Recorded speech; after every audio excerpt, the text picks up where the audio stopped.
Hey friends, hope you're all doing well. We're doing okay too, just really tired since we've been working non-stop. We wanted to answer a question many of you ask: how does our publishing process work? Most of our audiobooks are first posted on Patreon as paid content. They stay behind a paywall for a few months. After that, they become free to access on Patreon forever.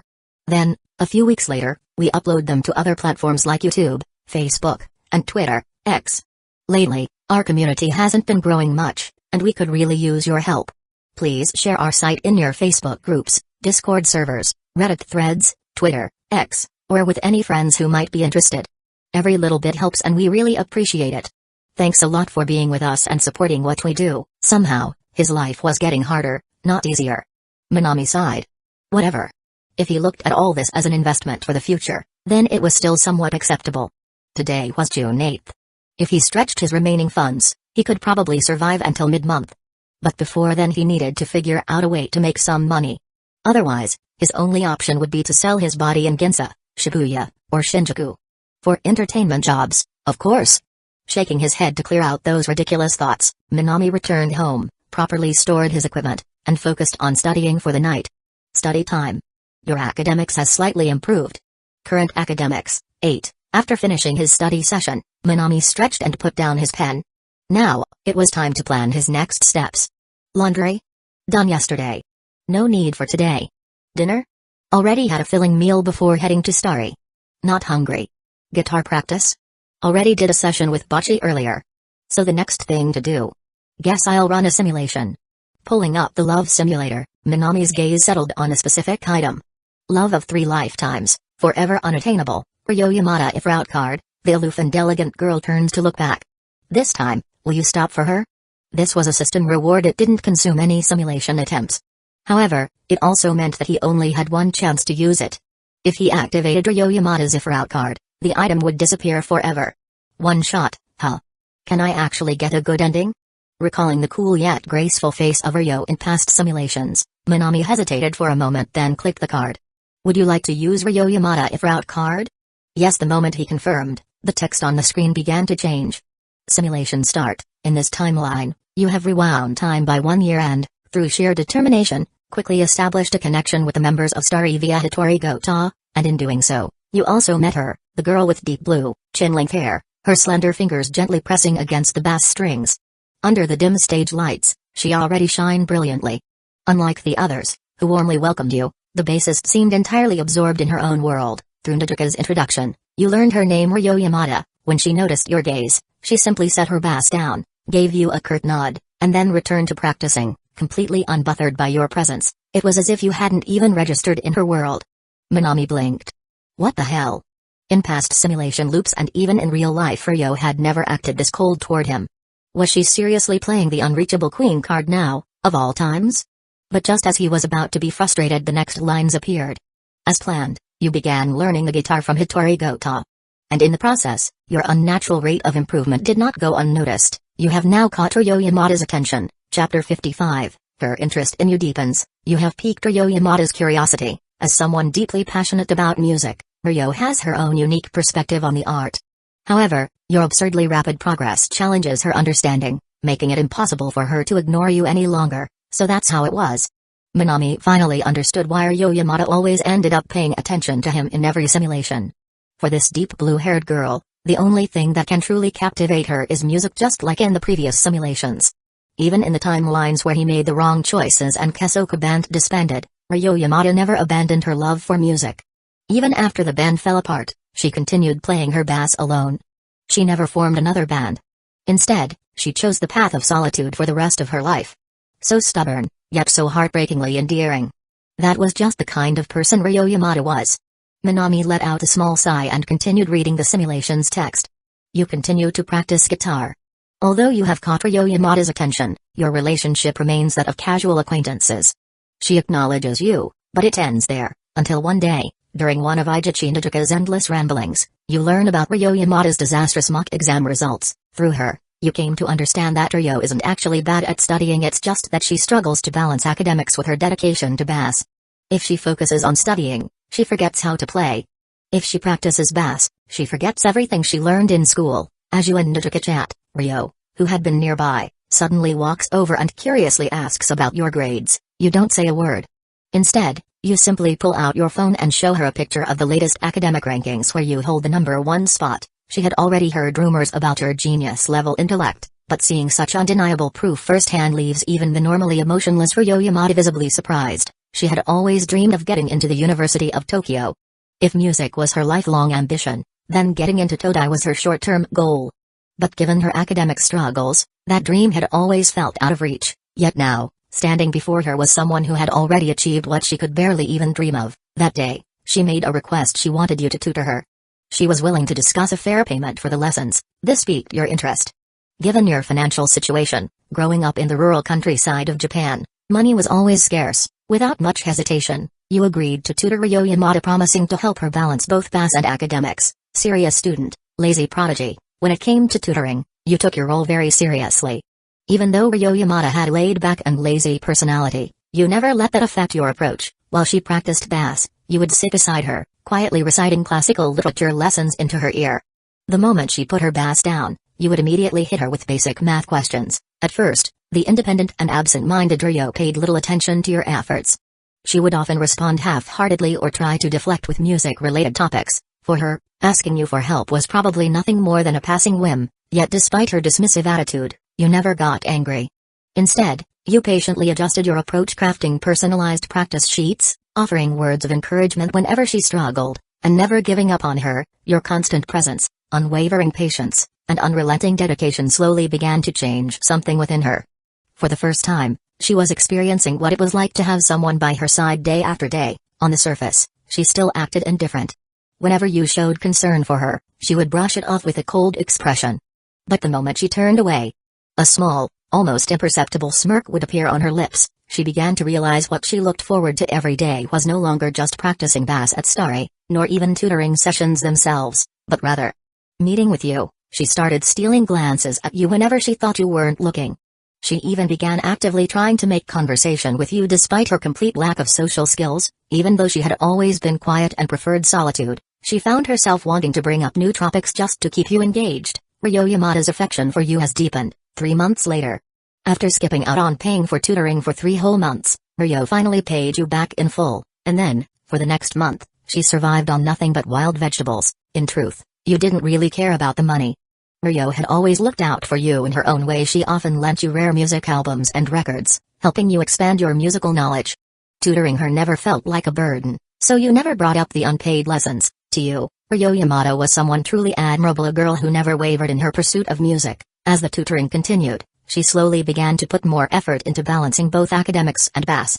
Your patience helped her overcome some of her laziness, and she started to genuinely try, but as mentioned before, no matter what, Ryo Yamada just couldn't balance both studies and music.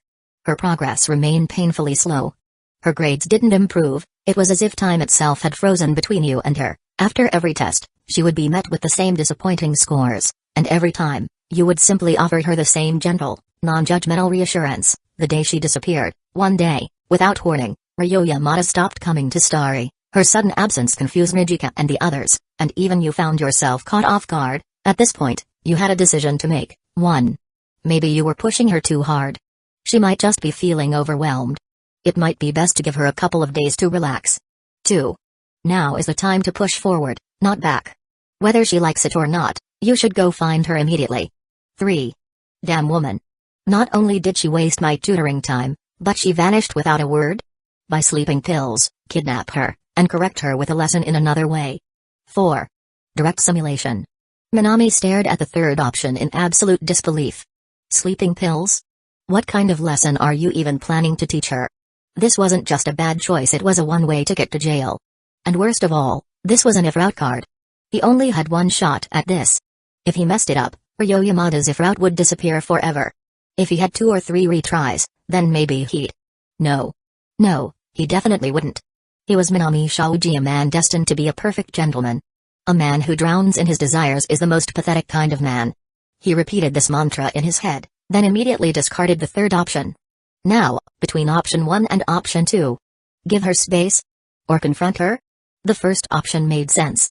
It was entirely possible that Ryo was overwhelmed by the constant tutoring sessions and her inability to improve, causing a buildup of mental stress. But Thinking back on all the previous simulations of Ryo Yamada, her free-spirited, lazy, independent personality, would giving her space for 2 days really solve anything? Or would she just use it as an excuse to never come back? Overindulgence and excessive concern might not be good for someone like her. After some thought, Minami chose the second option. 2. Now is the time to push forward, not back. Whether she likes it or not, you should go find her immediately, even if it meant being forceful. Sometimes Ryo needed someone stubborn enough to pull her forward. Chapter 56. She knew she couldn't escape anymore after 4 simulation loops. Minami was confident that he understood Ryo Yamada's personality. She was free-spirited, loved solitude, and had a lazy, laid-back nature. Not that any of those were bad traits. But because of this personality, even if she felt troubled or upset, she would never show it on her face, let alone talk about it. Instead, she would simply shoulder everything alone, keeping her worries to herself. That's why Minami chose the second option. For someone like Ryo Yamada, sometimes a stronger push was necessary. Simulation continues. Ryo Yamada's unusual behavior has caught your attention. Having spent so much time with her, you know that while showing up at her house might be too forward for other girls, for someone as carefree, lazy, and indifferent to social norms as Ryo, direct confrontation might actually be the best way to share her burdens. You ask Ijichi Nijika for Ryo Yamada's home address. Meanwhile, you hear Kita Ikuyo's concerns from the side. As someone who had always admired Ryo, she seems particularly upset. She's worried that Ryo might be dating another guy, which is why she hasn't been coming to work. Of course, she hopes that Ryo doesn't have a boyfriend.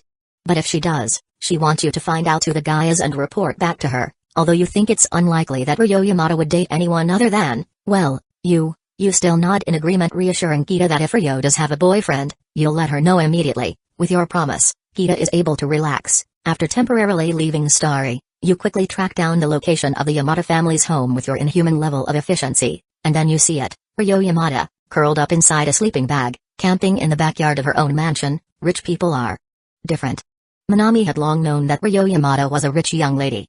But camping in her own backyard instead of sleeping in a perfectly good mansion? That was something only Ryo Yamada, with her carefree and unconventional ways, would do. Memories begin to surface. Why are you here? Why are you camping in your own backyard instead of sleeping inside your mansion? Faced with Ryo Yamada's questioning, Minami didn't answer. Instead, he countered with a question of his own before taking a longer look at her. For the first time, the ever-unbothered Ryo Yamada felt a bit self-conscious. She had showered in her home's bathroom, so there was no strange smell. But after sleeping in a sleeping bag, her usually neat and tidy short hair had become a little messy. If it were Nijika or Kita who showed up, she wouldn't have cared. She probably would have just stayed in the sleeping bag and casually greeted them. But with Minami standing before her, for some reason, she couldn't let him see her like this. Flustered, she hurriedly tried to climb out of the sleeping bag. But because she moved too quickly, the zipper got stuck, and she ended up tripping over her own feet. Thud. Ryo's eyes shut tight, bracing for impact. But the expected pain never came. Instead, she found herself landing on something soft. I guess buying an expensive sleeping bag was worth it. With an expressionless face, Ryo sighed in relief, grateful for the sleeping bag's cushioning. And then what kind of sleeping bag are you talking about? Hurry up and get off me. Huh? Ryo slowly turned her body only to realize something horrifying. At some point, she had fallen directly onto Minami. The cushioning and warmth she had felt wasn't from the sleeping bag. It was from him. The moment she realized this, even though her face remained calm and composed, her ears started burning with embarrassment. But that feeling didn't last long. Because she suddenly remembered her terrible mock exam results. Escape attempt number 1, denied. Not wanting to dwell on the situation, she quickly turned away and spoke in a cold tone. Minami, if you're not hurt, then you should just go home. What do you mean not hurt? I'm in pain. Lying on the ground, Minami gritted his teeth in pain and reached out his hand to her. Help me up, Ryo. Does it really hurt? Did you get injured somewhere? Hearing the hint of pain in his voice, the coldness in Ryo's expression softened. Despite herself, she couldn't just leave him there. So she grabbed his hand and then thud, her short blue hair fluttered in the air. Just as she tried to pull Minami up, he suddenly tightened his grip, pulling her down with him. Now, she found herself back in his arms once again. Completely stunned, she lifted her head only to see Minami grinning down at her. In that moment she knew. She had been completely tricked. Yet, despite that, she couldn't put on a cold expression anymore. Her body remained pressed against his, but her head turned stubbornly to the side, refusing to let him see her face. At the same time, she tried to pull her hand free. Let go. She said it seriously. Nope. I'm still in pain. But maybe if Ryo-san hugged me on her own, I'd feel better. Minami chuckled, his grip tightening just slightly to prevent her escape. Minami, you're so childish. Her voice was still calm and cold, but her elegant and expressionless face was clearly flushed. Call it whatever you want. Finding her reactions amusing, Minami playfully poked her cheek. And this time the cool, aloof bassist, usually so composed and untouchable, was completely frozen, caught like a rabbit in a trap. The moment she gave up after a while. Why did you come looking for me? Her voice was as cold as ever. I missed you. His tone was teasing. Minami, I'm being serious. Forcing herself to sit up, she looked at him with her sharp amber eyes. Minami didn't answer. He simply stared back at her. Time passed. And eventually her cold gaze couldn't withstand his burning stare any longer. Her face turned even redder as she averted her eyes. She was the one who had been watching him all this time, and yet, in the end, she was also the first to look away. Ryo is as interesting as ever.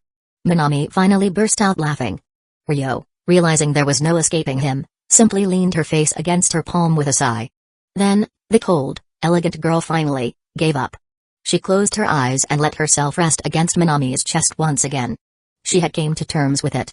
If she couldn't escape, then she might as well enjoy it. And deep down she knew. This time, she wouldn't be able to run away from him anymore. Your relationship with Ryo Yamada has deepened. Chapter 57, The rain keeps falling. Your sudden arrival and intimate actions caught her off guard.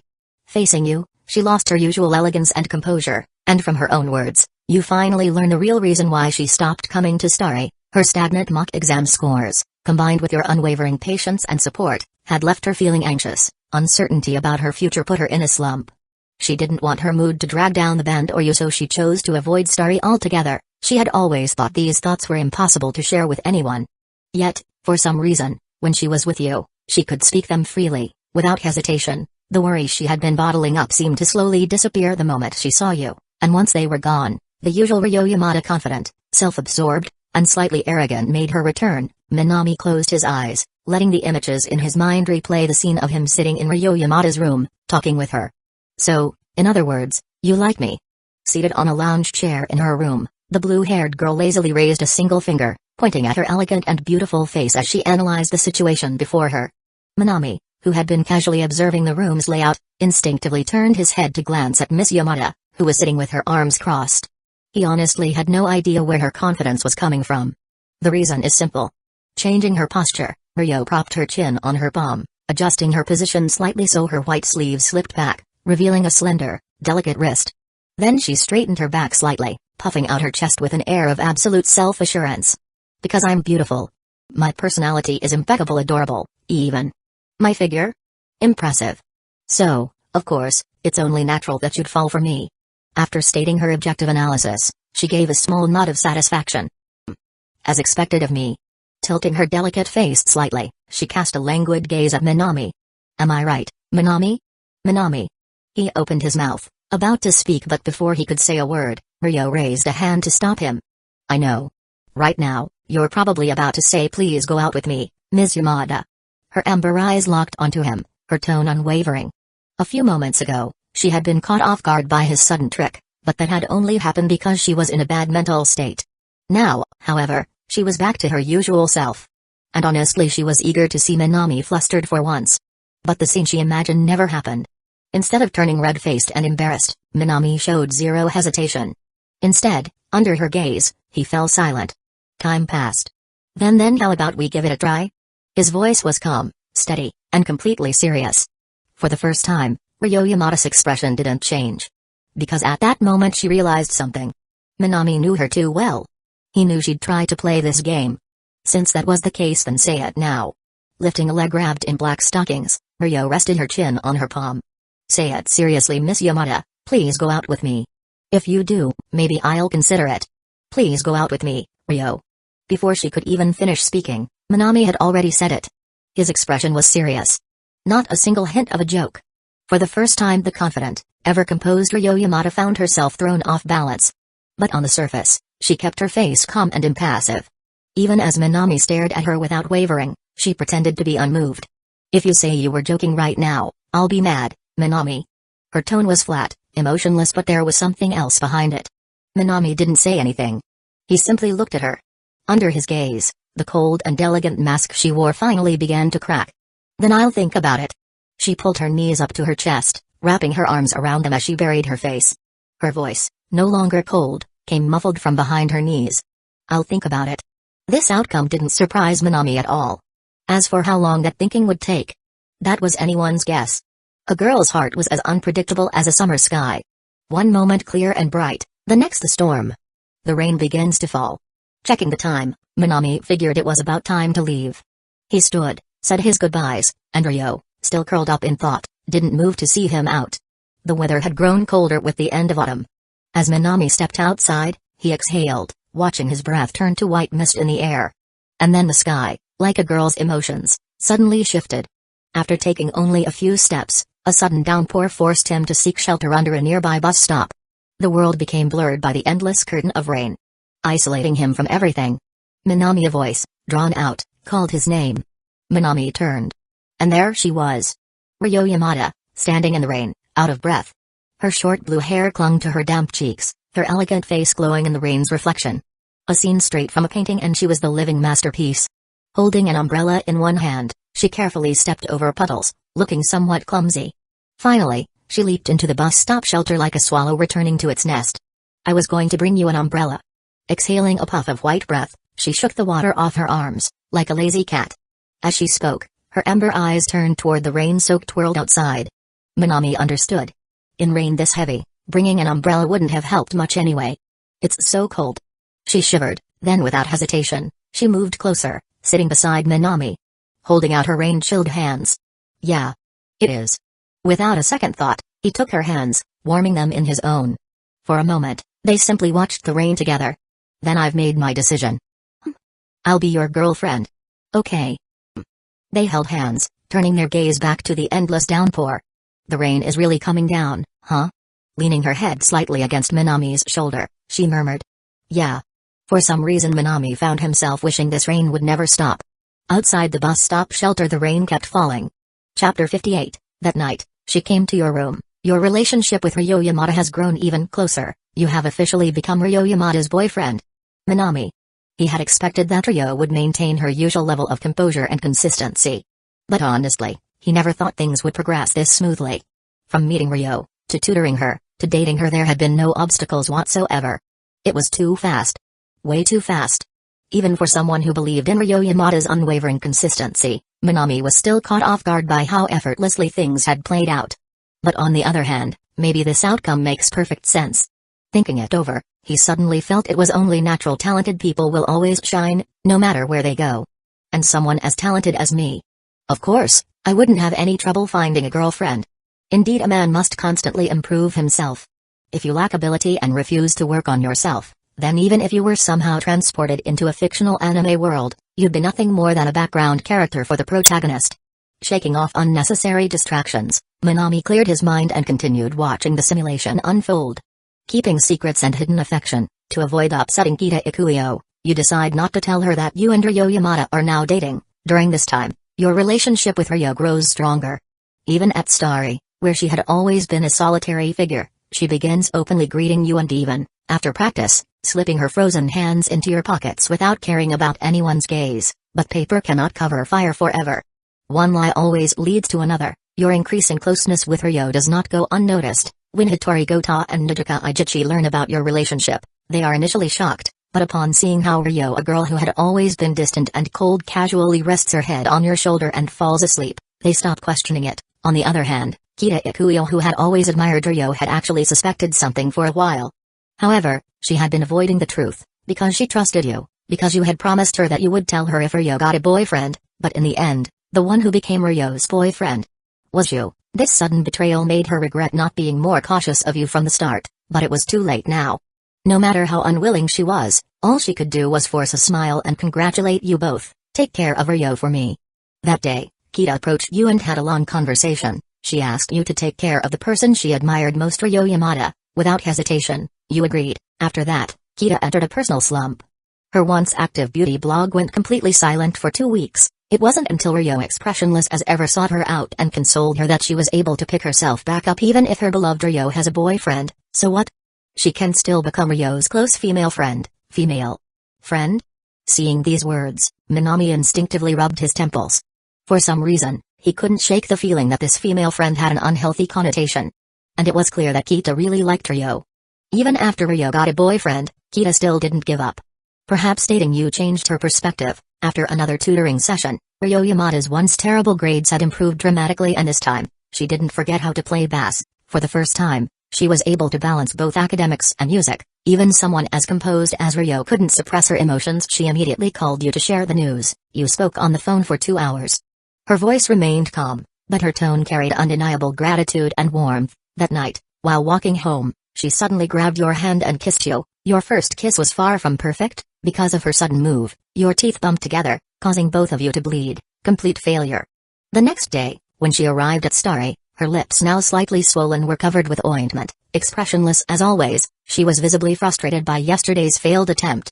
And you noticed, that afternoon, you took the initiative to ask her out, and this time, you gave her a kiss that left even the normally cold and composed Ryo thoroughly satisfied. She still pretended to dislike it, but she gently took out a handkerchief and wiped the leftover ointment from your lips. A changing Ryo Yamada. As time passed, Ryo Yamada was no longer alone. Whenever she went to watch a movie or visit a vintage clothing store, she always made sure you went with her, and on the days you weren't around she felt an unexpected sense of loneliness, a late-night visit. But this is the reality of a student preparing for entrance exams. While tutoring Ryo, you also had to maintain your own academic standing. You never meant to neglect her, but still, she couldn't help but feel a little lonely. Emotions began to quietly build up. One night, the usually composed Ryo Yamada made a decision. She snuck into your apartment. That night, she actively responded to you. For the first time, both of you experienced the beauty of passion, as both experienced the beauty of 18 different positions for the first time, and you were reluctant to leave. Completely lost in one another. Minami. He forcefully suppressed the thought of direct simulation and instead focused on one key realization: Ryo Yamada was the complete opposite of Hitori Gota. Would Bocchi kiss him? Yes. But only if he pushed her for it. Would Bocchi go along with his advances? Of course. But he would have to coax her into it. Bocchi, with her soft personality, would never make the first move.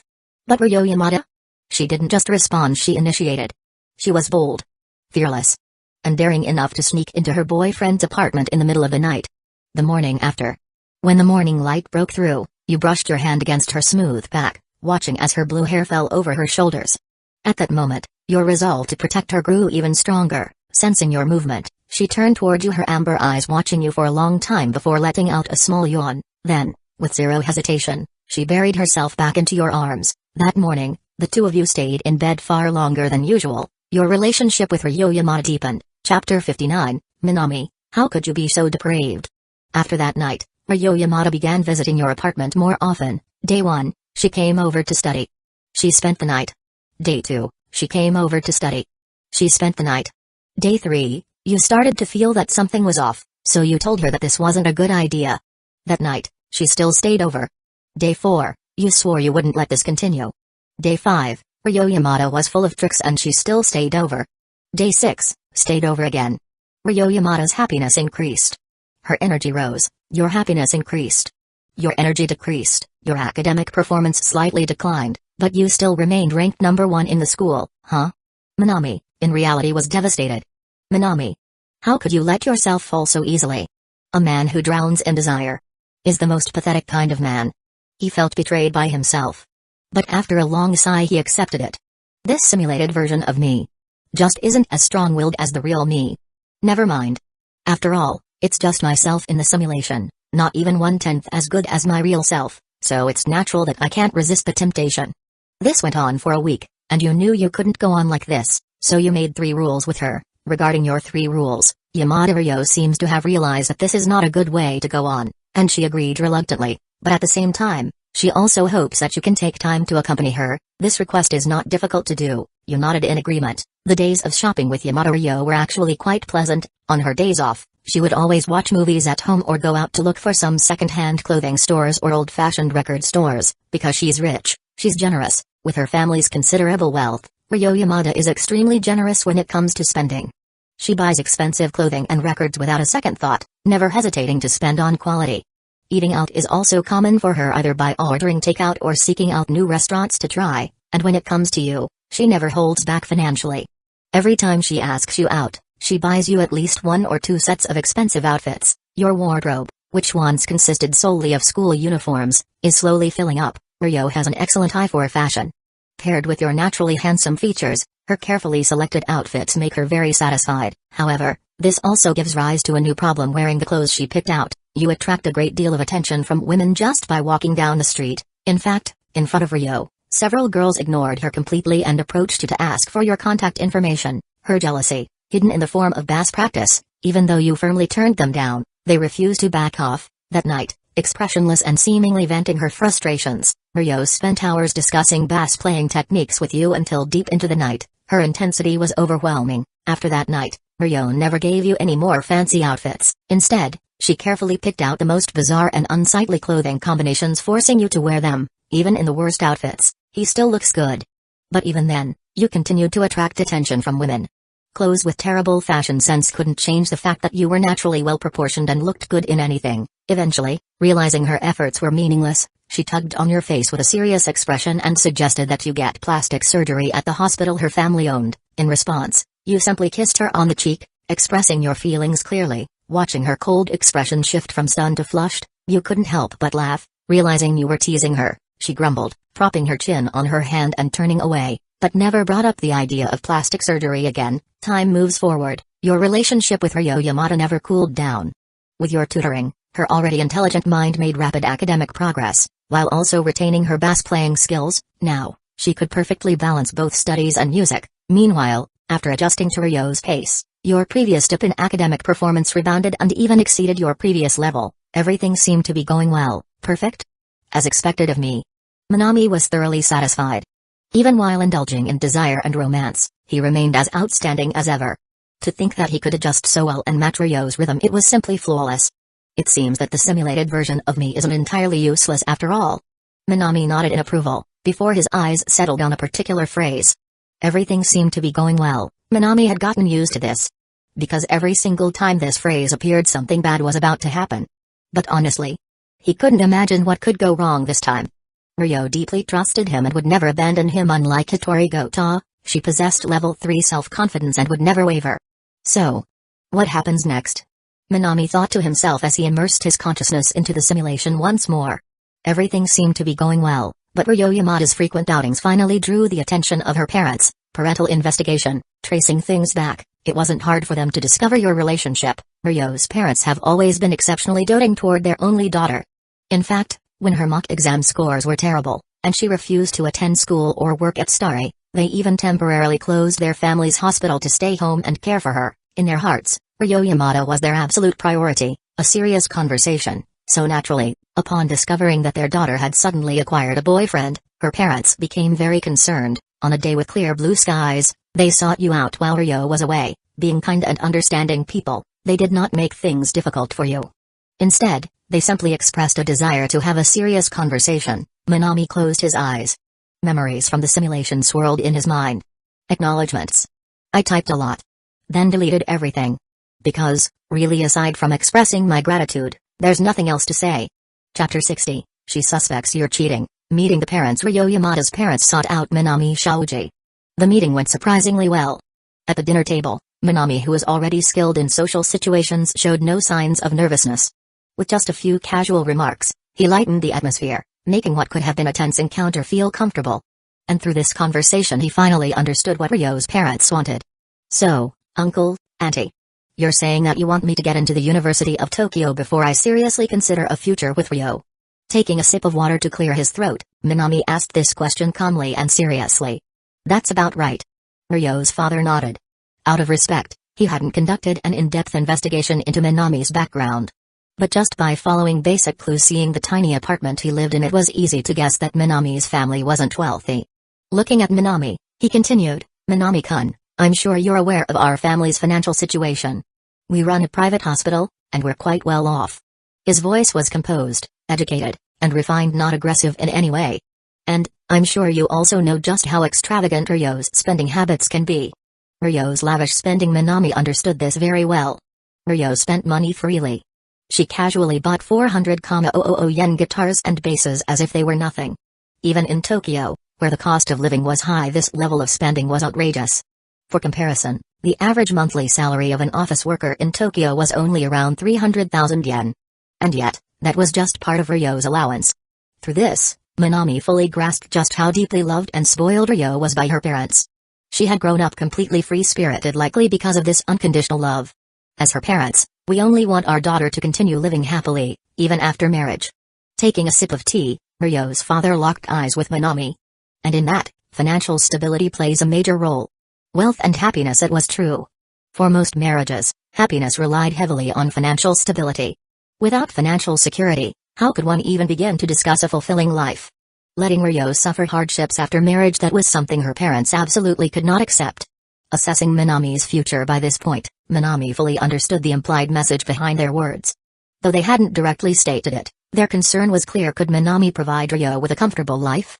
Could he be worthy of their daughter? Their expectation, a future in Tokyo University. Looking at Minami, they wondered, would he respond with the usual youthful arrogance? Would he become defensive? Would he feel insulted? To their surprise, Minami showed no signs of being offended. Instead, he nodded thoughtfully, his expression calm. I understand where you're coming from, uncle, auntie. An unexpectedly mature response. This unexpected level of understanding caught Ryo's parents off guard. Even Ryo's mother, feeling slightly guilty, spoke up, we know that asking you to get into Tokyo University is a bit much. But for Ryo's future, we hope you can understand why we're making this request. They had always treated their daughter like a treasure. How could they allow her to suffer hardships with another man? Even if this request felt unreasonable, they had to say it. Because at the end of the day, getting into Tokyo University, Todai, meant securing a future. It was Japan's top university, and those who graduated from it had endless opportunities ahead of them. But Tokyo University is not easy to get into. It was a battlefield. Hundreds of thousands of students competed for a few limited spots. It was the ultimate test of Japan's academic elite. Their demand was truly harsh. But to them it was the bare minimum requirement for anyone marrying their daughter. Would Minami accept? They turned their eyes toward him. Would he hesitate? Would he refuse? Would he say it was impossible? Minami's answer under their gaze. Minami fell silent. Did he just hesitate? Seeing this, Ryo's parents felt disappointed. Their first impression of Minami had been positive. They had never seen their daughter interested in someone before. And if Minami had shown a clear, determined attitude, they would have even offered financial support.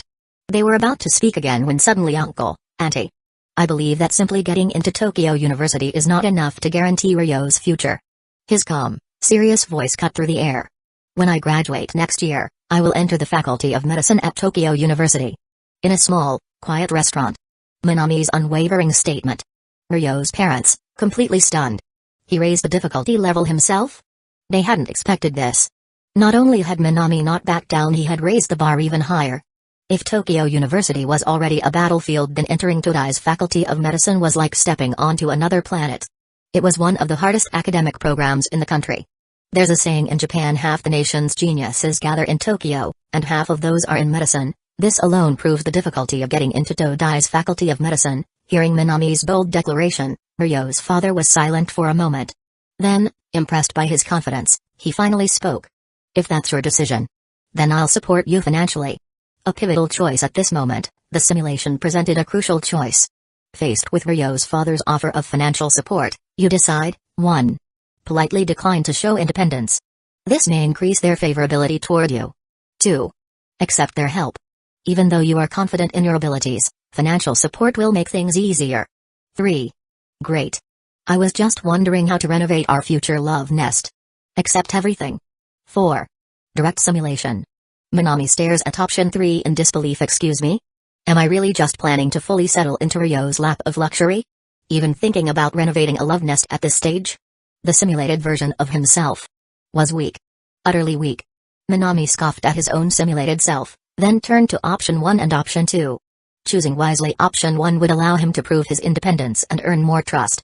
And realistically, he was more than capable of getting into Tokyo University's Faculty of Medicine without financial support. However, option 2, thinking ahead after multiple simulations, Minami understood something important. Life wasn't just about academics. One's physical and mental well-being also played a huge role. If he threw himself entirely into studying, he might neglect his health. If he fell sick or burned out, that would only harm him in the long run. With long-term planning in mind, Minami chose option 2. Facing the financial support from Yamada's parents, You did not refuse it impulsively, as a young person might, but instead, you expressed a willingness to accept their assistance. For you, the chances of entering the University of Tokyo's Faculty of Medicine were already 90%, and accepting this financial aid would increase that probability from 90 to 100%. Although such a decisive acceptance might make Yamada's parents concerned about your motivations for being with Yamada Ryo, for you and Ryo, only a guarantee of 100% is truly real. Anything less than that is false. Sure enough, your decisive attitude in accepting the support made Yamada's parents worry about your intentions in dating Yamada Ryo, but you didn't mind. After receiving their first financial aid, you threw yourself wholeheartedly into your studies. To maintain a good study state, you first used the funds from Yamada's parents to purchase abundant ingredients, ensuring that you met your nutritional needs during the intense study periods. You also moved into a quieter apartment to improve your current poor study environment. Yamada Ryo was somewhat surprised by your sudden wealth, but under your clever explanations, she temporarily set aside her doubts. In your spare time, she still clung to you. Her grades had greatly improved, but she still needed to put in more effort to be admitted to the University of Tokyo. She relied on you greatly, trusted you completely, and at this point, she no longer cared about the once ethereal dream of the University of Tokyo. She believed that you might be the most important thing in her life, aside from music. Afterward, to maintain your study routine, you bought some fitness equipment, and in your free time, you didn't forget to strengthen your body. Your physical health, studies, and mental state all improved. What a comprehensive improvement. Minami was very satisfied. Yamada's parents spared no effort in supporting you, but your lavish spending once again caught Yamada Ryo's attention. When she saw that you had bought more fitness equipment, she finally concluded one thing: you were probably being kept by some unknown woman. Minami thought. Miss Yamada, you. She was well aware of your family background, as your girlfriend. This was also the main reason she had never pressured you for money, and your appearance, among boys of the same age, was definitely top tier. Even she admired your face, and considering that you had been approached by older women asking for your contact details before, she was well aware of your charm with women. She increasingly felt you must be supported by some woman, engrossed in studying and improving your body. You didn't notice the change in Yamada Ryo's attitude, because for you now, besides taking care of her studies, the important goal was to get into the University of Tokyo's Faculty of Medicine. Yamada Ryo knew that you were focusing on your studies, but this gave her an opportunity. She began observing your every move. Soon she discovered that every beginning of the month, you would go alone to a restaurant located closer to the center, which raised her suspicions even more. This restaurant, her parents had taken her to before. The place was small, but the price was extremely high for its Keisuke cuisine. Your meager living expenses certainly wouldn't cover the cost of dining there, and she became more and more convinced that there was a woman behind you, but she remained calm and elegant, not taking rash action. Instead, she continued gathering evidence and clues. In her mind, images of Yamada Ryo secretly trailing and taking photos began flashing back. Minami sighed. As expected of Yamada Ryo, her ability to act was truly strong. She had already started tracking him. Finally, when she thought the time was right, she confronted you with a series of questions, listing various suspicions about your recent behavior. You were surprised by her proactive approach, as you knew she had never been one to willingly get involved in troublesome matters. When you couldn't easily brush off her questions, you had no choice but to explain everything that had happened. Confess, Minami. She placed the evidence photos she had collected over the past month on the table and looked seriously at her boyfriend. Although she hadn't caught the woman red-handed, with so much evidence, she believed her boyfriend had no more room for excuses. Confess, who is that woman? Yamada Ryo's calm, elegant face turned toward Minami. Admit it now and stop seeing her, and I might forgive you. Across from her, Minami was somewhat helpless. Though his recent focus had been entirely on studying, the main reason was still that her investigative abilities were simply too strong. He hadn't noticed at all.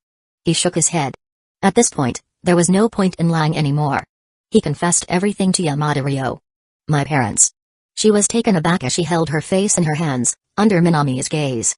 This result was completely unexpected. She opened her mouth and then pulled out her phone. Then you guys are really the ones who are causing the trouble? You're making him get into the University of Tokyo's Faculty of Medicine to continue dating me? You're forcing him. I need to talk to you both properly. For someone who usually didn't care about much, it was the first time Yamada Ryo expressed complaints and opinions toward her parents.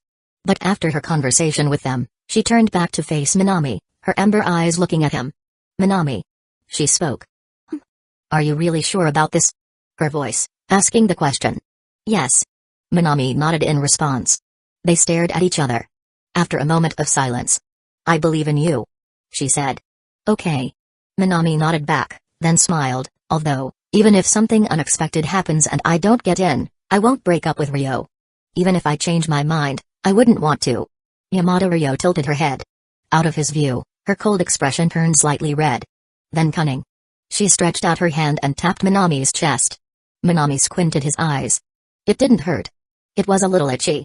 Chapter 61, You proposed to Yamada. Ryo. After learning about the agreement with your parents, Yamada. Ryo, who usually doesn't care about anything but herself, had a big argument with them, but Yamada's parents, who had always spoiled her, didn't change their minds this time due to their daughter's attitude. You understood this clearly, as you never expected arguments to solve the problem.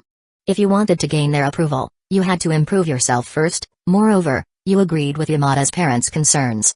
If you didn't get into the University of Tokyo, it would indeed be difficult to care for Yamada. Ryo in the future, just as she trusted you unconditionally. You didn't want your life after marriage to be difficult for her. Therefore, compared to before, you worked even harder, balancing her tutoring and your own efforts. You often felt fatigued, but you were thankful. If you hadn't accepted Yamada's family's help, your body would likely have suffered. The proper nutrition and improved study environment allowed you to withstand the intense studying and mental pressure. Time passed like a fleeting moment, and a year quickly went by. In that year, your academic abilities increased exponentially. Your academic score reached 10, and your study specialization reached level 5, academic score 10. Seeing the result, Minami, who was absorbed in the simulation, was startled. Even in real life, after working hard, his academic score only reached 8, and his study specialization was only level 4, barely improving. Thus, he had always thought that a score of 10 and a specialization of level 5 were things of legend. But he never expected that in the simulation, his character could reach this level. Academic score 10. What kind of realm was that? Minami once again immersed himself in the simulation. In his mind, he saw all the efforts he put in to improve his academic score. Reading, studying. Those days had become the main theme of his life. And the result was, as you promised Yamada's parents, after completing the national centralized examination, you achieved outstanding results that set you apart from all the other candidates and were admitted to the University of Tokyo's Faculty of Medicine. Due to your exceptionally high scores, even the second place could only be seen as dust compared to you. That year, the Tokyo University candidates referred to it as the Year of Minami. Implying that, under Minami's shadow, all students' efforts were meaningless. Even Yamada's parents, who ran a private hospital in Tokyo, never imagined you would shine so brightly within Tokyo, as expected. Having an academic ability of 10 is truly abnormal. Recalling the previous mock tests, Minami's results were merely enough to enter the University of Tokyo's Faculty of Medicine. But this time was completely different, as you dominated all candidates with absolute superiority. The gap between these two was quite significant. Minami marveled at the abnormality of having an academic ability of 10, while continuing to read on. In the same month, on a cloudless day, Yamada's parents officially recognized your relationship with Ryo Yamada. In front of Yamada's parents, you remained humble after fulfilling your promise, which earned their favor. Yamada's parents began to seriously consider the matter of your engagement to Ryo Yamada, setting aside your success in getting into the University of Tokyo's Faculty of Medicine. Ryo Yamada, who had been tutoring with you for a long time, though she didn't enter the University of Tokyo as previously expected, was accepted into the more renowned Nihon University's Faculty of Fine Arts and Music. There, she could continue chasing her dream with the band she joined. After the exams ended, Ryo Yamada came to visit you, considering your exam preparations. That evening, the two of you reluctantly discussed university exam questions until late. The next day, Ryo Yamada, who brought her luggage, officially began cohabitating with you. Soon, you understood why Yamada's parents had been worried before.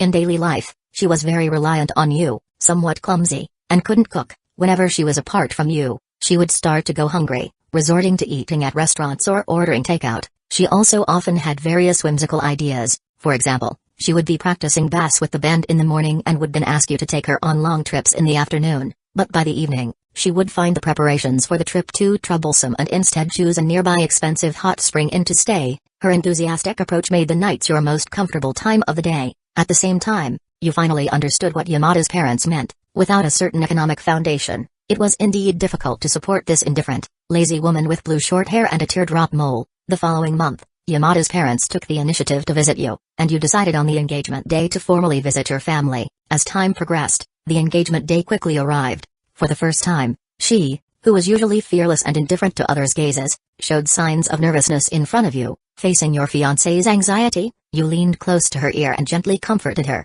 but that was of little use. The seemingly expressionless her grasped your hand, her small palm trembling slightly. After the meeting, The warmth of your parents and sister made the typically aloofer feel somewhat at a loss. While preparing the meal, she rarely fidgeted and proactively stood up to help in the kitchen. However, she quickly returned to your side, fingers wrapped in a band-aid. Amidst exclamations and surprise, seated beside you, she seriously asked you to teach her cooking when you returned home. You were left speechless but ultimately agreed to her request.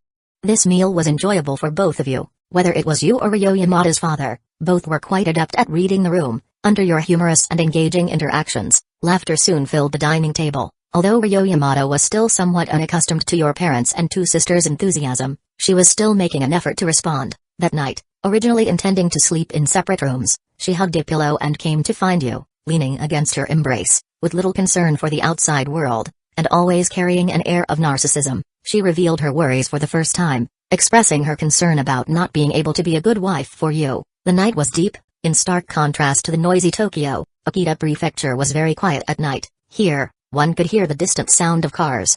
One could hear the faint sounds as crows flew across the sky. Of course, one could also hear the sound of her heart beating tightly against you. Can I really be a good wife for you? How could you worry about something like this? It's not like you, Ryo. Minami looked down at her only to find her golden eyes gazing back at him. Under the starlight, it seemed something was sparkling within them. I am being serious with you. The teasing of her fiancé caused her to instinctively look away, emitting a sound of mild discontent.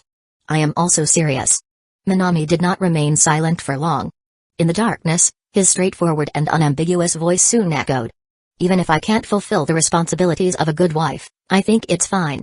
After all, what exactly are the responsibilities of a wife? That's too far. We haven't even married yet, just engaged.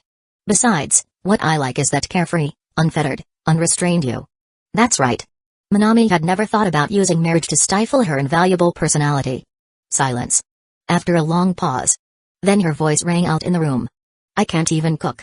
That's okay, I can cook. If you get tired of my cooking, you can always order takeout or eat out. I can't even do laundry. There's a tool called a washing machine now. I only know how to play music and instruments, and I'm wasteful with money, don't know how to control myself. I don't know how long it will take to recoup the money I put in. I can earn money to support you. Are you trying to make me a useless person? Being a bit too indulgent, Ryo Yamada nuzzled against his shoulder and complained, lightly biting his arm.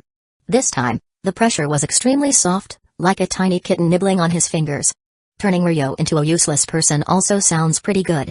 Minami affectionately brushed aside the short hair covering her eyes and gently kissed her once. Watching her indifferent face quickly flush, he chuckled. Ryo, sometimes you really are quite talkative. Turning her body away from Minami, she faced away from him, refusing to look at him. I'm not talkative. Forcing her face to face again, Minami this time didn't use a teasing tone. You just need to continue living as you have, don't change yourself because of other external factors. He expressed everything he wanted to say. I'm marrying Ryo Yamada, not someone like my sister, a virtuous wife and mother. Are you implying that I'm not virtuous? Minami didn't respond to that, he simply pinched her soft, white face. She pouted in a pouty manner and turned her face away again, but this time, Minami simply held her face and kissed her. Minami, what are you doing? I think you want me to kiss you. Minami, you're talking nonsense, Before she could finish her sentence, Minami kissed her again. Do you want me to kiss you? Minami took the rare chance to be assertive. No. The sound was drawn out. Is that so? Minami asked again. It's up to you, Ryo. After a few kisses, the usually carefree, indifferent, and lazy her finally melted. What happened next needed no further explanation. Under your comfort, Ryo Yamada finally shook off the insecurities of being engaged. She returned to her normal state, but seemed even more confident and narcissistic than before. She would tell others that even without effort, her fine fiancé was enough to support her lovely self for a lifetime. It seemed like a boast, but clearly, she enjoyed the process. Having put on the engagement ring, she still maintained her usual indifference, but sent several posts on SNS. When she posted these updates, a Isista account named, which usually shared personal updates daily, hadn't been updated for 3 whole weeks. It was almost a month later that she finally sent her congratulations to Ryo Yamada. The vacation soon ended, and you both transitioned into the learning phase of university. With the boost from an academic ability of 10, the knowledge from the University of Tokyo's Faculty of Medicine was merely an advanced topic to grasp for you, presenting no significant challenge. Gold shines wherever it is, and you, too, naturally shone. The challenges of your classmates were solved effortlessly in your hands, and the questions posed by professors in the university were hardly a hurdle for you. You steadily excelled above all your peers with outstanding grades. The medical professors at the university took a liking to you, and through their introductions, you became acquainted with numerous influential connections in Tokyo. Under their guidance, you finally understood that the University of Tokyo's Faculty of Medicine seemed to be a gathering place for exchanges among Tokyo's elites. These connections were highly necessary, and you didn't refuse them but began to develop your own network within the faculty. Among them, the number of women was quite significant, and a considerable portion of the Tokyo socialites didn't mind whether you had a fiancé, frequently sending you overt hints due to your reputation as a genius and handsome looks. You typically politely declined their advances, and if they persisted, you would block and delete them. However, even after being treated this way, they didn't mind at all, seeing it as part of your personality. Moreover, even if you blocked their phone numbers, it was just a matter of getting a new number for them. A fan club primarily composed of women had appeared for you at the University of Tokyo's Faculty of Medicine. Meanwhile, on the other side, Ryo Yamada, studying at Nihon University's Faculty of Fine Arts and Music, had recently received several invitations from active admirers. With her eyes cold, strikingly androgynous beauty, she received high marks among some men. She completely ignored these invitations, and for those who relentlessly pursued her, she would respond with disdain and disgust. These external factors had never affected the love between you two. Your romance was still in the heating phase. You, good at socializing, quickly established many connections with significant figures in Tokyo's medical field, who even assured you that once you graduated from medical school, they would arrange for you a well-paying position in their hospitals. Faced with these invitations, you didn't agree immediately. Instead, you chose to spend your holidays interning at various hospitals. You accumulated substantial clinical and internship experience about the medical field. Your skills gradually matured, and your knowledge surpassed that of an average University of Tokyo student, while also building an extensive network. After graduating, you declined all requests from friends, resolutely taking a position at the private hospital run by the Yamada family. Much to their baffled surprise, a year later, you proposed to Ryo Yamada. Chapter 62. An unexpected development. After working at the Yamada family's private hospital for a year, you proposed to Ryo Yamada. However, the scene you imagined of her immediately agreeing to your proposal didn't happen. Your fiancé, who had been buying clothes and various items for you since high school, was now asking you for 8,000 yen for the first time. 8,000 yen. Although for the now successful Minami, 8,000 yen was hardly a lot of money. But it felt strange for Ryo Yamada to be asking him for money. Curious about what she, with her usual free spirit, was planning to do. Yes, 8,000 yen. While practicing bass, Ryo Yamada put down her instrument. Then she supported her chin with her right hand, while extending her left hand forward in a give-me-money gesture. Now 23, Ryo Yamada had matured a lot compared to her high school days, with the only unchanged aspect being her lazy yet graceful face and her smoothly flowing short blue hair. The teardrop mole at the corner of her eye added an indescribable charm. What do you want to do this time? Minami didn't rush to hand over the money. Instead, he sat behind Ryo Yamada, naturally pulling her into his arms, and curiously asked. His fiancée always had various eccentric ideas. What could it be this time? Don't worry about it. With a slight force, Ryo Yamada wriggled free from Minami and shot him a blank look, saying, think about it, from the beginning of our relationship until now, I've been the one spending money on you. Is it just because of that? Minami grasped her hand, amused. My parents have also been spending money on you. Grasping Minami's hand in return, Ryo Yamada emphasized again. Minami cleared his throat twice. His fiancée was speaking the undeniable truth. Starting from high school, the Yamada family had been subsidizing him all the way through college, and they hadn't stopped even after graduation.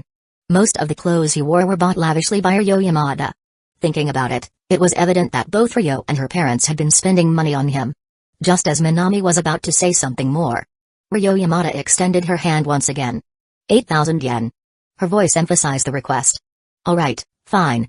Agreeing to his fiancée's sudden request, Minami nodded, pulling out 10,000 yen from his wallet and handing it to her. But he didn't expect that. Instead of readily accepting the money this time, Miss Yamada slightly tilted her head and raised a finger. Only 8,000 yen. I have 10,000 yen in my wallet. I don't have that much change, and wouldn't 2,000 yen more be better? Minami felt puzzled by her stubbornness. Ryo, go change it into smaller bills. It seemed that this time Miss Yamada was quite insistent. Fine. Though he didn't understand what his fiancée wanted, Minami still made a trip to a nearby convenience store, bought a few things, and exchanged the money for 8,000 yen. Minami took the initiative to approach her again, handing the money over. This time, Her previously cold demeanor finally revealed a satisfied expression. From the nearby desk, she pulled out a neatly stacked form that seemed to be filled out long ago, casually handing it to Minami. "Fill it out." As short and sweet as ever. "Is this another unequal agreement?" Without even looking at the contents, Minami jokingly commented, before turning his gaze to it. Then he paused. He saw that the top of the form clearly bore the 3 bold characters "marriage certificate," with a duplicate beneath, and at the very bottom, a marriage application form for the ward office. All the places that required the female's details and seals had been neatly filled out by Ryo Yamada. "What's wrong?" Seeing him stunned, Ryo Yamada couldn't help but furrow her beautiful brows. "Get a grip. Is this why you wanted 8,000 yen?" Minami finally understands. Minami finally came to a realization. Setting down the marriage registration form, he glanced over at Ryo Yamada. In Japan, registering a marriage at the local ward office isn't free. There's a required processing fee. A standard registration costs 5,000 yen, and the official marriage certificate is issued within 4 business days. If a couple wants to expedite the process, they need to pay an extra 3,000 yen for a rush order. "You're paying for the marriage registration." Seeing Minami looking at her, Ryo tilted her head cutely, showing zero hesitation. Ryo Yamada never even considered rejecting your proposal. She simply felt that, from high school to university, you had always taken the lead. You had already taken 1/5 of her life, and next, you would take her whole life. So, in her eyes, charging you 8,000 yen for this final step wasn't expensive at all, because Ryo naturally preferred peace and quiet. Your wedding ceremony wasn't extravagant. You only invited close friends, including your former classmates and the members of Kasoka Band. At your wedding, the members of Kasoka Band all gave you their blessings. The only one who struggled to accept it was Gita Ikuyo. In the end, even Gita had to accept reality. But at the wedding reception, she, who rarely drank alcohol due to her strict beauty regimen, ended up drinking a lot. Your married life with Ryo Yamada was extremely fulfilling. Even after graduating university, Ryo continued performing with Kasoka Band. You fully supported her music career, never holding her back. Though her habit of spending money so freely often left her frustrated with the household budget, you had attended many of Kasoka Band's live performances. To your trained ear, their music was flawless. You felt that the only thing they lacked was the right opportunity to make it big. As a highly skilled surgeon, you had naturally met many influential figures in Tokyo, including prominent members of the music industry. Using these connections, you secretly arranged for Kasoka Band to participate in a music festival. And in doing so, they achieved an impressive ranking. The 4-girl rock band finally caught the attention of the indie music scene. With their growing recognition, Kasoka Band's financial situation turned from negative to positive. Your wife, who had always been a big spender, finally saw their income stabilize. Kasoka Band's operations were finally on the right track. This is good. Feeling the memories of the simulation, Minami nodded lightly. Although his relationship with Ryo had always been smooth, he had also kept a close eye on the other members of Kasoka Band. While their progress was slightly slower compared to his previous simulations, they still step by step, steadily climbed toward their dreams. Minami let out a small sigh of relief. But the next second his heart tensed up again. But just when everything seemed to be going well, an unexpected crisis arose. Chapter 63, Father Complex is an illness. Just when everything seemed to be going well, disaster struck. The moment this sentence appeared, Minami felt uneasy. A crisis. This time, he had balanced both studying and physical health. There was no way he could have died from overwork. And Ryo was not like Hattori Gota. She was self-confident and optimistic, fully dedicated to her band's career. With Kasoka Band's recent success, it was unlikely that she had suffered any kind of breakdown. Could it be a car accident? Frowning, Minami continued reading the simulation log. While Ryo was focused on her band, neither she nor her parents noticed something important. For a long time, her father had been experiencing severe fatigue. At first, he assumed it was simply exhaustion from managing a private hospital. Not wanting to worry his wife and daughter, he never took it seriously, but as time passed, the symptoms worsened. His fatigue became more frequent. At times, he felt short of breath and had difficulty breathing. You were the first to notice. Most people didn't notice anything unusual, but you, someone who had always been highly perceptive, quickly realized that something was wrong. Insisting on a full medical checkup, you personally examined Ryo's father, and upon reviewing the results, you made a shocking discovery. His lungs were undergoing irreversible failure. Over time, what had once been a minor issue had now progressed into a terminal illness. Even with your unparalleled medical expertise, there was no cure. If only it had been caught earlier, it would have been so easy to treat. I see. Minami let out a long sigh in reality. So it wasn't him or Ryo who had encountered trouble, it was her father. A father's love and kindness. Ryo's father was a good man. Minami had always known that.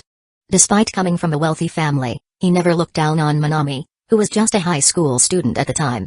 Instead, he had generously provided financial support for Minami's studies. And never once did he disrespect Minami's parents for their differences in social class. When it came to handling Minami and Ryo's relationship, her father had been nothing but supportive.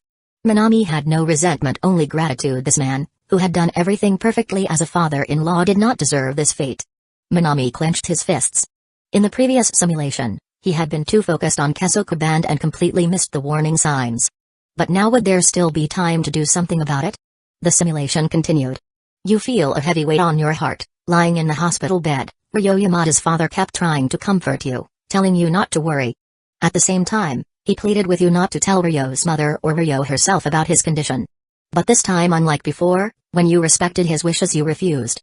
This was something both Ryo's mother and your wife had the right to know. You didn't want to hide it from them, nor could you. Seeing your firm stance, Ryo's father let out a small, accepting smile. He didn't argue further. You quickly notified Ryo and her mother. And upon hearing the news, they rushed to the hospital. Letting them say their goodbyes, understanding the situation, you quietly stepped out of the room. Not long after, you could hear Ryo's mother sobbing inside the hospital room. Moments later, Ryo walked out, her face expressionless. You stepped forward to meet her. She hadn't cried inside the room. But the moment she saw you, she could no longer hold back. She collapsed into your arms, burying herself against your chest. Her tears soaked your shirt. But you didn't say any shallow words of comfort. You simply held her close, stroking her soft blue hair, silently accepting her grief and sorrow. But crying cannot change reality. What's already happened cannot be undone. Ryo's father's condition continued to deteriorate. His blood oxygen levels dropped daily due to lung failure. Without hesitation, you transferred him to the intensive care unit, Ecchi. You put him on a ventilator to support his increasingly difficult breathing. But even so, his condition did not improve. A ventilator could only extend his life, it could not reverse the damage. Every day, Ryo and her mother visited him, and every day they asked you for an update on his condition. For you, this was its own kind of torture. You didn't want to tell them the harsh truth, but you had no choice but to tell them. One day your wife, who had never asked you for anything before, held on to you tightly. With a pleading voice, she begged, "Please, save my father." You stroked her hair, looked into her tired, delicate face, her red, swollen eyes from crying. And you promised, "I will do everything I can." From then on, you exhausted every possible treatment method. You researched every possible procedure. You poured your heart and soul into saving him. But this took a toll on you. You rarely slept, your health declined. There were even times when you nearly collapsed from exhaustion. But despite your best efforts, despite your cutting-edge medical knowledge, there was nothing that could stop the inevitable. His condition was only delayed but not reversed. His final moments on the verge of death, Ryo's father called you into his room. "Don't make that face, Shaoji." Lying in bed, attached to a ventilator, he struggled to turn his head and look at you. His voice was weak, his energy almost gone. You remained silent. You walked to his bedside, resting your head against the mattress, looking at him. You knew you couldn't speak. If you spoke, it would only steal away what little time and strength he had left. His life's flame was flickering, barely hanging on. How are Ryo and Kumiko, Ryo's mother? His eyes were empty, staring at the ceiling. His voice grew even fainter. "They're fine. Healthy, with no problems. Father." You gently responded, following his line of sight, but all you could see was a plain white ceiling. "Is that so? That's good." Ryo's father slowly lifted his hand. You immediately reached out, holding his trembling, frail fingers. Even in the warm hospital room, his skin felt cold. Growing colder by the second. "Take care of them. Take care of them. Take care of them." His consciousness began to fade. Lying there, he muttered endlessly as if reciting a mantra, "Take care of them. Take care of them." His voice weaker and weaker. You didn't say much. You only nodded, firmly. "I will." A final moment of peace, as if he had finally received the promise he longed for. The once tense, muttering man slowly relaxed. You gently placed his hand back down. Then, you silently walked out. Outside the door, Ryo and her mother were waiting. Without saying much, you simply stepped aside. You knew you couldn't take away their last chance to see him. From inside the room, you could hear Ryo and her mother crying. If only you had noticed earlier, maybe this wouldn't have happened, but it was too late. Regret changed nothing. The deceased returned to peace, while the living must carry on, carrying the burden. Ryo's mother, overwhelmed with grief, could not handle the funeral arrangements. You took responsibility, fulfilling the promise you made to Ryo's father. You became the pillar that supported Ryo and her mother. On the day Ryo's father was laid to rest, it rained heavily. Standing in the rain, Ryo remained silent. Her usual cold, indifferent expression was now filled with deep sorrow. You hurried over, holding an umbrella over her head. Looking at her soaked figure, watching the raindrops slide down her cheeks, you couldn't tell if it was rain or tears. Moving forward, you wanted to honor Ryo's father's final wish. You offered to have Ryo's mother move in with you. But she refused. She wanted to stay in the home where she and her husband shared so many memories. You respected her decision, you swallowed your grief, and moved forward. Ryo, too, did not remain lost in sorrow for long. She knew that wasn't what her father would have wanted. She returned to Kesokuban, playing even more passionately than before. And one day you received unexpected news. Ryo was pregnant. At that moment, you let go of work. You entrusted your hospital duties to your apprentices. And you focused entirely on preparing for the arrival of your child. 280 days later, your daughter was born. Ryo named her Yuna Shaoji. Usually, in addition to ending the band's activities, you have another daily activity, taking care of Shaoji Yuna's health and development. Yuna takes more from her mother than you are. She's not too enthusiastic about people and has an indescribably cool demeanor. Only when she faces you will she let go of her high spirits and take the initiative to ask you for a hug. You will always make a gesture of kissing Yuna. At this time, you would always hug your wife in an affectionate manner, indicating that you already have a favorite. In response, Yuna would always be annoyed and very jealous of her mother. The Kesoka band was still developing, and you would take Shaoji Yuna to Shaoji Ryo's shows after work. The number of fans, which was originally small, is now very substantial. On stage, Ryo's white fingers bounce with an indescribable sense of valor and dryness, as if she had discovered a new world. Yuna, who was riding at your neck, secretly told you that when she grows up she wants to be as beautiful as her mother and marry someone like her father, and asked you not to tell her mother. It's your secret with her, to which you just smiled and nodded your head in agreement, then turned around and told Ryo about it. After learning this news, Ryo cocked her head, and the next day she took Yuna to the Kesoka band backstage practice room. On that day, Yuna was on the verge of tears practicing her instrument. That night, Ryo hugged Yuna and said in a small but serious voice that her father was hers, but perhaps she also inherited your talent for learning, and her progress in learning the bass was very rapid. You noticed this, and considering that Yuna was really into musical instruments, you would always take her to the practice room of the end band when she was out of class. When you were really busy, you would take her to the practice room of the band. When you were really busy again, you taught her how to play the bass, as you also knew a few instruments. When she was busy, you taught her how to play the bass. By relying on the lovely Yuna, you quickly gained the approval of everyone in the Kesoka band. You became closer to Ikuyo Kita, Aijichi Najuka, and Hitori Gota. Time continued to move on. Time continues to move backwards. Under your and Ryo's careful education, Yuna grew into a girls' high school student, and her bass skills skyrocketed. In terms of personality, she is similar to Ryo. With her short blue hair and elegantly cool demeanor, she is very popular at school, but between mother and daughter, they seem to be very close. However, it seems that there is a secret rivalry between mother and daughter.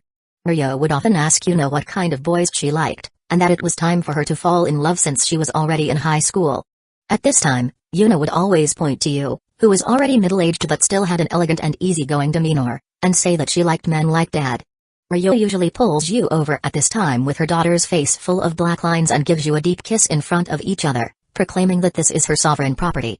Their daily bickering doesn't affect you, because just this kind of bickering routine is also a sign of happiness in your opinion. Didn't it affect you? Minami, who saw this, couldn't help but rub his eyebrows. First of all, me in the simulation, you have to understand one thing. Father complex is an illness, the kind that has to be treated. But seeing this, Minami also probably understood that the simulation should be coming to an end soon. Then, he would have to consider another thing. In the simulation, Yamada Ryo's father had passed away because he hadn't realized his illness in time. But what about Yamada Ryo's father in reality? Minami felt that perhaps he should find some opportunity to tell the real Yamada Ryo about this, to change the outcome and salvage the regret. Chapter 64, You and Her, embraced by happiness. Just as Minami Shaoji had thought, the simulation was nearing its end. Your daily life continued, your family was blissful, and you lived without worries. Under your guidance, Shaoji Yuna quickly joined a well-known rock band.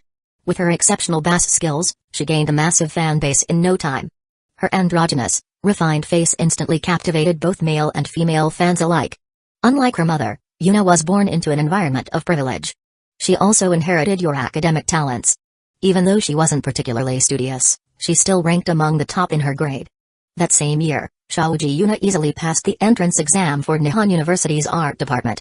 A feat that Yamada Ryo had struggled immensely to achieve. Upon hearing the news, Yuna teased her mother relentlessly. But Ryo didn't mind at all. Keeping her usual cool and elegant demeanor, she pulled you in for a kiss. Right in front of Yuna. For this shameless display of public affection, Yuna gritted her teeth in frustration at the despicable show-off behavior.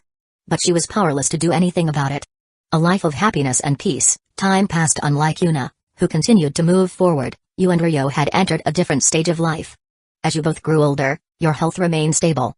But compared to before, your energy had noticeably waned. However, neither of you cared. Meeting each other in this lifetime was the greatest treasure you had. Before your time was up, you only wanted to enjoy the rest of your days together. You temporarily left your hospital duties. You and Ryo set off to travel the world. Ryo had always wanted to travel, but found it too troublesome. This time, free from responsibilities, you finally had time to relax. You traveled across Japan together. You witnessed the beauty of the Canada, Norway, Sweden, and Russia. You saw the last romantic journey of a retiring train line. You felt the loneliness of the lighthouse and seagulls along the coastal edges. Life is limited in length, but its depth is infinite. Supporting each other, hand in hand, you looked forward to your next adventure. China, across the sea. However, you only reached the first stop before time stood still forever between you and her. A snowy farewell. It was a day of heavy snowfall. Rushing from Japan, Shaoji Yuna arrived in China after receiving the news. There, she saw you and Ryo sitting together on a bench, leaning against each other. Fast asleep. Your faces carried peaceful smiles. Like two souls lost in a dream of happiness. Your hands were clasped tightly together. Simulation complete. Final score, 89 points. System evaluation, a love that lasted a lifetime. Though slightly imperfect, your meeting was an accident, yet accidents often bring the most unexpected and beautiful encounters. At first, Ryo was slightly interested in you, but had no romantic feelings. Your bond grew through her pursuit of music. Initially, she only wanted your help out of curiosity. But in that process your dedication, sincerity, and unwavering attitude captivated her. That was when your love story began. In your youth, you confessed to her. She hesitated, but ultimately accepted your feelings. Your relationship had its ups and downs, but overall, it was smooth sailing. For you, she was willing to change. But you never let her sacrifice herself. She was ready to give up so much for you, but you wouldn't allow it. Your love became even stronger. Life wasn't always perfect. Her father's sudden passing left an irreversible scar on her heart. An unspoken sorrow she bore alone. In middle age, you had a child. Parenthood brought new joys. Together, you watched your daughter grow. In your later years, having worked tirelessly for so long, you both chose to finally live for yourselves. You traveled together. Always moving forward. In the end, you passed away together, embraced by happiness. 89 points, huh? So close to a perfect ending. There was a lingering sense of regret. But considering this was only the first simulation with Ryo, Minami Shaoji had to admit their compatibility was ridiculously high. With Hitori Gota, it took 4 rounds of simulations to barely reach a perfect ending. Yet with Ryo, one single simulation, and they were already at the threshold. The biggest regret in this simulation? Her father's passing. On the surface, Ryo never mentioned it. But deep down, Minami Shaoji knew. She must have been in unimaginable pain. She just buried it within herself, choosing to bear it alone. Regrets, after all, were inevitable. Minami understood. But at the same time, this was something he could still change. In the simulation, Ryo's father neglected his health for years, which ultimately led to his terminal lung failure. But in reality that hadn't happened yet. And if something hasn't happened yet, it can still be changed. If he warned Ryo now, if he urged her to make her father get checked, maybe the outcome would be different. Maybe they could catch the disease early and prevent this from happening. Even if treatment wasn't enough, Minami Shaoji glanced at the system's item store. There it was. Universal Cure, 900 affection points, expensive, enough to make him hesitate? But if 900 affection points could save a life, could prevent regret, then spending it would be worth it. Probably. Minami sighed. Okay, maybe it'd still hurt a little. Spending 900 points wasn't nothing. But if it meant fulfilling his promise to Ryo's father, if it meant protecting both Ryo and her mother, then he wouldn't hesitate. Tomorrow when he visited Starry, he would warn Ryo. And if, after a checkup, they found her father was truly beyond normal treatment, then he would spend 900 points to buy the universal cure. No questions asked. With that decision made, Minami looked at the final simulation rewards.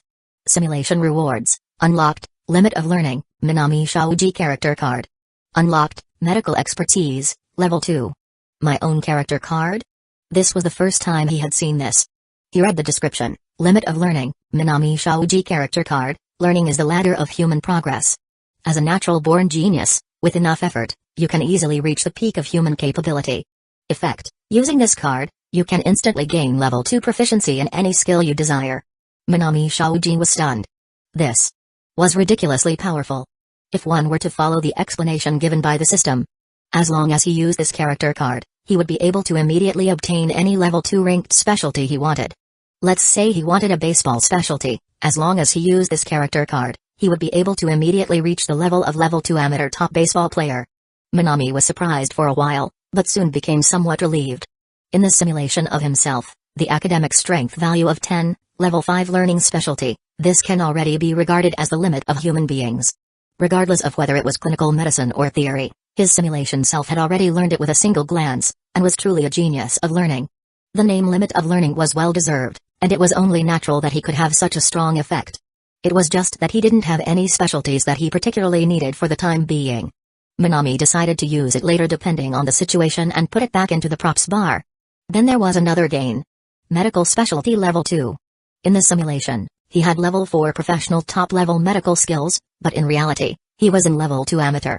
The gap was indeed a bit large. However, the level 2 medical skill was completely enough to at least take care of his own body. Minami was satisfied. The system's rewards were collected here. Minami roughly organized what he had to do next. First, tell Yamada Ryo about Yamada's father. Second, perform an open-air show and record a video to upload to the internet to gain revenue to improve his current living situation.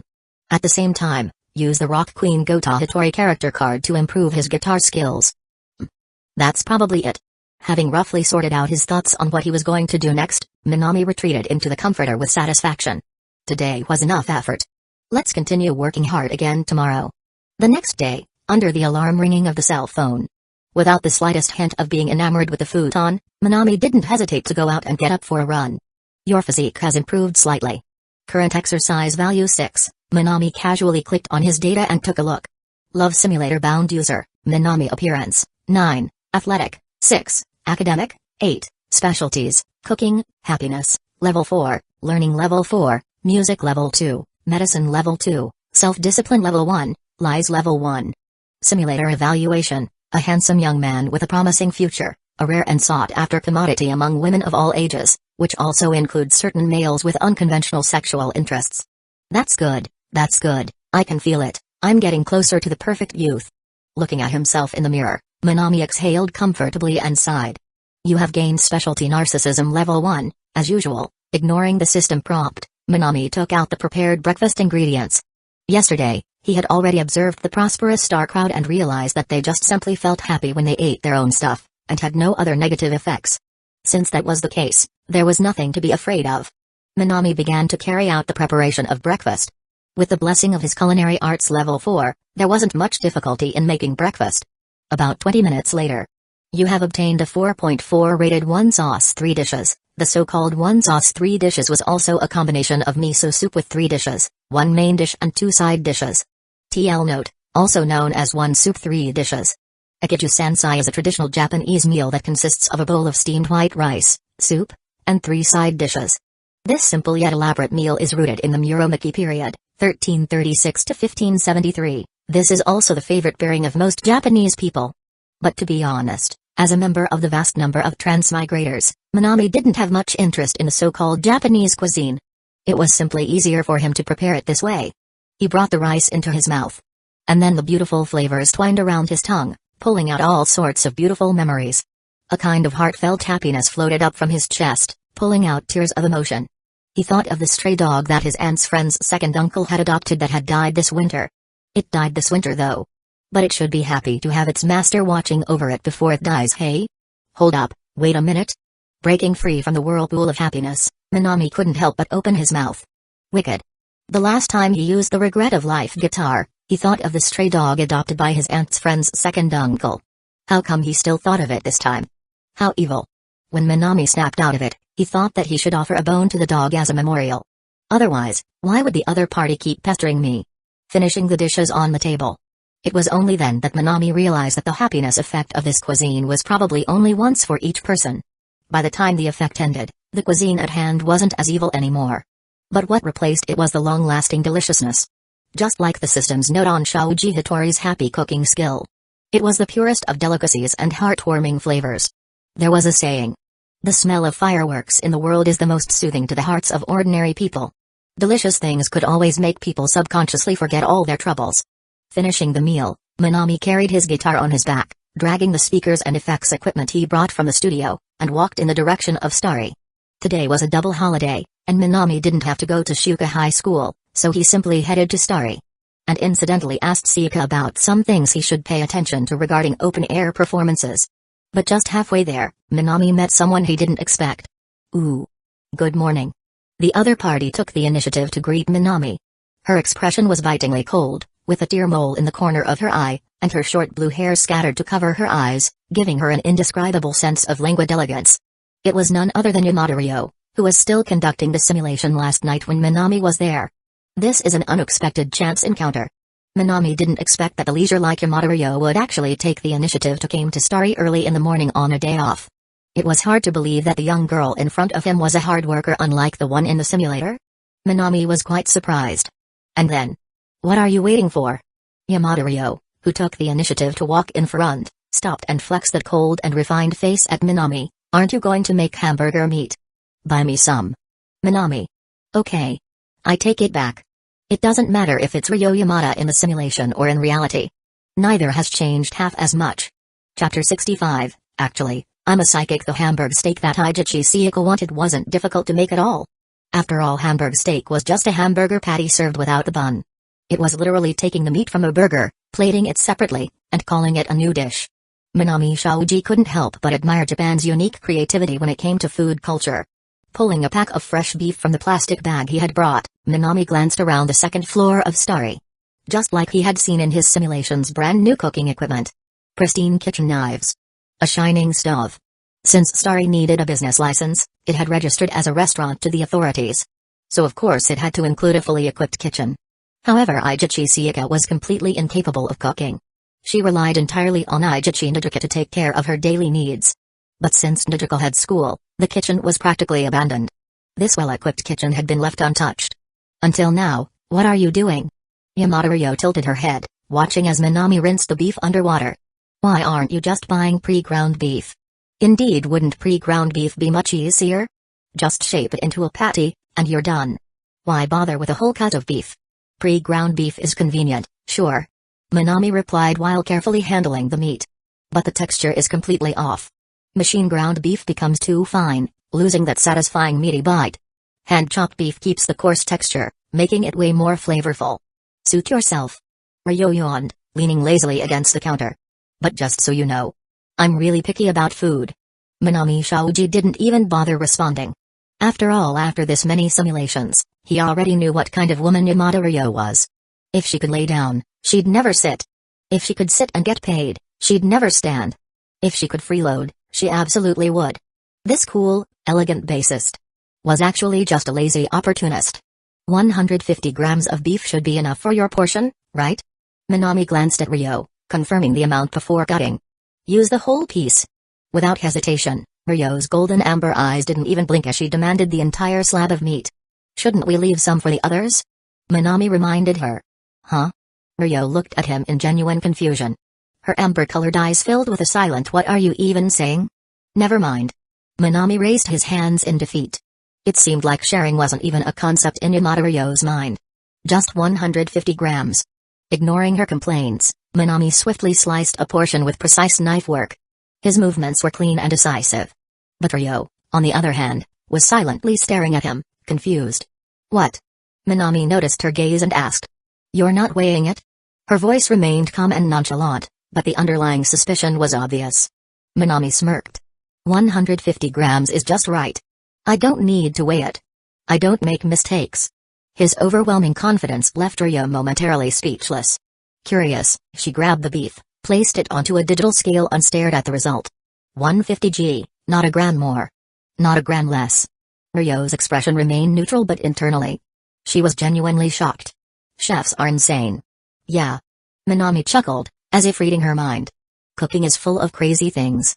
Ryo tilted her head, her large golden eyes narrowing slightly. Can he read minds? And why? She silently pouted. Didn't he give me more meat, considering how cute I am? Minami, still chopping the beef, suddenly spoke up. Humans can't read minds. And yeah, Ryo, you're cute, but if I gave you all the meat, Sika-san might actually kill you. How do you keep doing that? For the second time, Ryo was completely baffled. Minami paused, then grinned. Maybe because I'm a genius, I don't buy it. Ryo shook her head. You should. Minami set down his knife and turned to her. Besides, I've actually studied spiritual energy. I can see spirits. Huh? You don't believe me? Minami smirked. Fine. I'll prove it. Still kneading the beef, he casually spoke. Ryo, your family owns a private hospital, right? That's public knowledge. Ryo crossed her arms, unimpressed. Even Nobuka knows that. True. Minami nodded calmly. But his absolute composure made Ryo feel slightly uneasy. Then but Nobuka definitely doesn't know that you played the violin when you were little. Ryo froze. She quickly suppressed her shock, forcing herself to remain expressionless. But internally she was panicking. How does he know that? She scanned Minami's face, trying to figure out how he found out. She couldn't. What she didn't know was Minami had already learned everything about her in past simulations. Even the number and location of her beauty marks. No need to be surprised. Your guardian spirit told me. Minami smiled, pressing down on the beef patty. Ryo, your grandmother had a dog, right? Ryo tensed up. Let me see. Minami closed his eyes, pretending to sense something. Then, he spoke confidently. Its name was Headless Bass. A big golden retriever. Lived a long time, didn't it? And when you were a kid, you nearly ran into the street. That golden retriever bit your collar and pulled you back, saving your life. Ryo stared at him in shock. Her expressionless mask had finally cracked. Yamada Ryo's elegant and cold expression. Shattered. Yamada Ryo's usual calm and composed demeanor had vanished. Instead, she stared at Minami Shaoji in pure shock. The incident where Headless Bass saved her life, that was a secret she had kept to herself since childhood. She had never told a single soul. Yet, Minami had described it perfectly, the moment. The way it happened. Every detail. How? Does he know this? Even someone as skeptical as her was starting to believe. A moment later, Yamada Ryo hesitated, then, finally couldn't hold back. Master Minami. She took a deep breath, then asked seriously, what else did my guardian spirit say? Minami paused for a moment, then sighed regretfully. Ah. There is something very important. His voice dropped into a serious tone. But I've already revealed too much. For the next part, I might have to charge an additional fee. How much? Ryo narrowed her eyes. Minami rubbed his chin, then, calmly stated 1,000 yen. Here. Without any hesitation, Ryo pulled out a 1,000 yen bill from her small wallet and handed it over. Something about this still felt off to her, but her curiosity outweighed her doubts. Minami took the money without a trace of guilt. Then, his expression turned dead serious. What I'm about to say, Yamada-san, you must remember it. Ryo's amber eyes widened slightly. She nodded twice, her serious gaze locked onto Minami. Your family. Ah. Rather, your guardian spirit says your father should get a health checkup soon. At these words, Ryo suddenly stood up. Is something wrong with my dad's health? Her voice sharpened. Her parents had always been her greatest weakness. Just as they had always supported her freedom, she, too, cherished them deeply. Minami shook his head slightly. I can't say for sure. He raised his hands, then continued, but your guardian spirit told me it would be best if your father underwent a full pulmonary examination. If ignored, it might eventually lead to heart and lung failure. However, if checked now, there's still a chance for treatment. For the first time, Ryo's expression shifted into something uncertain. My guardian spirit said all that? She frowned slightly. Even understanding medical knowledge? Minami shrugged. Your guardian spirit seems very well educated. Ryo tilted her head in confusion. What kind of person is my guardian spirit? She asked curiously. Minami paused, thinking. Guardian spirit. Let's be real, I totally made that up, but if I think about it, in the simulation, I was always watching over Yamada Ryo, right? After a brief moment of contemplation, Minami spoke solemnly. Your guardian spirit. He's not as handsome as me, but still a rather exceptional doctor. Minami nodded, satisfied. That sounded about right. It was only natural that the simulated version of himself wasn't as perfect as his real self. I understand. Ryo stood up immediately. Minami blinked. Where are you going? Requesting leave from Sika-san. Ryo swiftly strapped her bass to her back. Then, I'm taking my dad to get a checkup. What about your Hamburg steak? Make it for me next time. Ryo waved her hand, walking away without hesitation. As he watched her leave, Minami let out a breath of relief. All right. That's one problem solved. Your lying skill has increased to level 2, this damn system is so annoying. Completely ignoring the intrusive notification, Minami stretched lazily. Why didn't he just tell Ryo directly? Why did he have to be so roundabout? Well, because of one simple phrase of brief friendship but deep feelings, speaking too deeply with someone you don't know well. In the simulation, he and Ryo were husband and wife. They could talk openly about everything. But in reality? If he had suddenly told her you should be more mindful of your dad's health, she'd probably think he was cursing her father instead. Trust must be built first. That's why he chose this approach. But if anyone overheard that conversation, the entire Starry Band might start treating me like some fake psychic. Oh well. At least, he had prevented a real-life tragedy. Just as Minami was thinking about this, Eiichi Sayaka and Eiichi Nijuka walked upstairs from the live house below. Sayaka raised an eyebrow, looking suspiciously at Minami. Minami. Do you know where Ryo just ran off to? Before Minami could answer, Sayaka crossed her arms, looking even more puzzled. She just asked me for leave and kept mumbling weird things like, Master Minami knows everything. Guardian spirit. And my dad is dying. What kind of prank is this? Some new trend? Minami rubbed his forehead. Damn it, Ryo. That was fast. He had only been sitting here for a few minutes and she had already spread the story across Starry. Also, Minami-san. Nijuka suddenly leaned in curiously. Are you actually a spirit medium? Minami felt a headache forming. Lying wasn't his strong suit. He was, at his core, a very honest, straightforward person. Guess I'll just make something up to brush them off. Just as he was about to casually deny everything, Nijuka hesitated, then spoke quietly. Actually. She fidgeted slightly. Then, with a serious expression, she finally asked, if you really do have psychic abilities. Can I ask you something? It's about my mom. For a moment Minami froze. He had no intention of playing along with this spirit medium nonsense. But Nijuka's face was filled with earnestness. Because, if he remembered correctly, Eiichi Nijuka's mother had already passed away. Chapter 66, Bocchi firmly grasps your palm. Aside from the first failed simulation with a score of 0, strictly speaking, Minami had already interacted with Nijuka and Sayaka for 4 simulation cycles. Nijuka was warm, outgoing, and considerate, always mindful of others' feelings, a rare, sunny girl full of kindness. Sayaka, on the other hand, was a textbook example of a tsundere woman. Simply put, she was cold on the outside but warm on the inside, always acting dismissive and critical while saying she wouldn't care, yet she was always there to lend Minami a hand when it truly mattered. These two had helped him a lot in the simulations, and Minami knew clearly that they both possessed angelic personalities. At the same time, he was also aware that Nijuka and Sayaka's mother had passed away in a sudden car accident long ago. That was a regret the two sisters had carried deep in their hearts. They wanted the music from Starry Performance Hall to reach their mother in heaven. That had always been Nijuka and Sayaka's dream. It was for this very reason that they wanted to make Starry famous.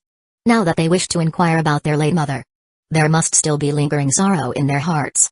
Minami thought for a moment before nodding. I understand. If there's anything, Manager, Nijuka-san, feel free to ask. He turned around, switched off the stove, and then, while Nijuka and Sayaka weren't paying attention, opened his inventory and used his character card. After a while Minami turned back to look at them, his expression calm as he spoke. Manager, Nijuka-san, you want to ask about your late mother, correct? The moment those words left his mouth, Nijuka and Sayaka visibly froze. Truth be told, they had never placed much faith in the words of the ever-eccentric Yamada Ryo. But the instant Minami spoke, there was an inexplicable force that made them want to believe him. Especially because they hadn't even said anything yet. How did Minami already know their mother had passed away? Don't be surprised. With narrowed eyes, he raised a finger and murmured in a distant, mystical voice, in the realm of theology, anything is possible. Since you've chosen to believe, there's no need to be surprised. One had to admit, when Minami spoke those words, his solemn demeanor and authoritative tone made him seem like a genuine oracle. Even Sayaka, who had always dismissed spiritual and supernatural beliefs, couldn't help but swallow nervously, almost convinced. In that moment, they truly felt perhaps Minami really could answer their questions. Minami-san, do you know what I want to ask? Nijuka blinked her fiery red eyes and couldn't help but ask. Of course I do, Nijuka-san. Your thoughts are incredibly strong, I've already received them. Minami waved a hand and continued speaking. Life is full of regrets. The regrets between friends, the regrets of illness, and the sorrow of losing a loved one suddenly without getting to say a final goodbye, without speaking one last time. His voice carried a profound weight, as if it could pull at the strings of memory. Leaning against the chair, Sayaka let her body sink back. Minami's words made her think of that day, a summer day. Sayaka, who had been away from home for days, fully immersed in band activities, received a phone call from her mother. But at the time, she was feeling irritated and thought it was a hassle. She merely glanced at the phone and hung up. Back then, she believed that her dream and her bandmates were the most important things in the world. Yet despite being hung up on, her gentle mother did not give up and instead went to find her at her friend's house. That day, her mother's words were warm. She still remembered them clearly. Your sisters. You must always support each other. Chasing your dreams is a wonderful thing, but don't forget to cherish your family as well. I hope you can keep Nadeko happy, always. Don't make her cry again. And invite her to one of your performances. She's always been looking forward to it. At the cafe, her mother had smiled gently, speaking with warmth and patience, without a hint of forcefulness, completely different from Sayaka's own impatience. And that request for her to invite Nadeko to watch her perform had been her mother's last wish. But back then, she had only cared about her own performance, her band, and her bandmates. Even though part of her cared about her mother's words, she had remained silent in the end. Why hadn't she agreed back then? Her mother's final wave, her warm and cheerful smile, it often surfaced in Sayaka's mind. She could never forget it. It was an eternal regret buried deep in her heart. And also, Nadeko's lifelong regret. They never got to see her one last time. Never heard her last words. Could never hear her soft, nagging voice again. At home, there was no longer her presence. The washing machine, the kitchen, everything was missing the person who once bustled there. Everything was gone. Only regret remained. Manager. Ah. Leaning against a bench, Sayaka was pulled from her memories by Minami's sudden voice. Here. He handed her a tissue. Sayaka gave him a puzzled look, not understanding why he was giving her a tissue. But the moment her fingers touched it, she realized unknowingly, tears had already streamed down her face. Beside her, Nadeko looked at her with a worried expression. Sorry. I lost my composure. Sayaka murmured, wiping away her tears. Minami's expression remained unchanged as he calmly said, Manager, I won't say things like don't dwell on it or just try to live well. But the dead cannot return. I know that. Sayaka replied with a nod. But then she shook her head. She just. You still have regrets, don't you? Minami's voice was always just the right tone at the right time, piercing straight into the heart. Yeah. I do. Sayaka spoke, and even the ever-cheerful Nadeko's face darkened. Not seeing her one last time. Not hearing her last words. How could they not feel regret? I'm sorry. Minami said softly, watching them. My abilities are limited. I can't let you see your mother again. So it's impossible after all. Hearing Minami's words, for the first time, Nadeko and Sayaka felt a sense of disappointment. Sigh. Well, I guess that's just how it is. After all, when it comes to spirit mediums. Ijichi Sayaka and Ijichi Nadeko took a deep breath, preparing to thank Minami Shaoji. But then the person you've always been thinking about has always been by your side, quietly watching over you. Minami spoke. Is that so? His words came suddenly, without any prior build-up. Both Sayaka and Nadeko hesitated, their expressions filled with doubt. Yes. Minami's expression remained unchanged, even as the two of them looked at him with skepticism. It's not an illusion. Even now, she is whispering beside you. She is speaking. He closed his eyes, and, in a slow, measured voice, he spoke aloud the gentle words he could hear in his mind. Sayaka, you always do such a good job tying Nadeko's hair so neatly. The two of you have supported each other all this time. That's truly amazing. Sayaka, you've taken your role as an older sister so seriously. Never forget to cherish your family. And finally, I have always loved you both. There was no resentment in these words. No blame.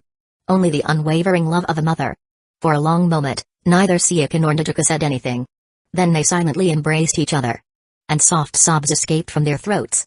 This time, they did not doubt Minami's words. Because the hairstyle, the mutual support, the importance of family. These were all things that only she would have known. Things she would have said. It was undeniable. She was here. Even if they could not see her. Even if they could not touch her. Their crying was soft. But its meaning was clear to anyone who heard it. I'm sorry we never got to see you one last time.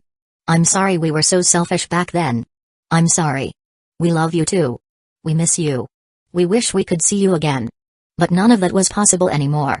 As their quiet sobs filled the room, Minami did not say anything else.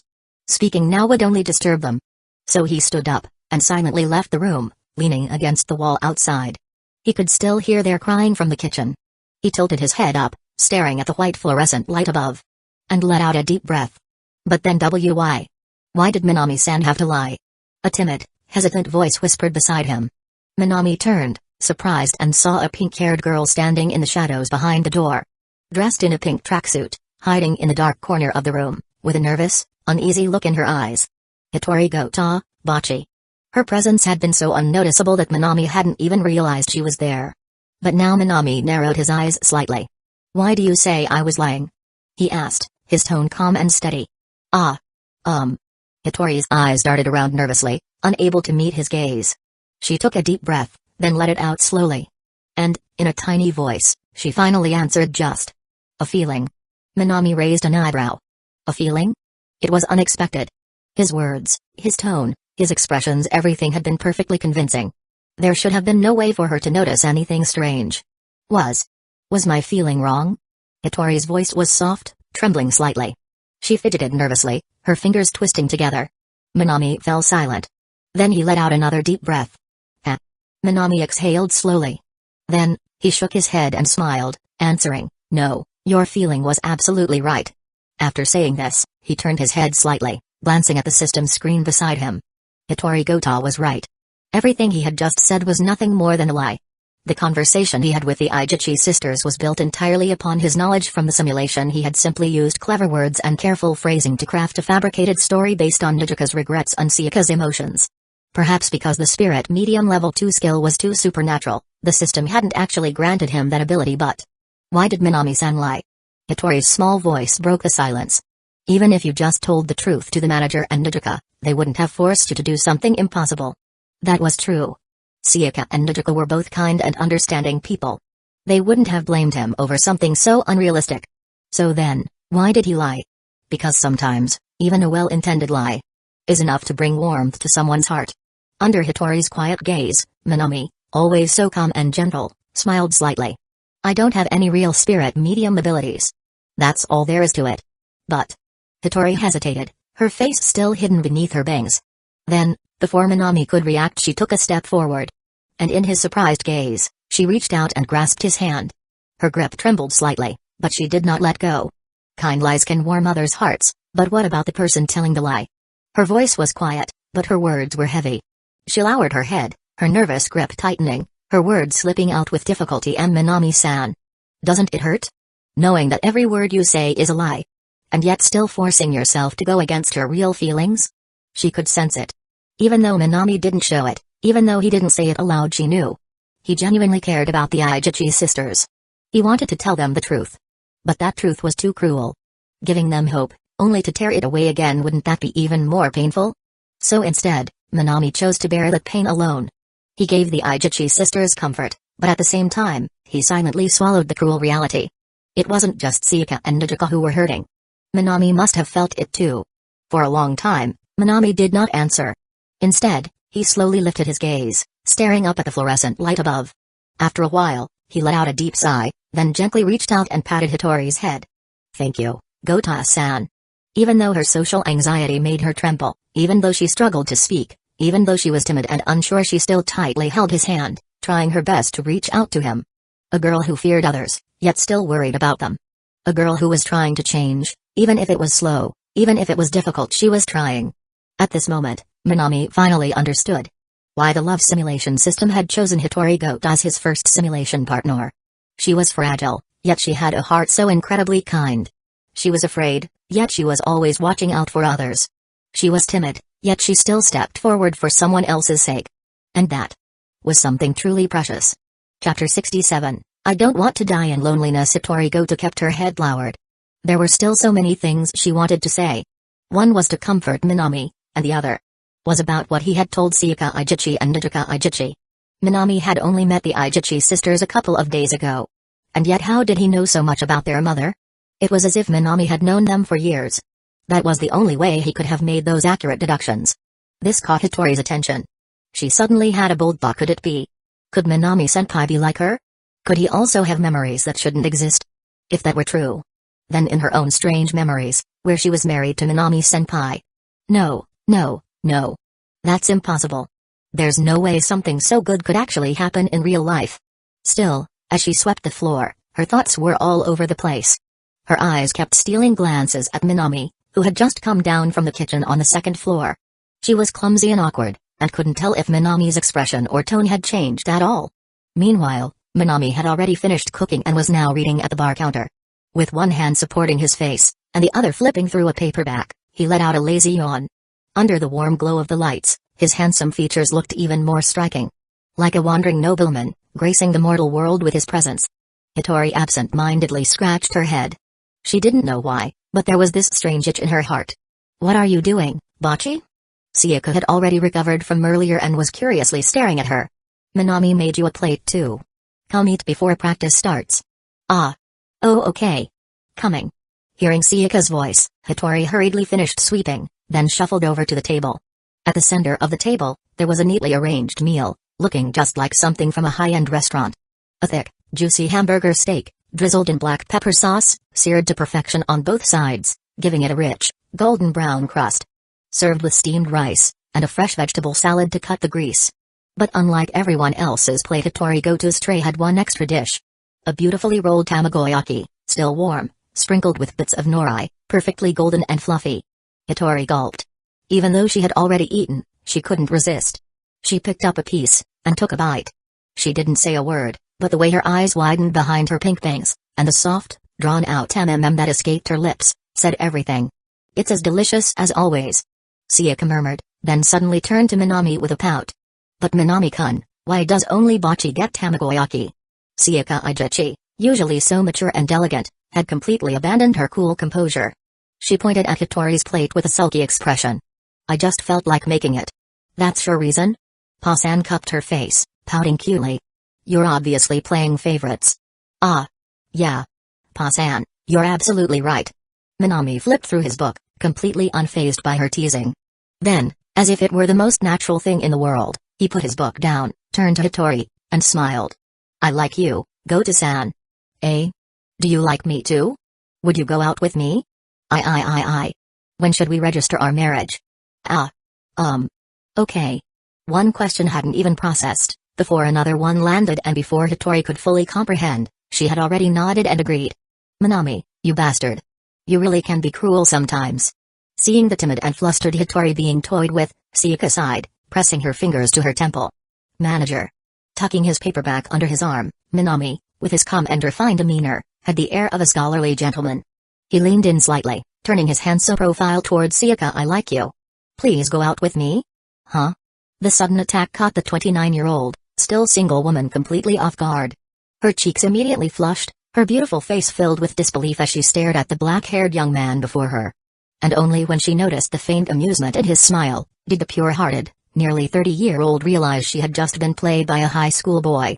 A 29-year-old woman, blushing furiously, let out a frustrated cry. "Do you want me to throw you out, Minami?" "It was just a joke."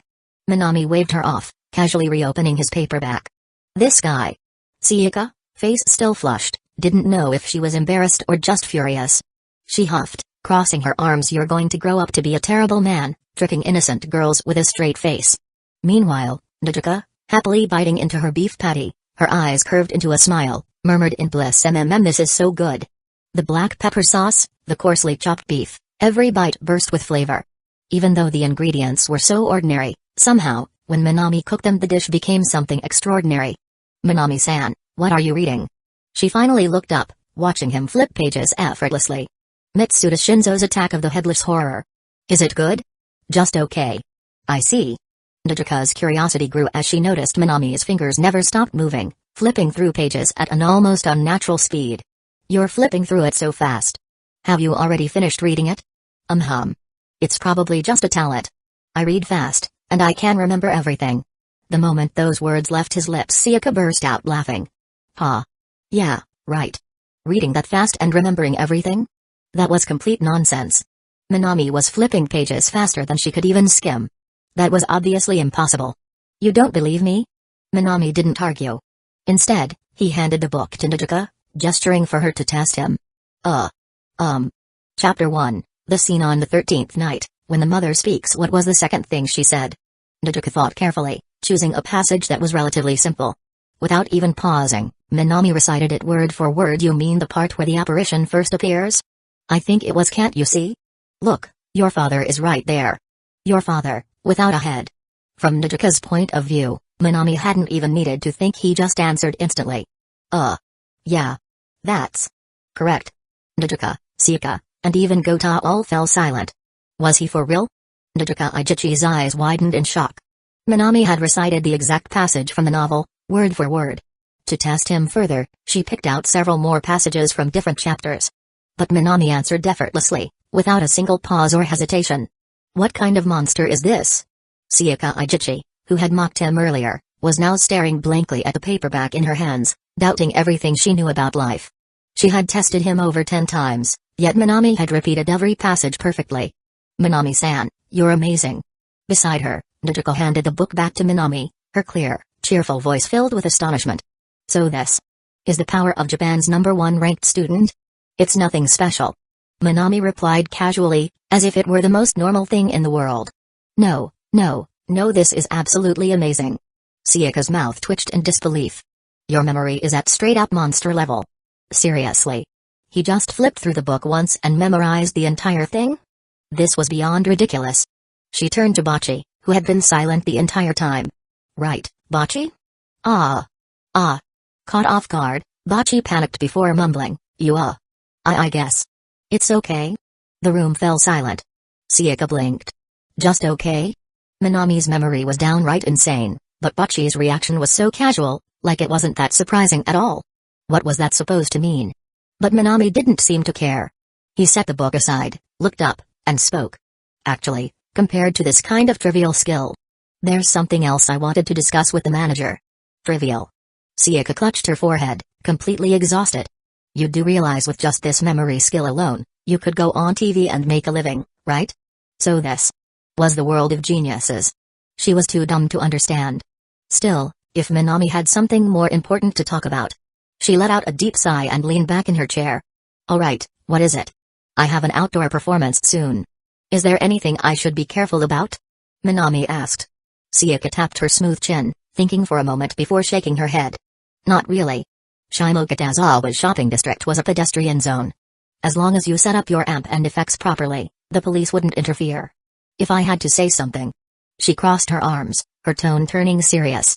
The biggest challenge is stage fright. Even experienced musicians got nervous on stage. And Minami, you've only been playing guitar for 2 hours, right? More or less. Minami nodded. Performing in front of people is completely different from practicing alone. Sika raised one finger. So my advice is simple: whatever happens, don't panic. That sounded easy, but in reality, it was hard as hell. Even professional bands had members who choked under pressure. And Minami was going to perform with only 2 hours of practice? Sika had a bad feeling about this. But Minami nodded calmly. Got it. Thanks, manager. Sika stared at him, surprised. I'm actually curious. She leaned forward. You're crazy smart. Why not practice more before performing? What's the rush? Minami chuckled. There's a reason. A very, very big reason. He couldn't exactly tell her. Oh, it's because I have Bocchi's Rock Queen character card. Well, whatever. Sika sighed. Since he had already decided, there was no point in arguing. She grabbed a strawberry milk carton, pierced the straw through the foil, and took a sip. By the way, she suddenly asked, what song are you playing? This piqued her curiosity. The song? Sika's question actually caught Minami off guard. Yesterday, he had been too busy with the whole Ryo-if scenario. He hadn't even thought about what song to play. To be honest, before picking up the guitar, Minami had no interest in music. All he ever did was study. Listening to music? Never did that. So he had no idea what songs were popular. Which meant, for the first time, he actually had no answer. But then a song suddenly came to mind. A song he would never forget. I've decided. Minami spoke firmly. Oh? What's it called? Sika's interest grew. Is it from a famous band? Minami shook his head. No, it's an original. An original song? Najuka, who was helping clean up, turned around in surprise. Her ponytail swayed slightly. What's it called? She was curious. Very curious. After all, Kasoka Band had just passed Sika's test and was preparing to debut their original song. Minami having an original sparked a sense of friendly competition in her. Meanwhile, Bocchi, who was also helping clean, subtly perked up her ears. She stole a glance at Minami. Then she heard his answer. It's a song written by some friends of mine. It's called I Don't Want to Die in Loneliness. Crash. The sound of a tray hitting the floor. Huh? Bocce? Siaka turned around, confused. But Bocce wasn't listening. Her mind was blank. That song. That was the song from her fragmented memories. Why? Why does Minami-senpai know it? She stared at him, shocked beyond words. Chapter 68, Regrets of Life, Guitar Flood of Memories. Moments spent with Minami, pursuing dreams alongside Kesoka Band. These were memories Bocce had never shared with anyone.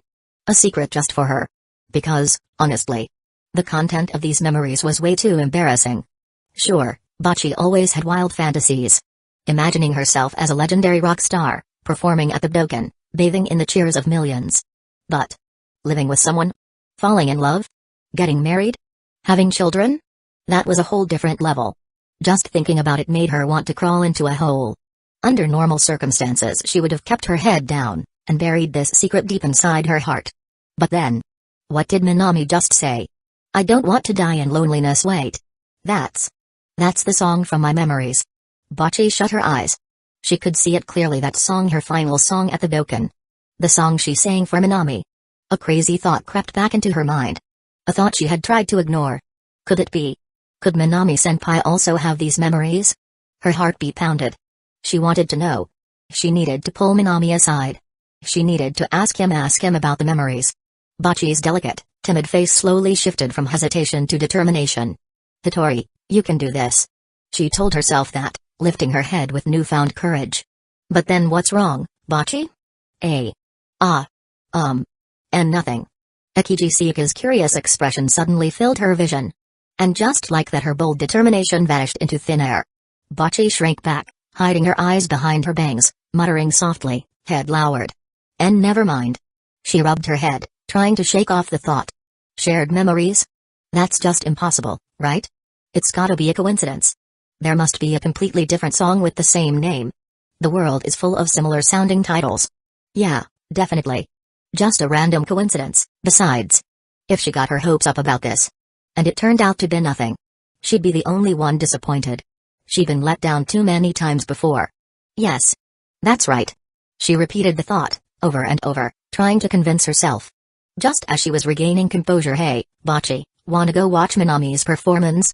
Ecchi's words landed at the worst possible moment. The moment Bocce thought she had pushed away her doubts, the monster named curiosity burst free from its cage. Watch his performance? If I go and listen, maybe I'll find out the truth. Maybe.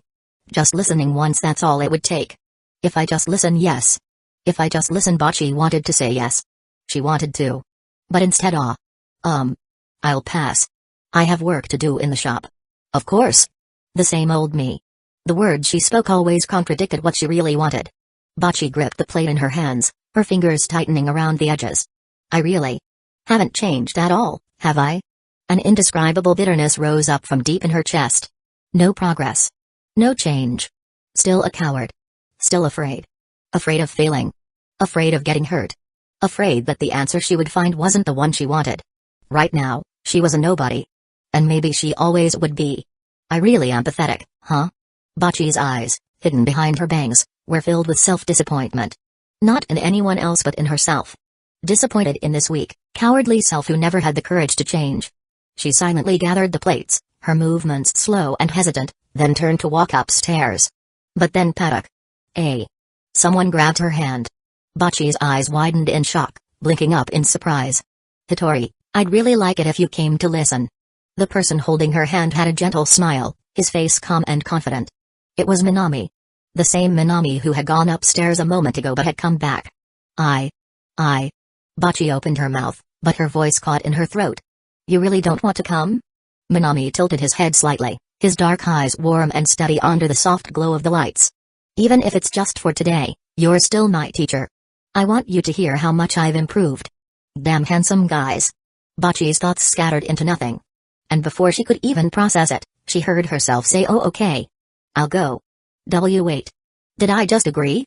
I agreed. Just like that. Bocce had no idea why. No idea why she couldn't say no. But when Minami asked her for something, she felt like she could never refuse. No matter what it was, she would probably say yes. Every single time. And besides, Minami-senpai. Did he see through me? Did he realize what I was thinking? Bocce suddenly looked up, peeking at Minami's face. Same as always. His expression steady. His emotions unreadable. She couldn't tell if he had figured her out or not. Then thanks. That was all he said. Bocce, you're way more important to him, aren't you? Having received Bocce's answer, Minami gave a small nod and let go of her hand. But the noi, Minami. Don't you think you're way too passionate when it comes to Bocce? A grumbling voice came from behind him. Ecchi, clearly unimpressed. Huh? Minami blinked, genuinely confused. He hadn't really noticed it himself. He just saw Bocce looking down, her expression tinged with some kind of sadness, and for some reason, he felt like he couldn't let her just walk away. But as for this so-called passion Ecchi was talking about, he really didn't see it. Oh, there's definitely a difference. Ecchi folded her arms, her gaze darting between Minami and Bocce, who was, as usual, shrinking behind her bangs in that light pink tracksuit. At the very least, you wouldn't be that gentle when asking me to come watch your performance. Of course not. Minami laughed, waving a hand dismissively. I treat everyone with the same kindness and warmth. You're just overthinking it, boss. He flashed a teasing smile. Besides, you're the one lending me the amp and effects pedal. I'd never forget a debt like that. TCH. Ecchi clicked her tongue, clearly not buying it. Even if Minami worded it nicely, she could still hear the difference in his tone. The warmth in his voice when talking to Bocce, it wasn't just kindness. Even if Bocce herself was too dense to notice, someone used to customer service like Ecchi? She could feel it right away.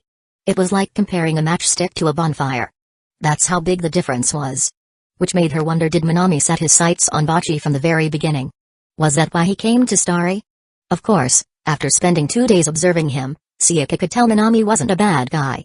Calling him a player or a heartbreaker was probably just teasing at this point. I'll keep watching him for now. If Minami was truly a decent guy, then she wouldn't mind him being with Bocce. But if he turned out to be some scumbag, then she'd have no problem kicking his ass. The amp and effects pedal weren't that heavy. Realistically, Minami could have carried them alone. But when it came to his outdoor performance, Ecchi wasn't the only one who tagged along. Even Pa-san came along out of curiosity. Alright, amp is fine. Effects pedal is working properly. As Pa-san connected the output cables, she had Minami strum a few notes to test the sound before finally nodding in satisfaction. Alright, Minami-kun.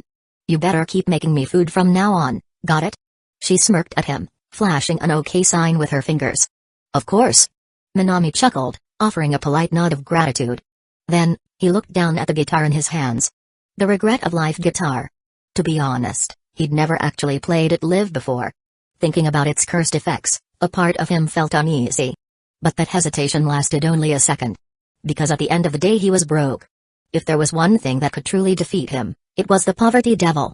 No way in hell was he gonna let this guitar go to waste. Now then, what next? Right as he was wondering that, a cheerful voice chimed in. Hey everyone. There's gonna be a free live performance here soon. Come check it out. It was Nijika, always ready to hype things up. Yep, totally free. Come take a look. Her voice alone was enough to start drawing in curious passers-by. It was a weekend, and Shimogatazawa, being just as trendy as Akihabara, was naturally packed with people. And with Nijika, Bocce, Ecchi, and Pa-san all gathered in one place, their cute and eye-catching looks alone were enough to draw attention. Naturally, this attracted even more passers-by.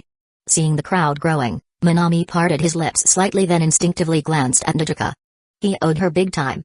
If anything, she had just made sure that the Regret of Life guitar would have a proper audience to destroy. An absolute angel. Alright. That should do it. Ow. Nei-chan, what was that for? Unaware of what she had just done, Nijika grinned with satisfaction, only to get chopped on the head by her sister. This is Minami's first outdoor performance, Nijika. Ecchi sighed, her expression filled with exasperation. Did it ever cross your mind that dragging this many people over might just make him even more nervous? Did you ever stop to think that your help might actually make things worse? Yes. That was a valid concern. For most newcomers, stepping onto a stage for the first time only to see a sea of eyes staring at them was enough to make their minds go blank. Nijika had unintentionally ramped up the pressure on Minami. I didn't think about that at all. Realizing her mistake, Nijika's mouth hung open slightly, her usual confidence crumbling. But Minami-senpai looks fine, doesn't he? A hesitant voice suddenly cut in. Bocce, who had been silent this whole time, lifted a finger pointing at the stage. Minami stood one step above the crowd, guitar in hand, taller than everyone around him. His expression never wavered. No nervousness. No panic. He was just looking down at his guitar, a strange, almost conflicted look on his face. Conflicted? Why would he be conflicted? The guitar was fine. The song was chosen. The amp and effects pedal were all set up. So what was there to hesitate about? Ecchi frowned. Minami looked less like a guy holding a guitar and more like a guy holding a bomb. Oi? Minami. She couldn't hold it in anymore. You've got the guitar in your hands, don't you? Then just play already. What the hell are you waiting for? As soon as those words left her mouth, Minami's dazed expression cleared up. He glanced at her eyes carrying a helpless amusement. Then, finally, his fingers pressed down on the strings. But before he could even strum the first note, Nei-chan. Don't rush Minami-san. Nodoka couldn't just stand by and watch. What do you mean, don't rush him?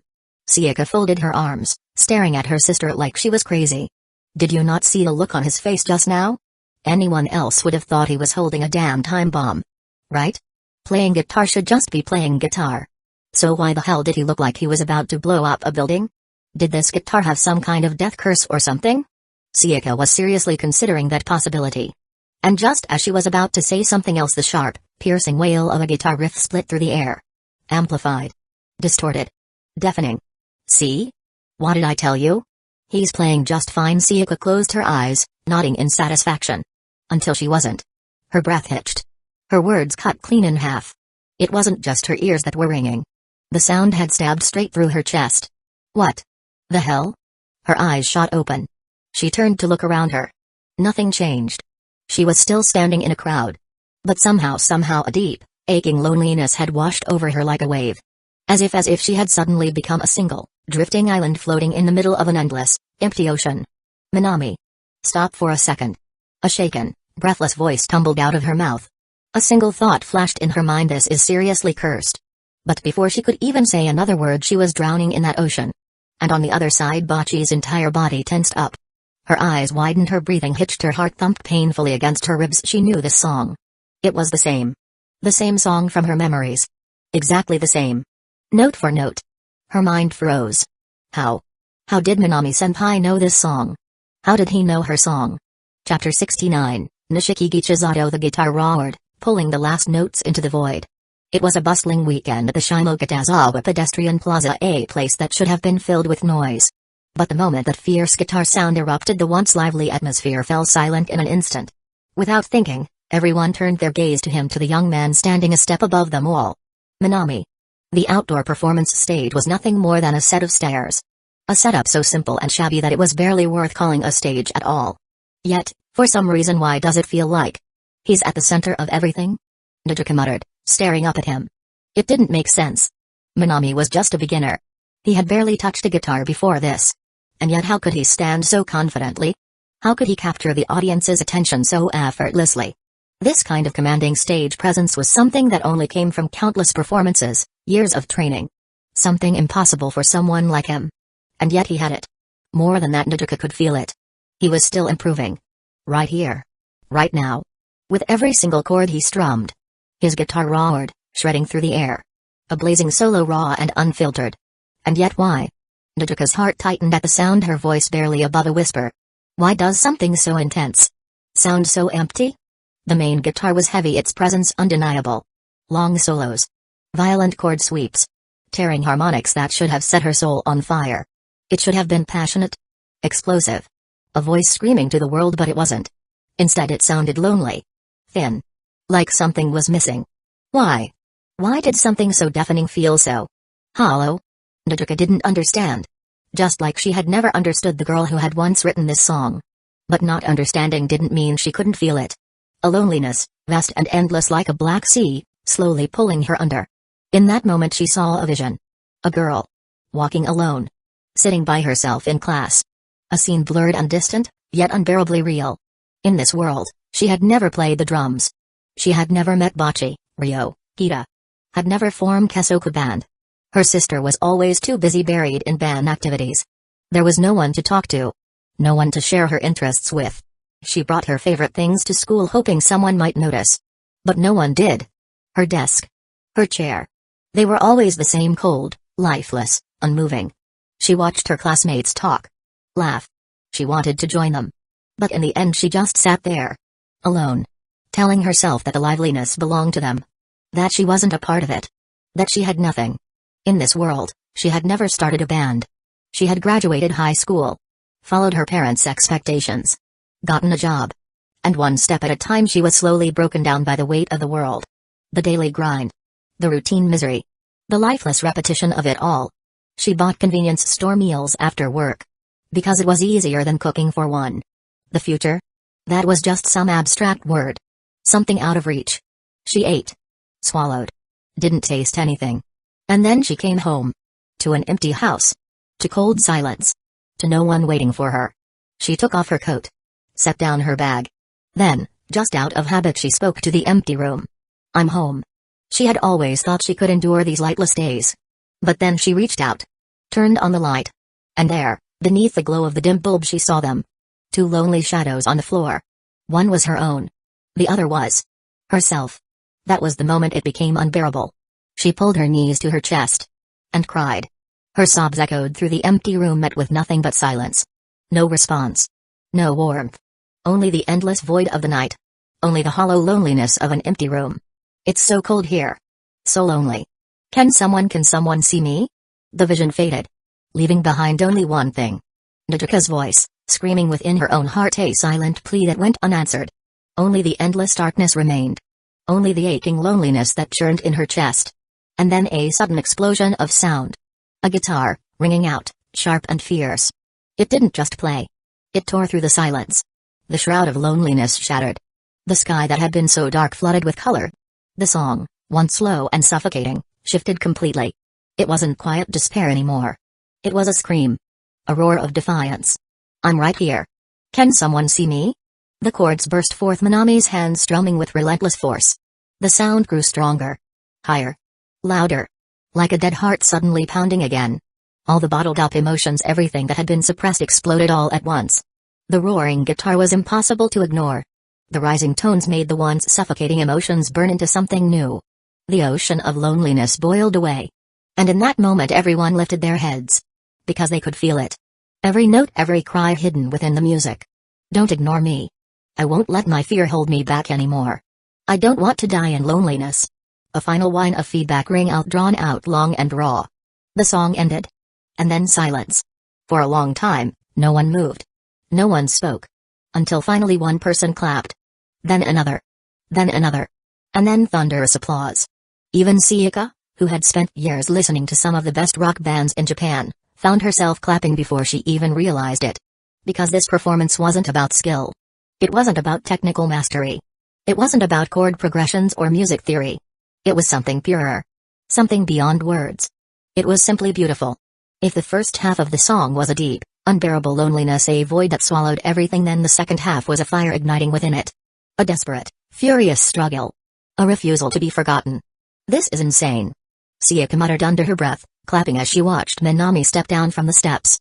She was genuinely confused. How the hell is this his first performance? She wiped the corners of her eyes, annoyed to find them wet with tears. She looked straight at Minami and grumbled. Hey! What the hell was that? Minami blinked, confused. Huh? Was it really that big of a deal? Of course it was. Sayaka snapped, pointing to the crowd. Do you not see what just happened? Because it wasn't just her. It wasn't just Nadjika. Many of the passers-by, who had simply stopped to listen, ended up teary-eyed, overwhelmed by emotions they couldn't explain. One man in particular had completely lost it. Tears streamed down his face as he suddenly fell to his knees, sobbing hysterically.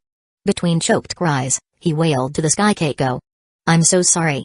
Why did I cheat on you? I never even loved Hanako, Yuko, or any of those other women. I only love you, Keiko. Please forgive me. I love you.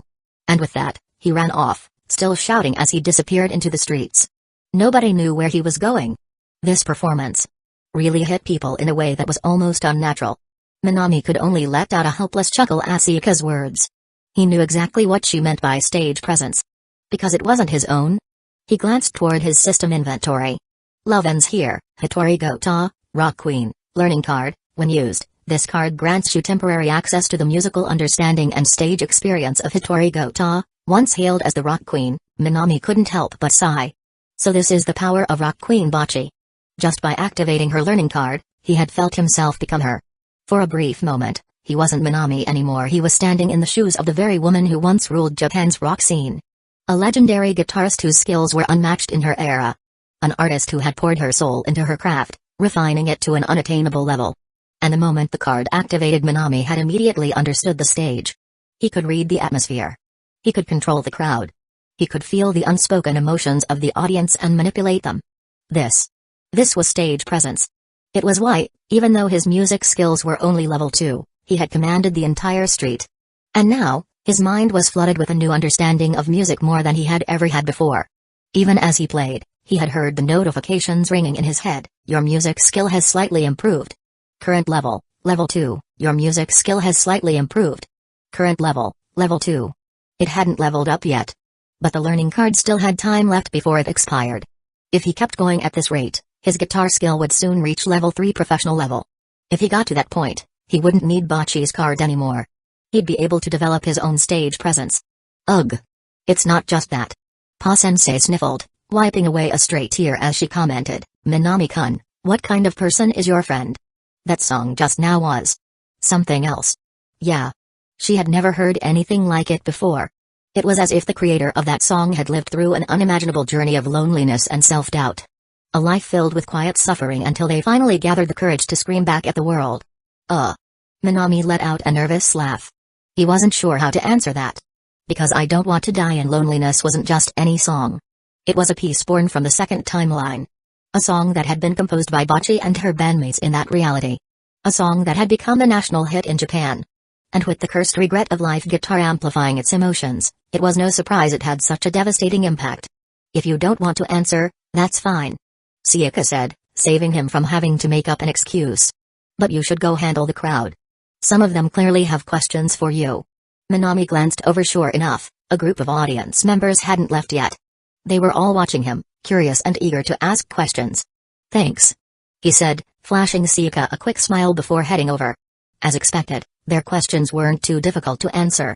Most of them just wanted to know if he'd be performing again. Some asked for his line ID. A few even asked for autographs. Luckily, Minami had a lot of experience with social interactions. Handling them was easy. But what he didn't realize was that behind him, standing silently in her pink tracksuit and pleated skirt, was Bocce. Her eyes shining with realization. She finally knew. No doubt about it. This was the same song. Before, she had been hesitant. But now she was 100% sure? Minami remembered.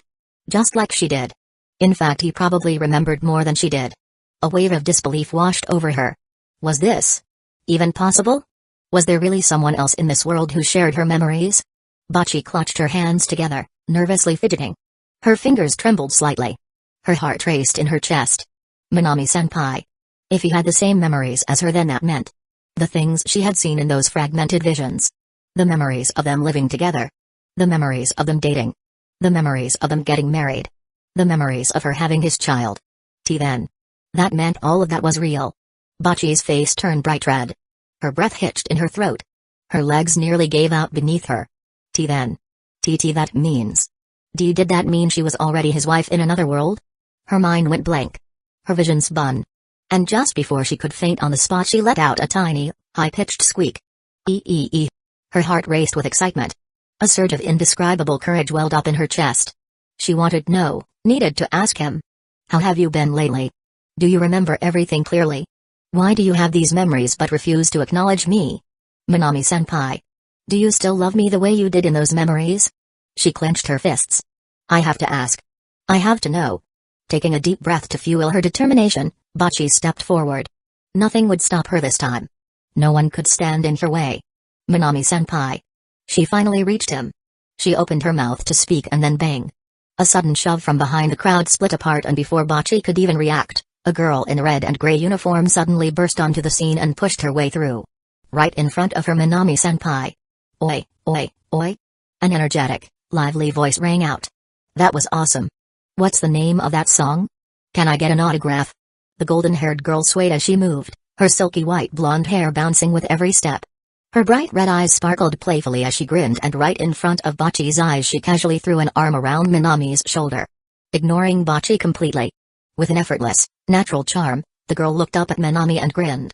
Hee, my name's Chisato Nishikigi. Cool name, right? Just sign your name on my backpack strap. Oh yeah, what's your name, lil bro? Her cheerful, fiery energy burned like a flame. Her beautiful, mischievous face beamed up at Minami as if they'd known each other forever. And Bocce? She stood there, frozen. Chapter 70, Simulation Target, Admired Level, Chisato Nishikigi. The golden-haired girl squeezed into the crowd. A stark contrast to the gloomy and introverted Bocce. Ignoring the curious gazes from the surrounding onlookers, she smiled cheerfully, took off her backpack, and handed a marker to Minami. Her radiant, porcelain-like face caught the attention of many. But what surprised Minami wasn't her striking beauty. It was the system notification flashing in his mind. New simulation target detected, Chisato Nishikigi, a new simulation target? Minami's gaze instinctively lingered on the girl before him. Her silky, golden white hair fell smoothly over her delicate neck. Her sharp and symmetrical features were flawlessly elegant. Her hair curled slightly inward at the ends, while her left side was neatly tied with a striking red ribbon, revealing her snowy white ear. But what stood out the most was her ever-present, carefree smile. A smile that seemed untouched by any worries in the world. She had no trace of shyness or discomfort at being closely observed. Noticing Minami looking at her, she even flashed a cheeky grin and held up a playful peace sign. Minami. Saying nothing, he simply took the marker and signed his name Minami on the strap of her backpack. Ooh, so you're Minami-kun, huh? You've got nice handwriting. Hey, that reminds me, I have this friend who Chisato. A clear, cool voice suddenly interrupted her. Minami instinctively turned his head. At some point, a raven-haired girl had silently parted the crowd. Her beauty was starkly different from Chisato's cold. Composed. Sharp, yet delicate. Her brilliant violet eyes, however, were anything but calm. They were locked onto Chisato with thinly veiled frustration. Ha ha ha. Takina, perfect timing. I was just about to ask Minami-kun to sign something for you too. I don't need it. Huh? What do you mean, you don't need it? Just a second ago, you were crying the hardest while listening to Minami-kun's song. Chisato pouted in exaggerated dissatisfaction. Shut up. Betrayed by her own best friend, the girl Takina Inoue blushed furiously. Then, in a swift, rigid motion, she bowed deeply to Minami. I sincerely apologize. I'm Takina Inoue. My friend has troubled you. It's fine. I'm glad to hear that. Takina sighed in relief. They had only come to Shimogatagawa to buy groceries for the orphanage, but after stumbling upon Minami's street performance, the reckless and excitable Chisato rushed into the crowd without a second thought, leaving Takina with no choice but to stand guard. Now that the performance was over, we should get going, Chisato. Oh. But I wanted to chat a bit more with Minami-kun. Takina, you definitely feel the same, right? I mean, you were crying so hard just now. Chisato puffed her cheeks in playful protest. I was not crying. That was just dust in my eyes. Poke. Yeah, sure. Dust in your eyes. Like how it was. Poke. Poke. Chisato smirked, ruthlessly jabbing at Takina's pride once more. Takina's face flushed even redder. Her voice rose in frustration as she pointed a stern finger. Chisato, wait outside. Now.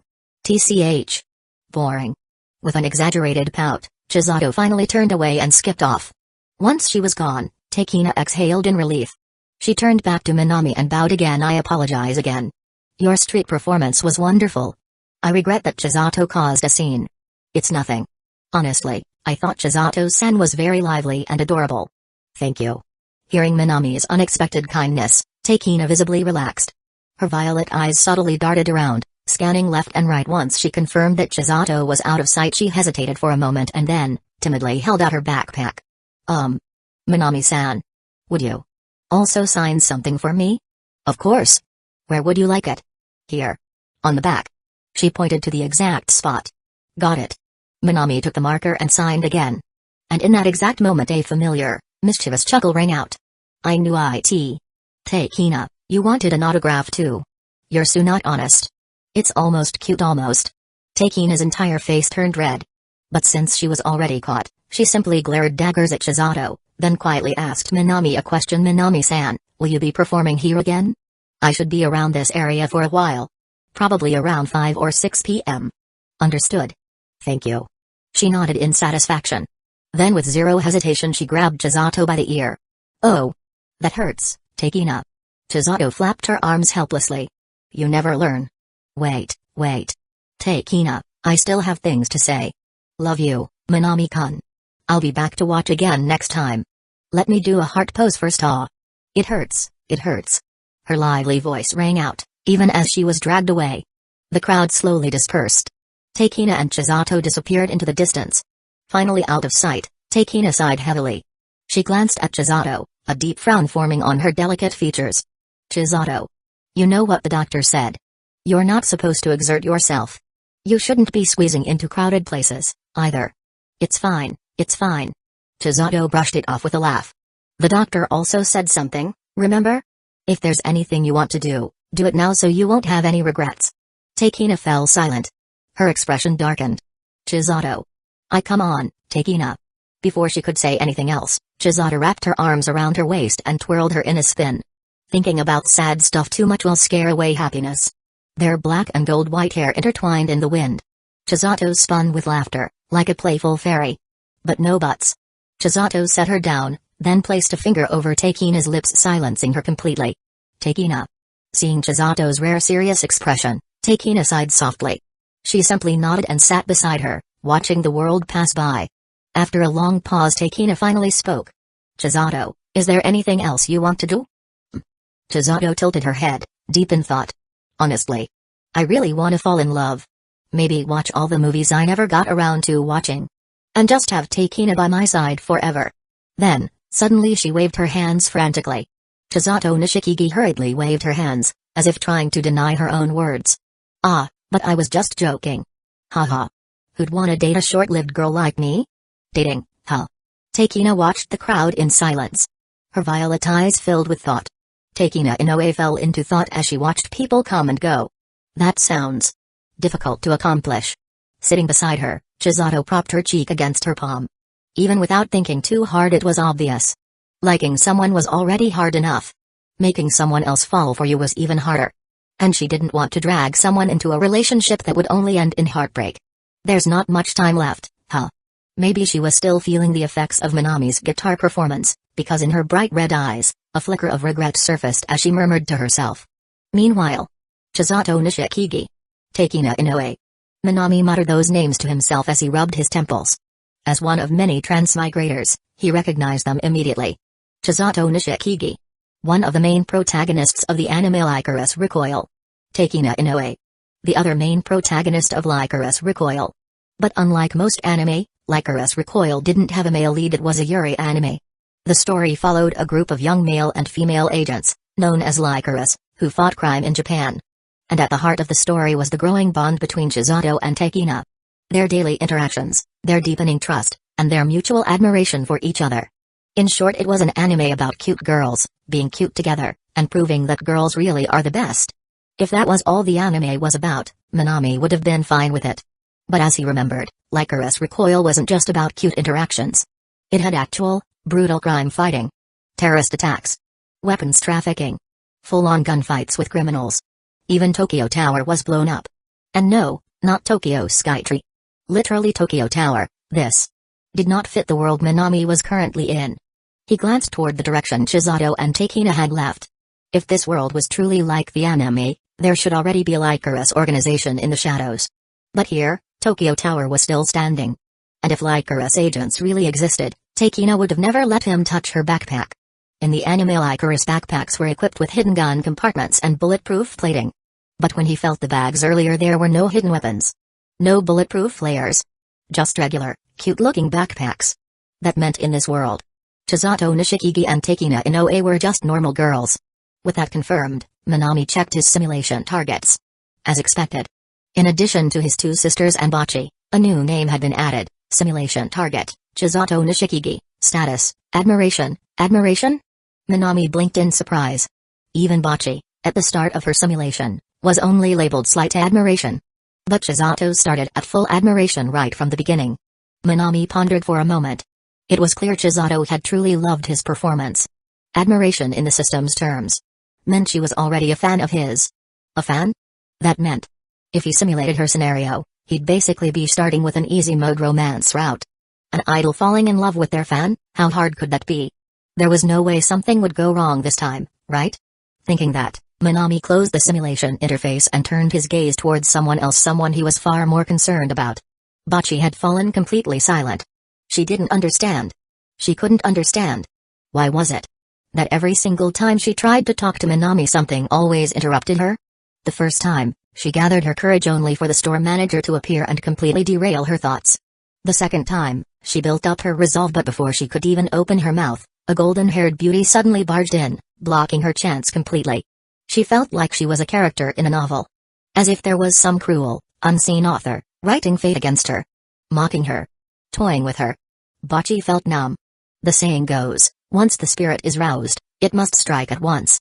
The second attempt weakens. The third attempt fails. Her courage that she had carefully treasured in her heart was completely gone. She was just a social anxiety-ridden introvert. 2 chances to speak up was already a miracle for someone like her. Maybe it's better to just give up. She let out a small sigh, as a self-deprecating feeling surfaced in her chest. What did her memories with Minami even matter, anyway? What connection could someone like her possibly have to someone like him? As she lowered her head, lost in thought, a voice suddenly rang in her ears. Bocce. A voice called out to her. Bocce. Bocce looked up in shock and saw the very person she had been thinking about standing right in front of her. You had something to say to me earlier, didn't you? But you kept getting interrupted. The sudden shift from despair to hope stunned Bocce into silence. She stared blankly at Minami. His gentle and clean-cut face held no other emotion except concern. His eyes were focused entirely on her. And that alone was enough for Bocce. She suddenly realized something every time she hesitated, every time she was about to retreat into her shell. Minami always seemed to notice. The first time when the manager interrupted her, he noticed. The second time when she hesitated about watching his performance, he noticed. Every time she felt lost, every time she didn't know what to do, Minami was always there. Always reaching out. Always giving her that little push. And this time was no different. Bocce opened her mouth. Then closed it again. Her fingers curled into fists. She could feel her heart pounding in her chest. This time, she wouldn't run away. She lowered her head and in a clear, steady voice, she said, "Why yes. There's something I want to tell you, Minami-senpai." And with those words, the courage she thought had run dry surged back into her chest. She reached out and grabbed his hand. This time, she wouldn't hesitate. Chapter 71, Bocce Can't Say No. Starry was a small live music venue. It had some popularity, but it wasn't exactly a big name. Because of that, working there wasn't too demanding. Bocce's usual duties weren't complicated. She mainly just stood behind the counter, serving drinks to customers every now and then. But today, things were different. Since Bocce had something important to say to Minami, he didn't go home immediately. Instead, he waited for her at Starry. Of course, just standing around would have been a bit weird, so the store manager, Siaka, had Minami temporarily take over Yamada's spot at the front counter. At first, Siaka thought this was a good idea. But the moment Minami sat down behind the counter, she immediately regretted it. Why? Because a strange phenomenon was unfolding inside Starry. After Minami's outdoor performance, a group of his audience members had followed him inside. And many of them were women. Probably college students from a nearby university. Or working women out for a drink on the weekend. And they weren't here for the music. They bought their tickets. They ordered their drinks. And then they gathered around the counter where Minami was sitting. Instead of listening to the live performance, they were all trying to talk to him. Siaka almost grabbed a broom and chased them out of Starry herself. TCH. These women. She was about 3 seconds away from personally kicking them out. If it weren't for Pasan and Kaikuri holding her back, Starry would have gone down in history as the first live house in Shimogatazawa to forcibly remove paying customers. Meanwhile, completely oblivious to the chaos, Minami sat behind the counter, sorting through receipts with his usual calm demeanor. His handsome features looked especially deep in thought, the warm glow of the store lights casting soft shadows across his face. And because of that, several female university students in the crowd were completely mesmerized. Some even pulled out their phones to secretly take pictures of him. Even after Hitori nervously warned them not to, they only gave a half-hearted apology and kept snapping away. And then there were the older women. The confident office ladies. The ones who weren't just here to watch. Minami-kun, you live alone in Tokyo, don't you? It must be tough on your own. You know. If you ever need a little financial help, you can always come to Onsen's house. Their voices dripped with suggestion. Their smiles full of hidden meaning. Their intentions crystal clear. Minami sighed. It was going to be a long night. To be honest, Minami didn't care. The words of those women, the flirtations. The not-so-subtle invitations. The playful teasing. None of it fazed him. He simply continued his work, sorting through receipts with his usual calm demeanor, a polite, good-natured smile on his face, chatting effortlessly with the women around him. Even with so many people talking to him at once, he handled everything with ease. Not a single trace of nervousness. His sharp mind made calculating receipts a breeze. Every transaction was processed quickly and flawlessly. The cash register beeped as he scanned the purchases one pass. That was all he needed. The group of watching women let out small gasps of admiration. Minami's thoughts? Wow. These women are seriously rich and kinda dumb. They paid 1,500 yen for a ticket, spent even more on drinks, and they weren't even here to watch the performance. They were just sitting there, throwing money at him to chat. This money is way too easy. Minami held back a chuckle as he mentally tallied up the numbers. Maybe, once he was rich, he'd open a live house of his own. Meanwhile, that's kind of amazing. Hitori, now finished with her work, glanced over at Minami. Her mouth slightly open in surprise. She had been helping her sister at Starry for a long time. But even she couldn't handle this many customers at once. And then hey, is it just me, or are most of the customers here women? Pa-san blinked in disbelief. Damn. Is being hot really this profitable? If this were a normal day, at this time, there shouldn't have been this many customers in Starry. This guy. Sayaka the manager slowly sipped her strawberry milk, her expression dark. Listen up. She spoke. Her tone was serious. If any of you ever date Minami, you better be careful. She looked at Hitori. Her gaze piercing. Because if he ever decides to start fooling around, he could have a different woman in his bed every night. And never repeat a single one. 365 days a year. Hitori froze. Her hands gripping the water bucket. She shrunk into herself. She could feel the weight of Sayaka's stare. And then, Minami showed up. Carrying a tray of drinks. Minami-san, what's this? Some female customers forced them on me. They gave me way too many, so you guys can have some. Minami sipped his lemonade as he sat down. Completely unaware of the tension in the room. They gave you too many. Hitori and Pa-san stared at him. Customers. Giving free drinks. To an employee. This was not normal. This is unfair. Pa-san muttered. Hitori nodded in agreement. Not once had a male customer ever offered them drinks. But Minami? Just sat there. Being hot. And free drinks fell into his lap. Unacceptable. Just as the two girls were grumbling to themselves, Sayaka approached. Holding a receipt. She looked conflicted. Minami. Did you miscalculate the numbers? Minami looked up. Impossible. Mental math has always been my specialty. Sayaka rubbed her temples. She double-checked the numbers. Then triple-checked. Her face twisted in confusion. But this is... Hitori and Pa-san peered at the receipt. They read the total. And then they both fell silent. Because the amount of money on the receipt was equal to an entire day's revenue for Starry. And then some.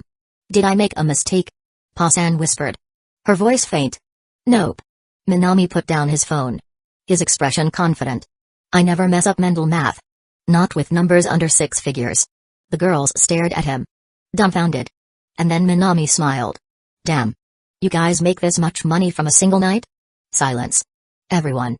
Just stared at them. In that moment, they weren't looking at a guy who attracted women like bees to honey. They weren't looking at some handsome front desk worker. They were looking at a literal walking money machine. Minami-kun. Pa-san smiled. Her voice dangerously sweet. Have you ever considered taking Yamada's job? Or maybe Kaikuri's? I mean, Kaikuri's barely here anyway. We could fire her, no problem. Wait, Pa-san. Don't sell out your friends for money. Hitori frantically blocked Pa-san's mouth. After Pa-san calmed down, Hitori wiped the sweat off her forehead. And then, she looked at Minami. Her expression deeply conflicted. Minami-san. Do you know what you remind me of? Minami tilted his head. Hitori took a deep breath. And then with absolute sincerity she declared, a succubus. Minami almost choked on his drink. And not just any succubus.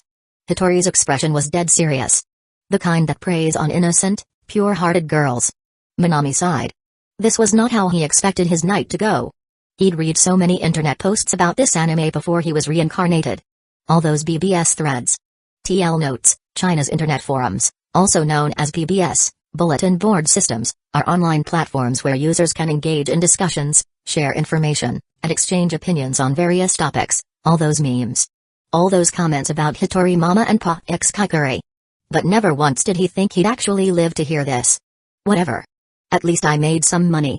He thought to himself. With the older sister fan club finally leaving, Minami settled back down and waited for Hitori's shift to end. He was curious. What exactly was so important? What could make someone as shy as Hitori go out of her way to talk to him? Did she remember something? He shook his head. No way. There's no way the simulator is that broken. Either way, he'd find out soon. 1 hour later. Sayaka kicked them both out. You're done for the night. Get out. You're blocking customers from watching the other bands. The two of them stepped outside. The clock read 7:30 p.m. Minami walked ahead by half a step. Bocce followed behind. What do I do? Bocce panicked. Her hands clutched her jacket. She had planned to ask about the memories, but how was she supposed to start the conversation? Bocce's social anxiety was in full bloom. She followed behind Minami, his posture straight, hers slightly hunched. She opened her mouth, then closed it. Opened it again. Closed it again. She had decided. She wanted to ask about the memories. She needed to know. But how was she supposed to start the conversation? She hadn't spoken properly with anyone in so long. Her social skills were rusty. Her mind went into panic mode. How do I say this? Her internal monologue spiraled into chaos. Minami-senpai, you also have those memories, right? No. Too direct. Minami-senpai, do you know anything about the memories in my head? No. That sounds like an interrogation. The more she thought about it, the worse it got. Her hands clutched her head. What should she say? I am but an unworthy woman, please take care of me from now on. No. That's something you say after marriage. Have you thought about naming our kid Minami Nozake? No. They weren't even married yet. So, when are we getting married now? Stop. Her inner self screamed in circles, running wild in her brain. And then bam. Minami suddenly stopped walking. Lost in thought, Bocce couldn't react in time. She walked straight into his back. Huh? She clutched her nose, her cheeks flushing. Why did he stop so suddenly? Had he figured out what she wanted to say? She peeked at his face. His expression was the same as always. Clean. Gentle. Relaxed. She let out a small sigh. Good. She didn't expose herself, Hitori-san. Her breath caught in her throat. Minami turned to face her. His gaze was calm, but his next words shattered her entire soul.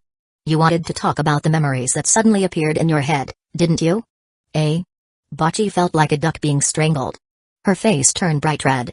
Her eyes widened in shock. She instinctively shrunk back, her voice barely above a whisper. How? How did you know that? Yes. How? Did Minami have mind-reading powers? Was this ESP? Or was it because in their memories, they were already a married couple? And their souls were naturally in sync? She started overthinking again. But then Minami laughed. His expression amused. Nope. Not mind-reading. And we're definitely not some old married couple. He raised a hand and pointed at her mouth. Hitori-san, did you know? When you start overthinking, you accidentally say your thoughts out loud. Bocce's eyes widened in horror. Her hands flew to her mouth. Her entire existence crumbled into dust. She said it out loud. What did She say? What did he hear? Her soul ascended. She wanted to crawl into a hole and die. This was the worst day of her life. Bocce, completely defenseless. Her big, beautiful eyes were full of panic. Deep inside, she was cursing herself. I'm such an idiot. So there was no mind reading. She just blurted out everything she was thinking. So? What exactly did you want to ask me, Hitori-san? Minami stepped forward. His pace picked up. Bocce instinctively stepped back. Step by step. He advanced. She retreated. Until her back hit a wall. She was trapped. Minami stood right in front of her. His presence loomed over her. She shrank into the corner, her face pleading, Minami-senpai, didn't you already know what I wanted to ask? That's not the same. Minami leaned in, his expression serious. I want to hear you say it yourself. Bocce's brain completely shut down. The warm glow of the street light illuminated her pale skin, making her look almost ethereal. But in her overwhelming panic, only one thought echoed in her mind. I'm done for. If Minami-senpai decides to bully me here, I won't be able to refuse at all. Chapter 72, Bocce's affection level increased. I'm done for. If Minami-senpai bullies me here, I won't even be able to resist. Bocce's mind went blank. She could only watch as Minami leaned closer. And closer. And then flick. Ow! Bocce clutched her forehead, squatting down in pain. That was a little lesson for you. She looked up, confused. What do you mean, Minami lowered his hand, The one that had just flicked her forehead. His tone was half amused, half exasperated.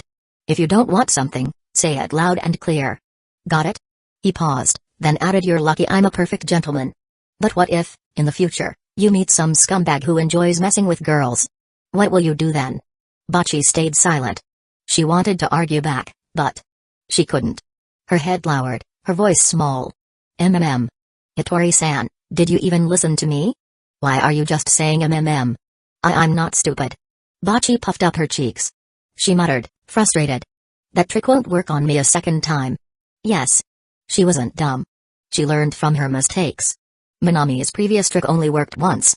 If he tried again, she wouldn't fall for it. Is that so? Minami's eyes gleamed mischievously. He leaned in again, his voice low. Then this time, Hitori-san, will you go out with me? Eh? Bocce's jaw dropped. Her entire body froze. What do you mean, eh? Minami chuckled. Her reaction was adorable. I like you, Hitori-san. I've always liked you. Before, I thought it'd be too sudden to say it. But now that we share the same memories, it's only natural for me to ask you out, right? Bocce felt her soul leave her body. Is that how it works? And after dating, we'll get married. Well, that's too fast. Bocce fell straight to the ground. Her legs gave out. But Minami didn't stop. His expression stayed serious. We'll have the wedding at your house, Hitori. Do you prefer a Western-style wedding dress or a traditional white kimono? And about our child, we'll name them Minami no Sake, like you suggested. Bocce short-circuited. She couldn't think. She couldn't breathe. She couldn't process. Well? Answer me, Hitori. Minami leaned even closer. His voice was firm. Demanding. Hitori, say it. Will our child be named Minami no Sake or not? Bocce's soul completely detached from her body. Her mouth moved on its own. Her brain shut off. If it pleases you, my lord. Minami let out a long sigh. His voice full of disappointment. Hitori-san. Didn't you say the same trick wouldn't work on you twice? Bocce froze. She finally realized. She fell for it. She fell for it again. Her face exploded red. Under the soft streetlight glow, her flustered expression looked especially charming. She trembled, ashamed beyond belief. Just minutes ago, she had boldly declared, I won't fall for the same trick twice. And yet when Minami tried it a second time, she walked right into it like an idiot. Bocce covered her face. She wanted to disappear. This was the worst. Bocce, the ultimate airhead. A deep blush spread across Bocce's pale, soft cheeks under the dim streetlight. Her lips parted, but no words came out. Just a moment ago, she had confidently declared she wouldn't fall for the same trick twice. And yet she had stupidly walked right into it again. This was beyond embarrassing. She had been caught red-handed, a certified idiot. Bocce fidgeted, unable to find the right words. Minami, however, had no intention of waiting for her to come up with them. He smiled and asked directly, so, after this little lesson, Hitori-san, what did you learn? Bocce struggled to find an answer. After much internal agony, she finally mumbled out, Don't agree to marriage proposals so easily. Minami facepalmed. He let out a deep sigh. Then, he firmly poked Bocce's forehead. No. What you should have learned is to stop letting people lead you around so easily. Oh. Minami squinted at her. So. Do you actually understand now? Not really. Minami turned around without another word. He was done. Bocce watched as he walked away, her eyes hidden behind her bangs. Her fingers twitched, as if she wanted to reach out and stop him. She opened her mouth, but no words came out. She could only watch. As Minami walked further and further away. A strange sense of loss bloomed in her chest. Then hurry up, Hitori-san. What are you standing there for? Minami turned back, waiting for her in the distance. Okay. I'm coming. Minami let out a small sigh. She had just been sulking, but the moment he called out, her face turned red, and she hurried over like a happy little puppy. He couldn't help but think Bocce was just like in the simulation. Easy to tease, completely defenseless, but at the same time, impossible not to feel protective of. They continued walking, one slightly ahead, the other following closely behind. Neither spoke. Minami didn't start a conversation. Bocce didn't dare to. She just watched his shadow, carefully stepping within it, following his every move. Then Minami suddenly spoke. Hitori-san, can you tell me exactly what you remember? Bocce froze for a moment. Then, in a small voice, she began explaining the fragmented memories she had. Minami listened quietly. And as she spoke, he gradually pieced together the truth. So that's how it works. When I clear 90+ score happy ending, the simulation actually transfers fragments of that memory to the person involved. It wasn't the full experience, just bits and pieces. But that explained why Bocce's feelings toward him had changed so quickly. Minami had never expected the dating simulator to have such a feature. From one perspective it was amazing. Think about it. A smooth life. A game-like reality. Surrounded by beautiful girls, all above a 7 out of 10. What was not to love? But Minami suddenly stopped walking. Hitori-san. Bocce, still lost in thought, looked up at him. Under the dim street light, Minami's posture was straight, his eyes were calm, his voice was steady, but there was a weight in his words. I know now that we share these memories. However, Bocce blinked. She could feel something serious coming. I want you to really think for yourself, Hitori-san. Not just rely on scattered memories. Not just act on impulse. Not just assume you have feelings for me because of some vague recollection. Minami tilted his head slightly. His voice gentle, but firm. I want you to take your time. To consider, to understand, to truly decide for yourself. Not because of some shallow, incomplete memories. Those aren't real feelings. That's not love. That's just a passing illusion. Bocce fell silent. His words sank into her heart. And deep down she knew he was right. If this had been any other guy, someone shallow and manipulative, he would have taken advantage of her confusion. He would have exploited her lack of certainty. But Minami. He wasn't doing that. He was giving her a choice. And that alone made her heart flutter even more. Minami might have treated anyone else lightheartedly. But with Bocce, that wasn't possible. Because he knew. He knew how hard she tried. He knew how much effort she put in to change herself. To overcome her social anxiety. To chase her dreams alongside her friends. She was insecure, yet resilient. She was timid, yet endlessly kind to others. And to trick someone like her. To use the simulation's shared memories to manipulate her into being his girlfriend. That would be far too easy. After all, Bocce didn't even know how to properly say no. But that kind of thing wouldn't just be cheap. It would be downright pathetic. And completely irresponsible toward her feelings. Minami couldn't do that. And he wouldn't. As for Bocce's appeal? If anyone understood it, Minami did. He had seen the Bocce from the simulation. The stunning Bocce, whose beauty had reached a solid 9 out of 10. The Bocce who was soft, timid, and obedient, so much so that even his simulated self had been hopelessly captivated. But it was because he respected her that he refused to reduce his feelings to something so shallow. Liking someone wasn't just about physical attraction. And Minami wasn't some scumbag who would take advantage of a girl's momentary confusion just to score an easy relationship. Bocce didn't say anything at first. She simply looked up at him, wide-eyed. But in Minami's words she sensed something genuine. Just like how she always treated others with kindness, Minami, too, had taken her feelings seriously. He hadn't belittled them. He hadn't brushed them aside. He had faced them head-on. I understand, Minami-senpai.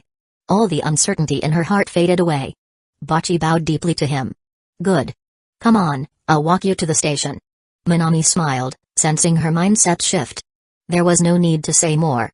Some things only needed to be mentioned once. Say too much, and people would just think you were nagging. Bocce didn't say anything else. But this time she didn't lag behind. Instead, she took a small step forward, closing the distance between them. The streetlights flickered above them. And under their glow 2 figures walked side by side, drifting further and further away. Wait, did that actually work? Bocce's house was nowhere near Minami's. So after escorting her to the station, she bowed again and waved goodbye. Thank you so much for taking care of me today, Minami-senpai. Her voice was still soft but clearer than any she had spoken all day. It's nothing. See you tomorrow. Minami waved back. And as he watched her figure disappear into the station, he sighed. His little speech probably lowered her affection points, huh? Ah well. It couldn't be helped. It was a bit of a shame, but at least he had stuck to his principles. But even so, just as Bocce was about to disappear from sight, Minami gave in to curiosity. He activated his data scanner. His vision changed. And Bocce's stats appeared before him. Name, Gota Hitori. Appearance, 8 athletics, 4 academics, 3 skills, low self-esteem, level 3. Social anxiety, level 2, learning, level 1, guitar, level 3, current impression of host, deep attraction, great interest, admiration, holding romantic feelings. Wait, what? Minami rubbed his eyes. Was he seeing things? Originally, Bocce's status had only said, deep attraction, great interest, admiration, but now there was a new line. Holding romantic feelings, huh? Minami froze. Then rubbed his eyes again. Wasn't her affection supposed to go down? How did it go up instead? And then he saw the system's evaluation. System analysis: she is extremely conscious of you. She can no longer take her eyes off you. She seems to harbor strong romantic feelings toward you. Despite her shyness, she has made up her mind to change for your sake. As long as you take initiative, she is very likely to respond positively. Minami blinked. And read it again. Then again. And again. He slowly turned his head toward the station. There, under the glow of the platform lights, Bocce was stepping onto the train. Her pink hair swayed as she walked. Her footsteps seemed unusually light, as if she were floating. Minami stared at her and muttered to himself, "Gota-san. Are you for real?" Chapter 73, Romance Target Chisato Nishikigi. First simulation. After seeing Bocce off, Minami finally returned home. He opened the love simulator and checked his remaining affection points. Originally, he only had 930 left. But now it had skyrocketed to 1,530. Huh? Minami froze. He had only talked with Bocce for 10 minutes. Just 10 minutes and she had already contributed 600 points. That was 2 whole simulation runs. Bocce's affection point output is insane. Minami opened the notification log and was instantly bombarded with a wall of, "You have received plus 30 affection points from Gota Hitori. You have received plus 30 affection points from Gota Hitori. You have received plus 30 affection points from Gota Hitori." It just kept going. But thinking about how much her feelings had grown, Minami realized this actually made sense. He closed the love simulator for now. Then, headed to the bathroom. 15 minutes later, Minami emerged from the shower, casually drying his hair with a towel. He never used a hairdryer. He didn't like the feeling of hot air blasting his scalp. After taking a sip of water, he sat cross-legged at a low wooden table in his room. A tiny, second-hand table, a cheap wardrobe, a basic bed, a portable stovetop, and moldy spots on the wall. That was everything in his one-room rental. Man. These study conditions suck. Minami glanced around at his tiny room and realized he needed to start making money. Luckily, he had already planned ahead. During his street performance yesterday, he had asked Pa-san to record his live performance. Tomorrow, he would pick up the footage, then upload it online. If it did well, that could become another income stream. But to monetize videos, he needed a contract with a streaming site. That was going to take some time. For now, he pushed aside those troublesome thoughts and focused on studying. For an hour, Minami immersed himself in his textbooks. When he finally looked up, a system notification popped up. Your academics have slightly increased. Current level, 8, Pa. I knew it. I improve every single day. Minami nodded proudly. Then, your narcissism has slightly increased. Current level, 2, can I turn this notification off? This system was seriously annoying. Not only did it mistake confidence for narcissism, but its memory sharing was so unreliable. What kind of half-baked system was this, anyway? Minami finished his water and reopened the love simulator. Love simulator, bound user, Minami Shaoji, appearance, 9 athletics, 6 academics, 8 skills, cooking, happiness, level 4 academics, level 4 narcissism, level 2 lying, level 2 music, level 2 medicine, level 2 self-discipline, level 1, system analysis, a promising young man, handsome, slightly narcissistic, and highly desirable to women of all ages, including a few men with unique interests. Minami ignored the system's ridiculous side comments and scrolled down. Available simulations: Shaoji Shio, older sister; Shaoji Yuko, younger sister; Gota Hitori, Bocce, Nishikigi Chisato. Remaining simulation attempts: 1. Minami stared at the list. Then his gaze landed on a new name. Nishikigi Chisato? The energetic blonde from earlier. The one who barged into his performance and latched onto his shoulder like they were best friends. The Lycra's recoil girl. Minami tilted his head. This might be interesting. Only one simulation left? Frowning at the remaining simulation count, Minami finally remembered during his last successful bocce simulation, he was already down to one last attempt. The Yamato Ryo with route card he used didn't count, since it consumed an item, not a simulation. So having just one attempt left made perfect sense.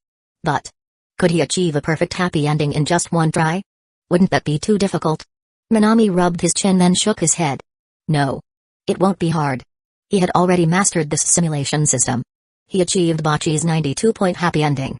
Even Ryou's was 89 points on his first try. By now he was an expert at this game. And Chisato Nishikigi was the first girl to start with a natural admiration rating. This was a dream scenario.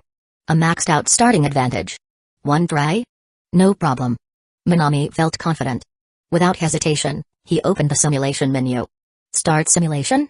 Yes. Remaining simulation attempts, 0. His consciousness dived into the simulation. Simulation begins. After leaving Starry, you return home. As usual, you admire yourself in the mirror even though your living conditions are terrible. Your blind optimism remains your greatest strength. Sitting at his low wooden table, he reflected on his street performance today and smiled. Not just because of the successful show but because of the blonde girl who barged in Chisato Nishikigi. His natural social awareness kicked in. And he realized her bright personality masked a deep admiration for him. Not just her friend, too, was interested. She had even asked for his next performance. So, he told them. And watched them leave. Sitting at home, he became curious about her. And decided 1. Prepare for tomorrow's performance. Attract her with your looks and guitar skills. Keep building the relationship, 2. Too much guitar practice is exhausting. Take a break and study. 3. If you like her, you should claim her. Knowing your enemy is key to victory. Prepare for tomorrow's show and stalk her. 4. Personally simulate. Huh? Minami froze. Ignoring option 4, since he had no retries left, the first 3 options were all ridiculous. Especially option 3 straight up stalking. Are you serious? This isn't Love Simulator anymore, it's Crime Simulator. Minami grimaced. This was a guaranteed death flag. Option 3 was immediately eliminated. Now, it was between options 1 and 2. Option 2 meant studying instead of playing guitar. But knowing this system's personality, if he chose study mode, the rest of the simulation would become a study arc. And besides, the system already hinted Chisato Nishikigi was interested in his music. If he ignored the guitar now, that would be a fatal mistake. Option 1 it is. Minami made his choice. You decide to prepare for tomorrow's street performance. You are confident in your looks and guitar skills.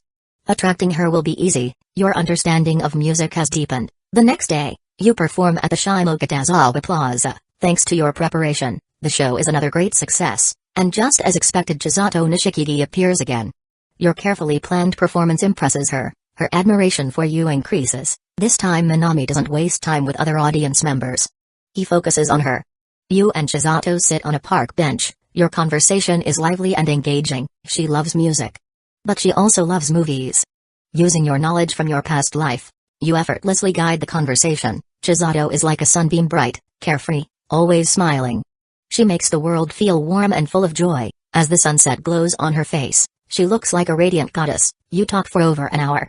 Until her friend, Takina Inoue, calls to interrupt. Reluctantly, she says goodbye. As she leaves, you admire her incredible energy. And decide 1. Your choice was correct. Keep improving your performances and get closer to her. 2. Enough concerts. Time to study and relax. 3. Don't hesitate. If you like her, claim her. Buy a GPS tracker online and tail her. 4. Personally simulate. Another choice? Minami blinked. He wasn't expecting another branch this quickly. But the options were just as ridiculous as before. He sighed. And carefully made his decision. Again with these choices? Minami was still immersed in the simulation when suddenly, a new set of choices appeared. He froze for a moment. He didn't expect the next decision to come this fast. Hadn't he just made a choice? Weird. Minami felt something off, but maybe it was because Chisato's affection was already high. That could explain the rapid progression. But then he stared at the third option. Option 3. What the hell is wrong with you? Minami twitched. Buy a tracker and stalk her? Not only was this creepy, it was highly illegal. Even if she didn't report him, her affection would plummet. Option 2 was also ridiculous. Why is studying always an option? This was a romance simulator. Did the system forget its own genre? Minami shook his head. Option 1 still seems the most reliable. His previous choice had already deepened his bond with Chisato. They had even talked for over an hour. If things kept going like this, they could definitely become a couple. Option 3 was insane. Option 1 was safe. Minami picked 1. Your second live performance was another success. Chisato appeared again, cheering enthusiastically in the back row. Her excitement and admiration for you were so obvious that others assumed she was your girlfriend. Every time after your performance, she would eagerly find you to chat about her day. She loved talking to you, laughing as you playfully responded. She started spending more time with you. She playfully poked your face when you weren't paying attention. She brought you homemade lunches, saying she ran a cafe. Her smile was infectious. The two of you became close friends. Minami grinned. This is going too smoothly. He felt confident. A perfect ending seemed within reach. Then the system displayed, Everything seemed to be going well. Minami's smile vanished instantly. Oh no. He knew this sentence all too well. Whenever the system said this, everything was about to go horribly wrong. Where did I go wrong? Minami searched his memory. Was it his choices? Option 2 was irrelevant. Option 3 was criminal behavior. Option 1 was the best possible choice. There shouldn't be a problem. Yet the system was warning him. Minami frowned. He thought hard. But no matter how much he analyzed it, he couldn't find an answer. Chapter 74, You feel regret seeing this sentence. Minami had only one thought. I really appreciate it. This wasn't the first time Minami had encountered this phrase. And every single time it appeared, what initially seemed like a perfect, dreamlike start would inevitably spiral into complete disaster. But where exactly did it go wrong? Minami combed through his thoughts. Was it a poor choice? But after carefully considering the options, there were only 3. The second option was to give up practicing the guitar and focus on studying, and the third was to follow Nishikigi Chisato. Choosing the first, most logical option should have been completely fine. Minami frowned, pondering for a long time, yet unable to figure out the right answer. He had no choice but to temporarily set this matter aside and immerse himself in the simulation once more.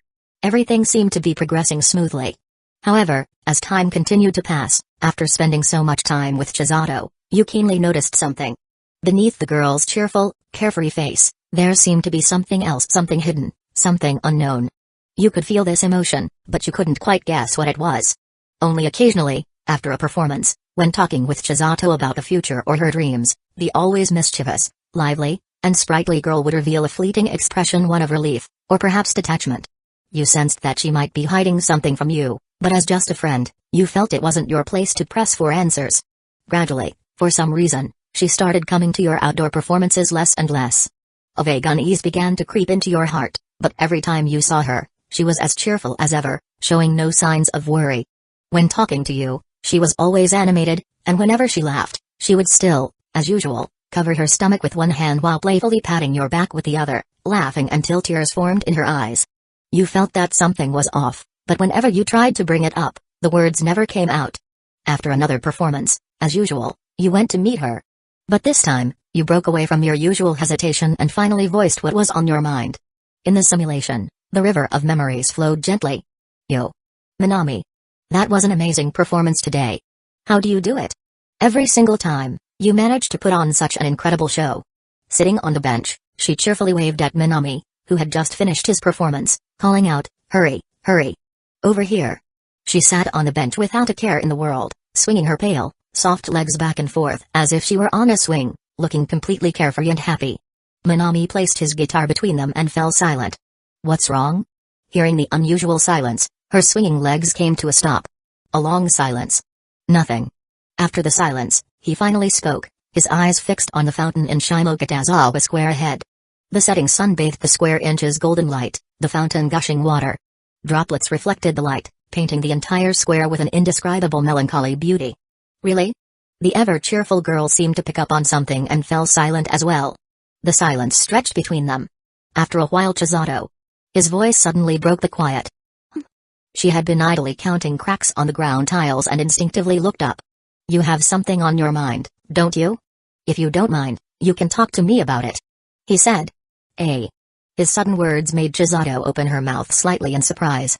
At first, she was about to brush it off like always, with a casual "What are you talking about?" to avoid the subject. But when she saw his face, one devoid of hesitation or doubt, she fell silent again. She looked up. A white dove flew past her gaze. After a long pause, "There are things I want to say." Her voice still carried a bit of that usual cheerfulness. "Then but I don't want to say them to you in this state." That response made Minami tilt his head slightly.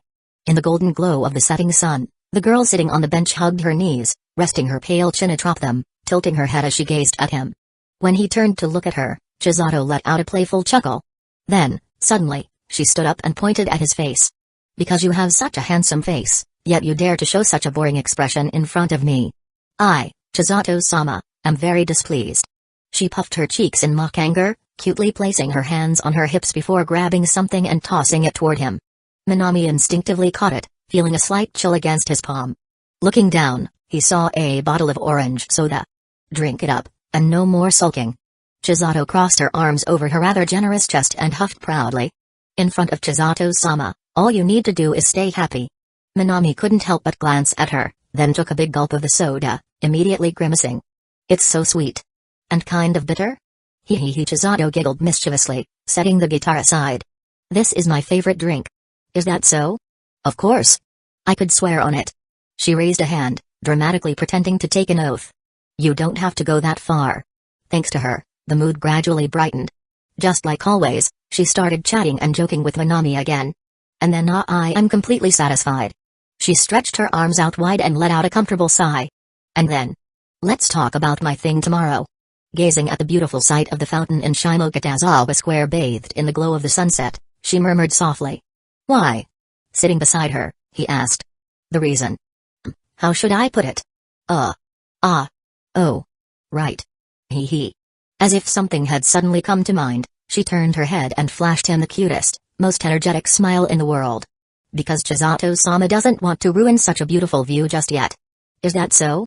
As her friend, you could only respect her decision, and at the same time, you knew since she had already said so, then tomorrow, you would most likely get an answer from her. This time, to ensure she would be satisfied, you spent the whole night preparing, even putting on your headphones and practicing diligently for hours. You had never looked forward to tomorrow so much before. Time moved forward. One night could feel incredibly long, yet also incredibly short. After a night of resting and refining your skills, you gathered all your equipment and once again headed to Shimokitazawa Square. By now, after several outdoor performances in the square, you had gathered a considerable number of passers-by fans. Although the fact that most of them were female often became a target of Chisato's playful teasing, you didn't really mind. For you, the most important thing was making sure today's performance went well. After checking that everything was set up properly, you stood on the steps overlooking Shimokitazawa Square. Normally, at this moment, you would always see that familiar figure, but today was different. She wasn't in her usual spot. A strange feeling crept into your heart, a slight unease surfacing from within, but since you had already prepared everything, the performance still proceeded smoothly. Once the performance was over, instead of interacting with fans as usual, you went straight to the bench where you would often meet her, but she, who had promised to meet you, did not show up this time. The bench had lost its usual warmth. That day, you sat there and waited for a long time. You didn't understand she had always kept her promises, so why didn't she appear? Her absence became a lingering regret in your heart, but merely thinking without taking action would never give you answers. With this realization, you didn't hesitate. You continued practicing your guitar, continued your outdoor performances, hoping your music would bring her back. During this period, your guitar skills improved by leaps and bounds. With your rapid progress, more and more people began to gather to listen to you play. Gradually, your name spread beyond Shimokitazawa Square. Someone even uploaded your performances online, quickly gaining you a large following among young music fans. But you didn't care about any of that. You just kept playing, waiting for her to return. Since you never performed anywhere else and only played in Shimokitazawa Square, people began calling you the guitar sage of Shimokitazawa. Day after day, your performances honed your guitar skills to perfection, and your growing fan base soon attracted the attention of music magazines and TV stations. One day, a host interviewing you curiously asked why you were so devoted to performing in Shimokitazawa Square. With your talent, countless bands would welcome you with open arms. Your stage should not be limited to just this place. Facing the camera, you simply smiled without answering. Instead, your gaze drifted toward the familiar bench in the distance. Deep down, you had already begun to accept it. That lively, joyful girl who had once appeared in your life like a fleeting shooting star would probably never come back. You wondered what she was doing now, if she still remembered you, her old friend. But all these thoughts remained trapped in your heart, unable to be spoken, unable to be conveyed, unable to reach her. Eventually, you stopped fixating on Shimokitazawa. Using your growing fame, you helped your friends' bands gain recognition while also exploring new opportunities. The following year, with outstanding grades, you were admitted to the Tokyo University of the Arts, where you continued your studies. At university, you didn't just limit yourself to the guitar. You explored vocal music, opera, percussion, and various other fields of music. Yet what shocked everyone the most was your unmatched talent for composition. During your time at school, you created many songs that became incredibly popular among young people. Now, besides being known as the guitar sage of Shimokitazawa, you had also earned another title, the rising young composer, but you paid little attention to these things.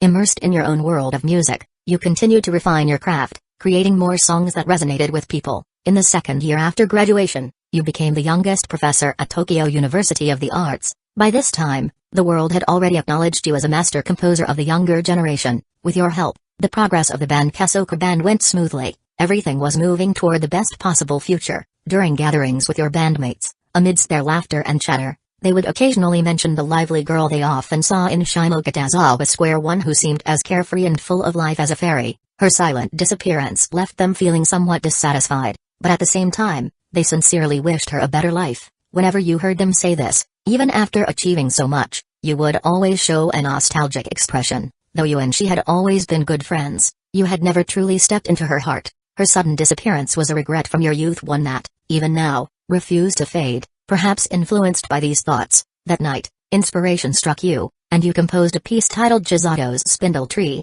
It was your final tribute to the memories of youth, your memories of her. Time continued to move forward, but regrets do not fade with time. Yamada Ryo eventually became your wife, and the two of you shared a deep love.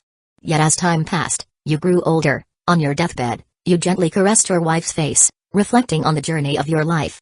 The only lingering regret was that you never saw her, Chisato, again. The Chisato in your memories was always so lively, hands behind her back, her pale legs wrapped in black stockings swinging playfully, her face bright with an energetic smile, and now, even those precious memories were beginning to fade. Simulation end. System score, 36 points. System evaluation, a regret of the heart, a wish unfulfilled. Your meeting with her was purely an accident, but her vibrant presence always shone so brightly. Though you were good friends, you never truly reached her heart. Her sudden disappearance remained a regret from your youth, one that lingered even into old age. She was kind to everyone, never lecturing, never angry, and you were no exception. But your relationship with her never went beyond that. Life is not long, yet in the moment of death, time stretches endlessly. As you stood at the end of your life, you had lived happily, yet regarding her, there was still an unspoken regret. You never understood why she left without a word, just as you never understood why she had burst into your life like a passing storm. You never saw her again. Chapter 75. Your relationship progresses rapidly. System settlement. Your musical talent has improved. Current level, level 2, 36 points. Staring at the score and the system's evaluation page, Minami remained silent for a long time. The deep sense of regret still lingered in his mind. Apart from his first attempt, when he was still figuring out how the simulator worked, Minami had never received such a low score. But he had expected this result. Because in this playthrough, aside from becoming friends with Chisato, their relationship had never progressed any further. They hadn't even become lovers. If anything, Minami felt that the simulator was being generous by giving him 36 points. And yet, he still couldn't understand. Everything had been going exactly according to plan. Like boiling a frog in warm water, everything had been unfolding perfectly. Given enough time, surely his relationship with Chisato would have deepened naturally, right? A happy ending should have been within reach. After all, Chisato had even promised him that she would tell him everything after that day. Minami was confident that once he knew what she wanted to say, their relationship would have taken a meaningful step forward. Yet, after that day, she never appeared again. Lying in bed, Minami couldn't wrap his head around it. Through the simulation, he had already gained a good understanding of Chisato. She was cheerful, full of energy, warm and generous, always laughing, with a playful and mischievous air about her. But one thing had remained constant: her gentle and kind attitude toward everyone. She was so full of life that she could even drag the gloomy Gota Hitori, Bachi, out of her shell.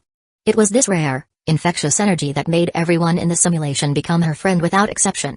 Which is exactly why Minami couldn't think of a single reason why she would break her promise. By all logic, since she had already said she would tell him, given her personality, she would never have gone back on her word. No. The simulation might have already hinted at this long ago.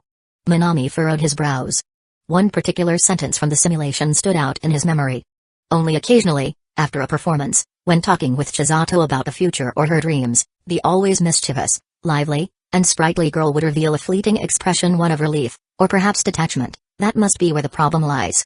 Closing his eyes, Minami muttered to himself. But even with this clue, he still couldn't fully grasp why Chisato was unable to keep her promise.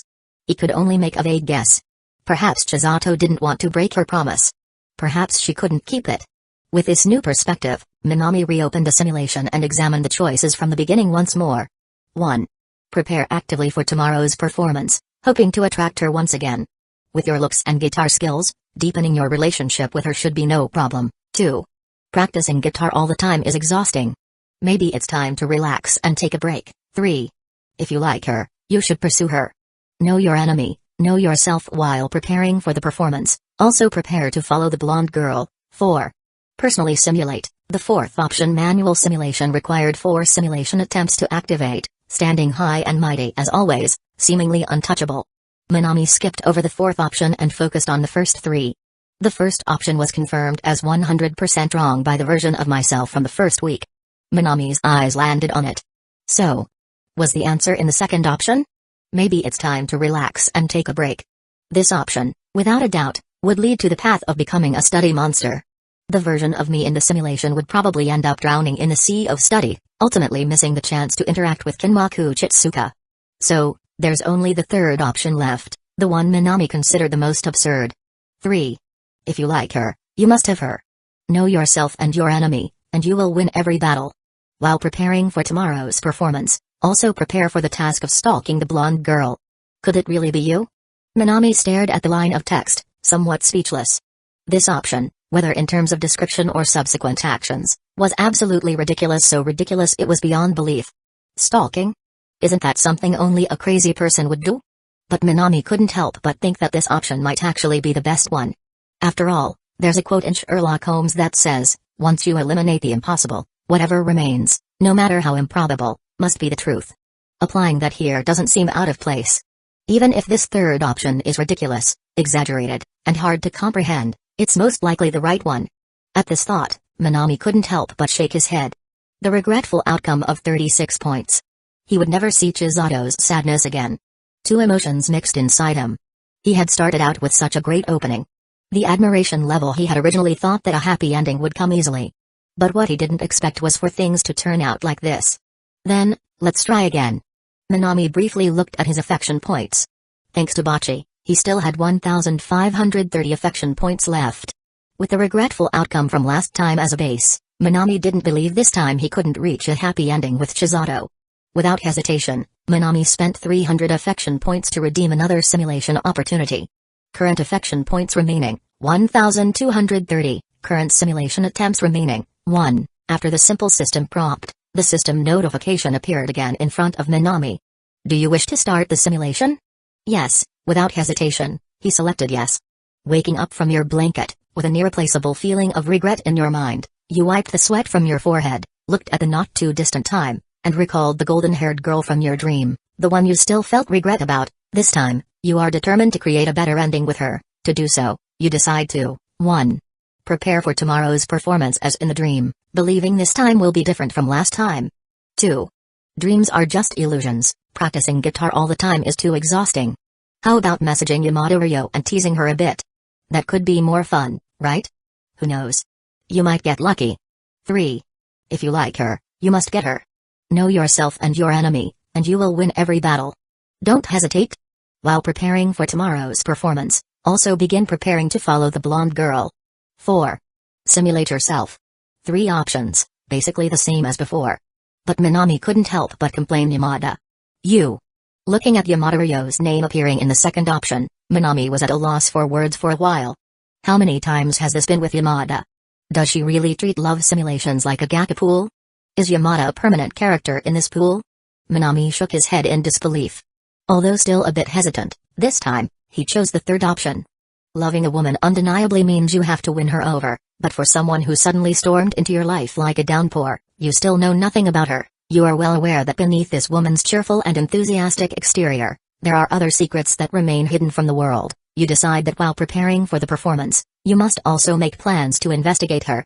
Even stalking her, if necessary, wouldn't be a bad decision, but you already knew from the regret-filled dream earlier that the cheerful and passionate Chisato seems to have an uncanny reaction ability that most people can't compare to. If you rashly start following her, there's a high chance she'll catch you in the act. If this matter is exposed, even if she has great affection for you, she may leave you because of it. You, of course, are aware of this. Having given up on the boiling frog strategy, your intelligence is far above average. You decide to first use the performance to grab her attention. After improving your relationship with her, you'll look for an opportunity to prepare for stalking. This is your first time doing something like this, yet for some reason, you seem incredibly experienced, as though you've done it many times before, learning without a teacher. Ugh. Minami looked at this segment in the simulation, feeling like the simulator was mocking him. But he quickly regained his composure. Someone as exceptional as him being envied by the simulator was only natural. There was no need to get too angry. Your narcissistic trait has increased significantly, now at level 3, eh? The sudden system notification left Minami confused. He opened his panel and noticed that his narcissism, which had previously been at level 2, had now reached level 3. Minami. In just 3 days, his narcissism level had caught up to Yamada Ryo's narcissism level.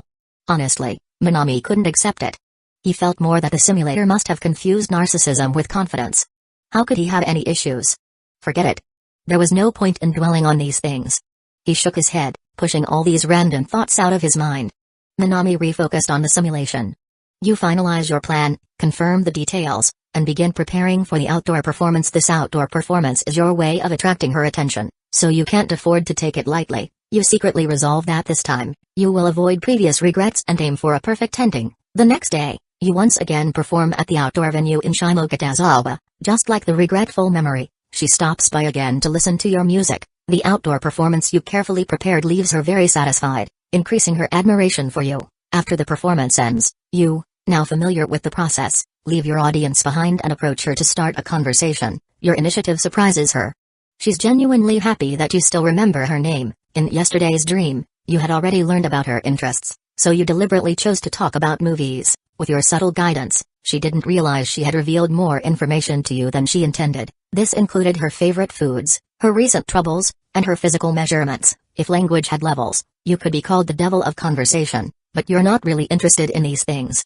What you care about the most is why she disappeared without a word in your dream. Unfortunately, despite your flawless language skills, she, who seemed to be inherently cautious, didn't reveal any information to you. You feel regretful, but considering this is only the second day, having come this far is already quite good, so you regain your determination. When you part ways, you make sure to ask for her line account. In the evening, while preparing for the next outdoor performance, you don't forget to open line and chat with her. She's very talkative, always full of energy, and after some chatting, you realize she seems very interested in learning how to play the guitar. This gives you hope. You think there might be a chance, so you offer to teach her some guitar skills, but as mentioned before, although she seems cheerful and passionate, she possesses an astuteness that others can hardly match. She doesn't share her address with you. Instead, she sends you a picture of a cute cat and thanks you for the offer. You feel regretful, but don't let it get you down. Optimism and incredible action are always your strengths. You believe that with your relentless pursuit, even if her heart is locked, you'll eventually break through the cracks enough to get in. Like a patient hunter lurking in the shadows, you wait for the perfect opportunity to strike, unaware to her. The moment an opportunity arises, you'll pounce without hesitation, even if it leaves you bruised, to open her heart, which seems carefree yet is highly cautious. There's no doubt you must first strengthen the bond between the two of you. That evening, not only did you practice guitar, but you also caught up on some movie knowledge. Your guitar and movie knowledge have slightly improved. The next day, after the performance, you sit on a bench with her. She curiously asks about guitar and movie-related topics. This time, with your preparation, the conversation flows more smoothly, and you further stimulate her desire to talk. She's attracted to you, not just because of your musical skill, but also because she finds it interesting that you share similar hobbies. Your relationship with Chisato Nishikigi has deepened. You've caught Chisato Nishikigi's attention. Your relationship is progressing rapidly. Chapter 76. Your tailing talent exceeds that of ordinary people. Your relationship with her has progressed by leaps and bounds. After seeing this line, Minami felt a little relieved. Although he had given up on the more cautious boiling frog approach, the more aggressive choice seemed to be working quite well. At least, in his previous run, although he had steadily built his relationship with Chisato, there was no progress like this. Let's continue reading. Although becoming friends with her happened naturally, just like in the regretful dream, you and she are still only friends. You understand clearly that beneath her cheerful, carefree beauty, there are still hidden secrets unknown to anyone. She remains unwilling to share that hidden secret with you, or anyone for that matter. You didn't lose heart, nor did you give up because you've already secretly made up your mind to figure everything out this time. You continue to study tailing, tracking, and other techniques, while also keeping up your research in film and music. Your grades have slightly declined, but due to your exceptional intellect, your talent in tailing and tracking has exceeded that of ordinary people. Your tailing and tracking skills have greatly improved, and your knowledge of film and music has slightly increased. Minami. Ignoring the line about your talent for tailing and tracking exceeds that of ordinary people, he once again immersed himself in the simulation. Because you specifically researched the blonde girl's hobbies, every time you discuss with her, you can always throw out some perspectives that surprise her. She always curiously asks you various questions about music and movies, and your rich expertise makes her admire you. She began to frequently talk to you online. Your relationship with Chisato Nishikigi has deepened. You have become an important friend to her. Watching the girl step by step deepen her relationship with you and slowly fall into the trap you've meticulously set is quite satisfying, because everything is going according to your plan. Now, the timing seems right, and you've decided. 1. Tailing and tracking is indeed a crime. As a perfect young man, I shouldn't be doing this. I should focus on preparing the performance and rely on the right way to win her over. 2.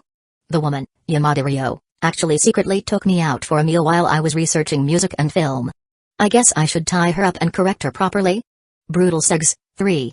Since the plan has progressed this far, there's no turning back. I must win over Chisato Nishikigi's heart.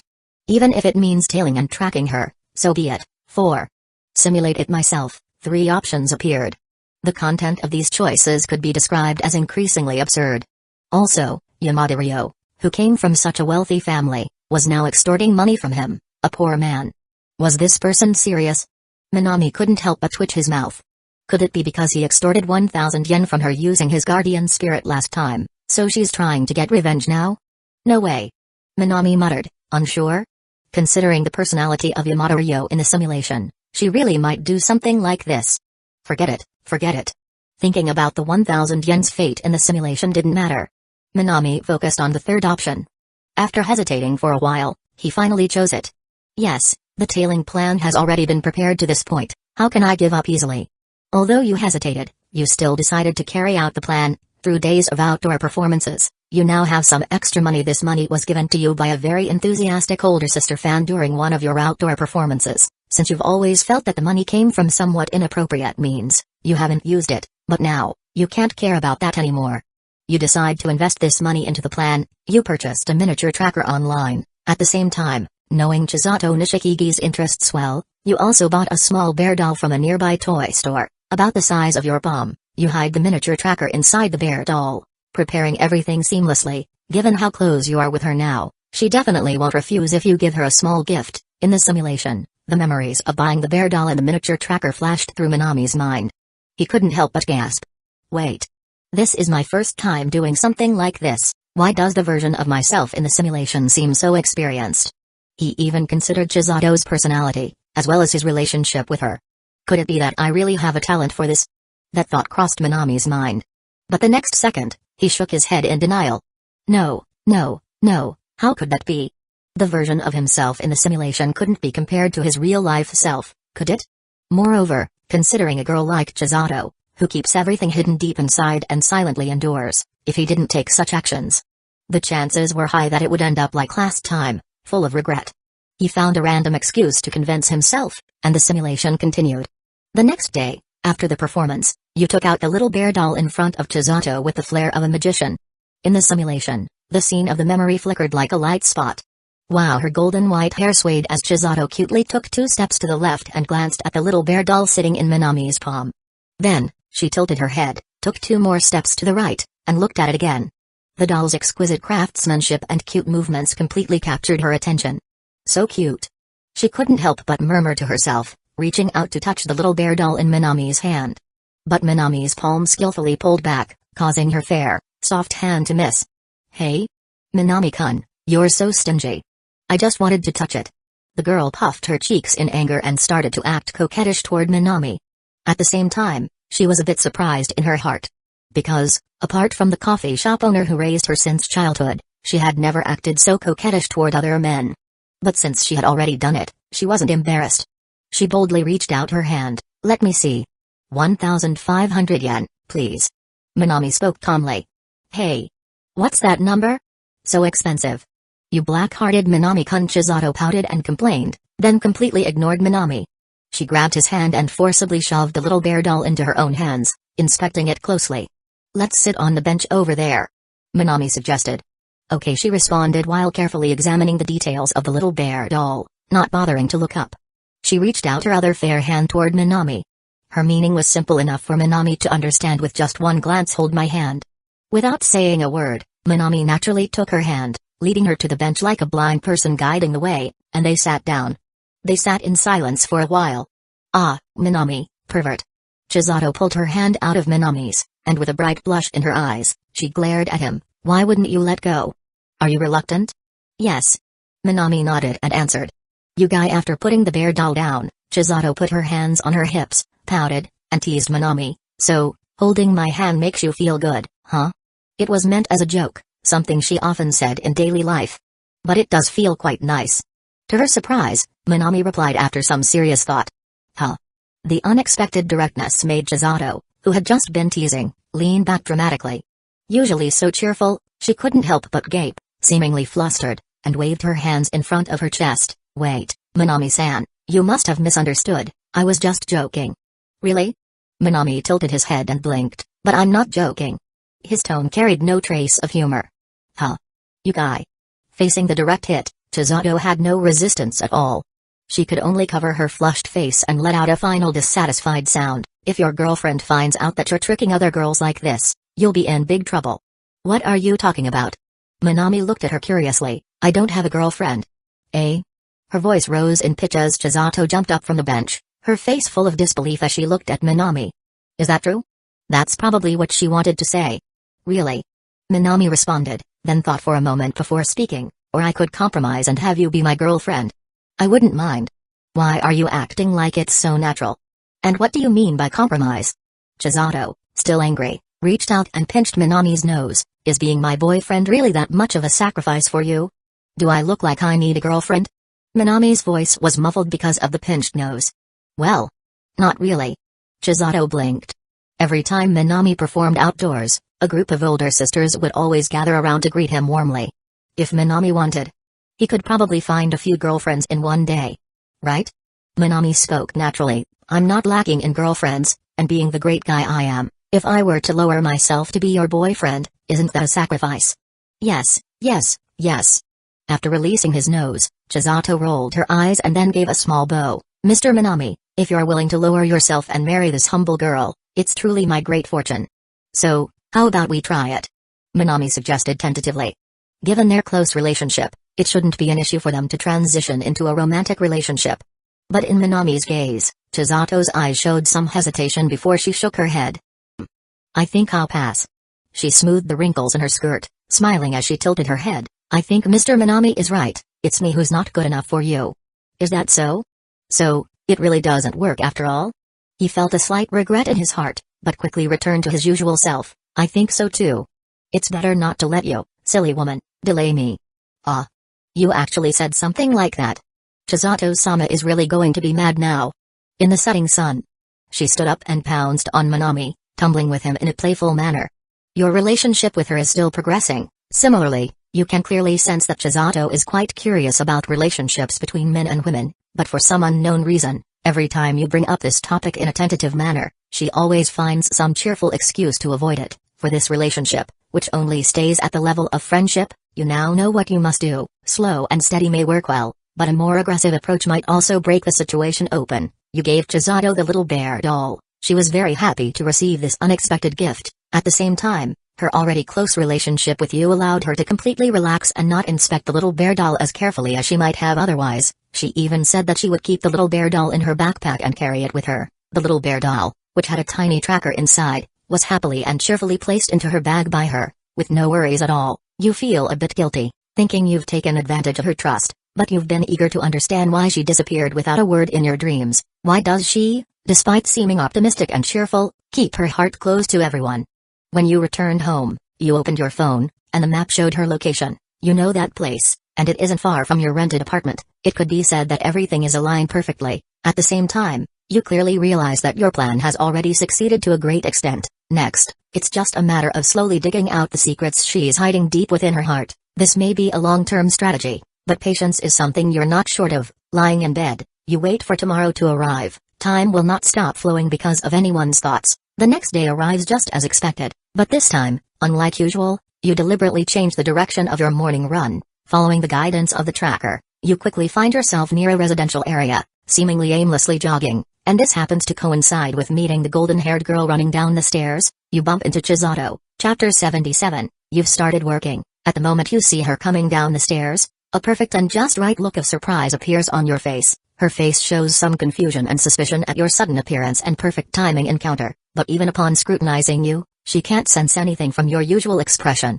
Moreover, since you already have a close relationship with her, and her guard is fully down, she doesn't think about the tracker at all, as if not noticing the change in her expression. You greet her in your usual tone and pace. Your natural expression makes her feel inexplicably guilty for having doubted you earlier. She couldn't believe she doubted her friend, she thought to herself, and completely let her guard down, greeting you with her usual sunny attitude. You explained that you jog every morning and mentioned you wanted to try a longer route today.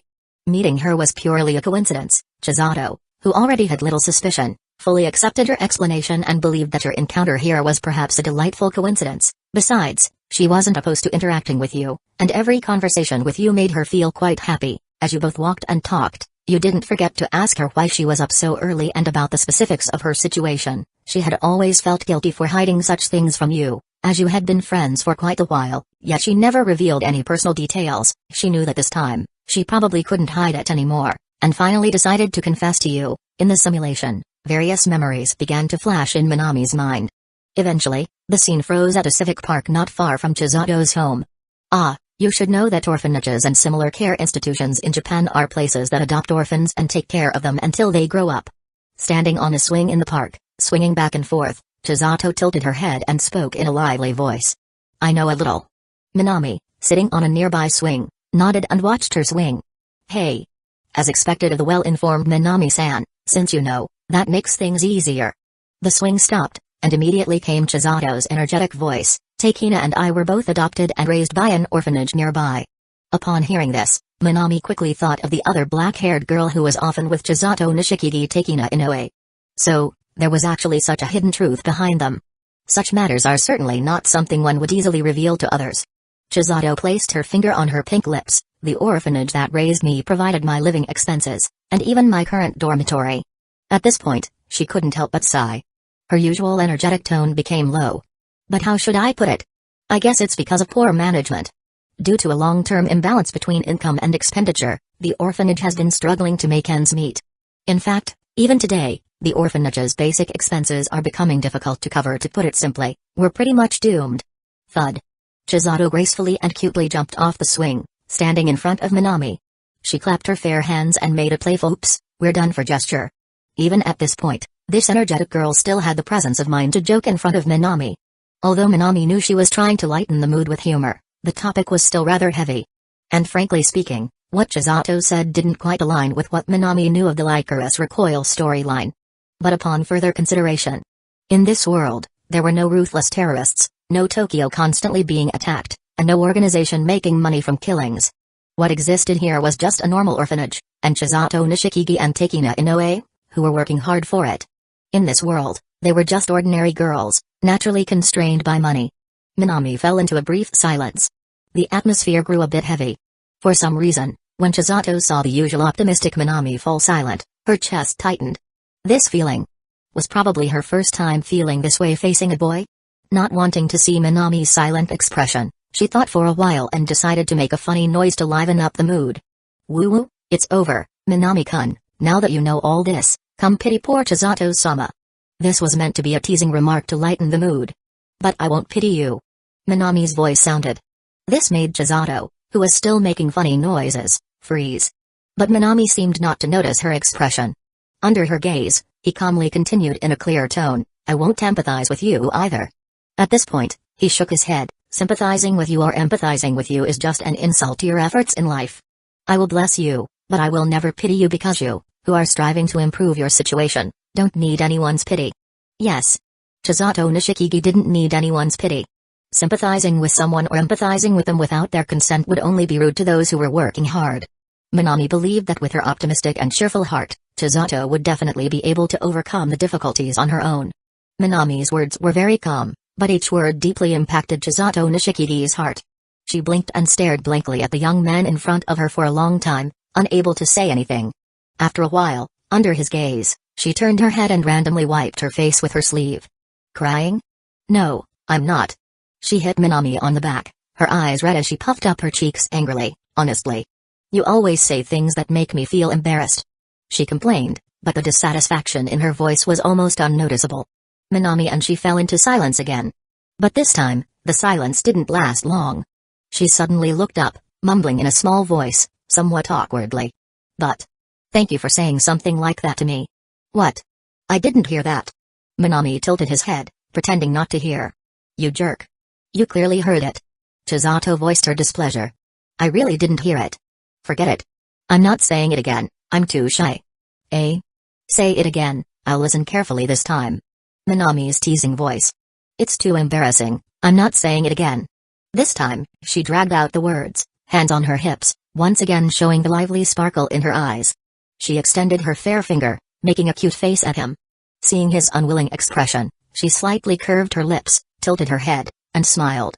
She looked as beautiful as a flower in the early morning. You clearly recognized this, but at the same time, you didn't forget to ask if she had taken any measures to improve the orphanage's financial situation. In response, she seemed quite confident, stating that the headmaster had opened a cafe called Riko Riko.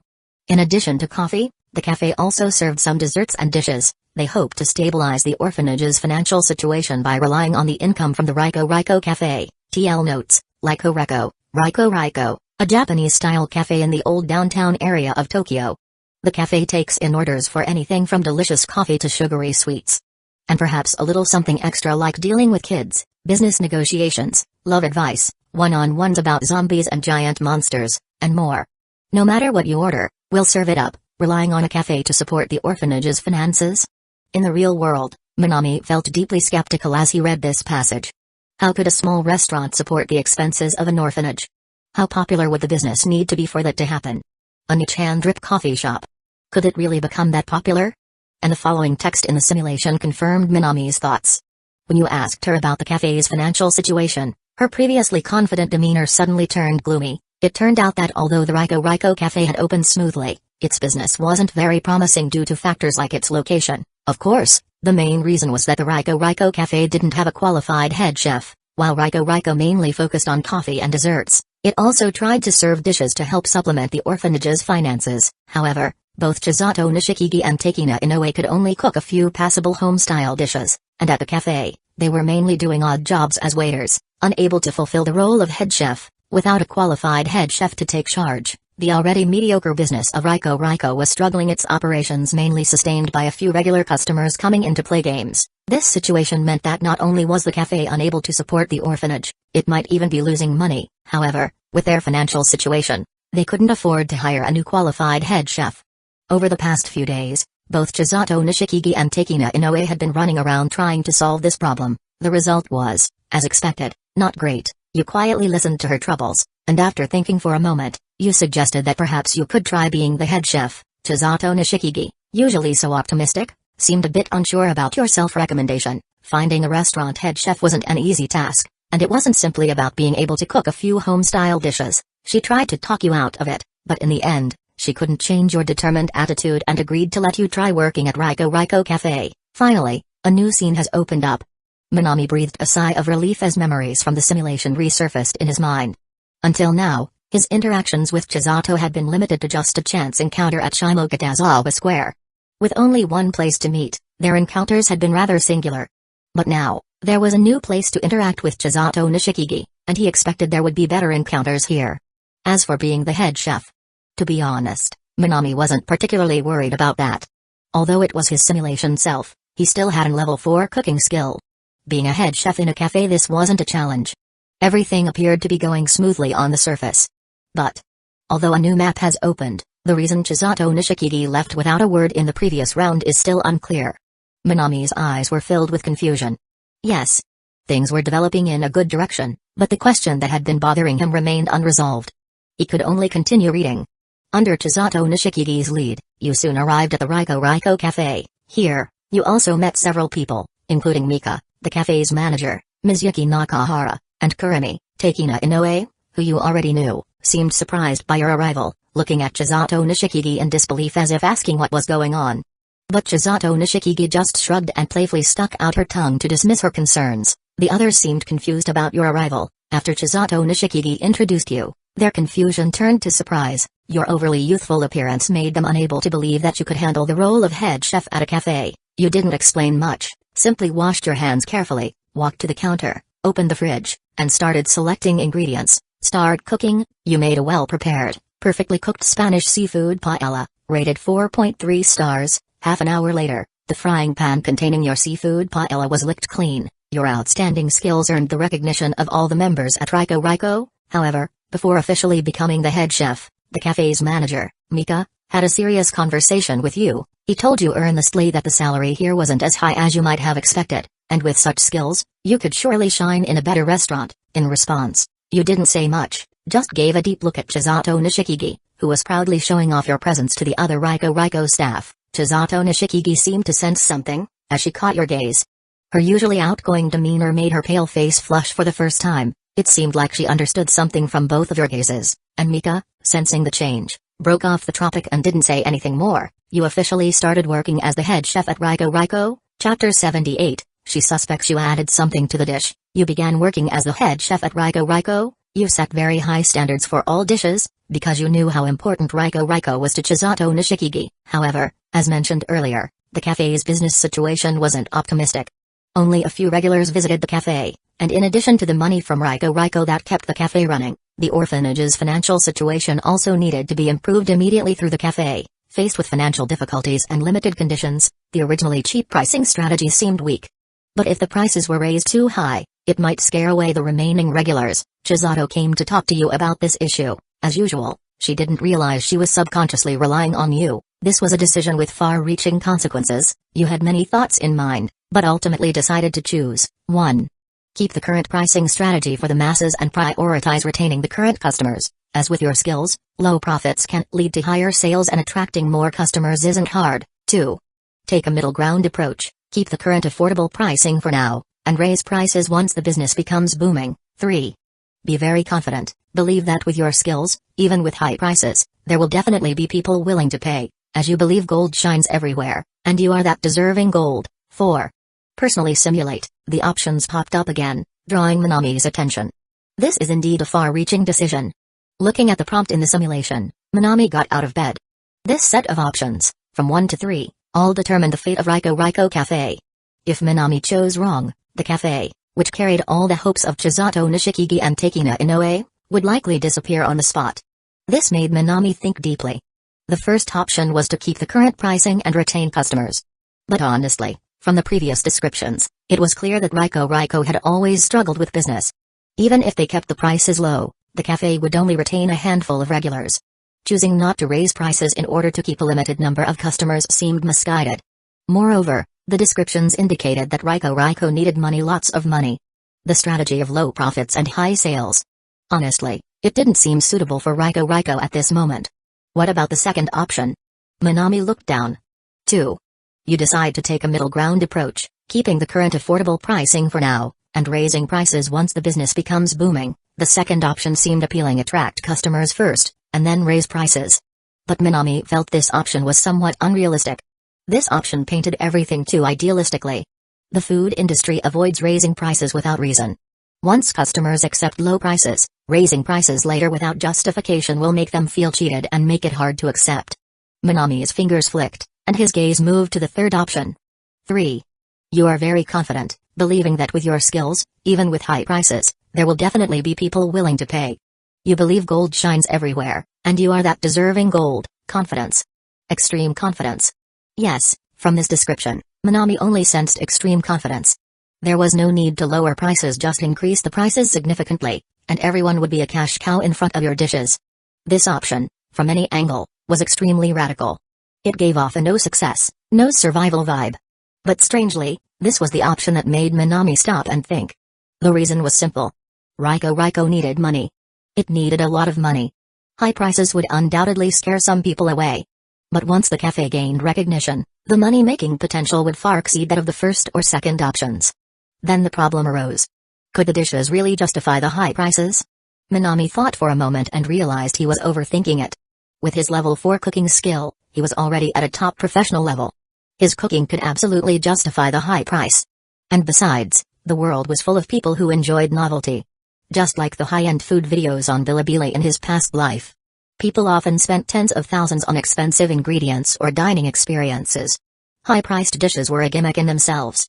Compared to the first two ordinary options, the third option, the most radical one, seemed more appealing. Moreover, girls who want to pursue Chisato seem like they'll have to take some radical steps. Otherwise, they might just fail outright. Minami thought about the safe choice he made in the first round, the metaphorical boiling the frog in warm water approach. The gradual approach indeed had decent results. But what was the outcome? He never saw Chisato again. On the contrary, the most radical tailing option in this round led to more interactions with her. Minami felt that maybe, sometimes, taking risks was the only way to move forward. Thinking this, his hesitation disappeared, and he selected the third option.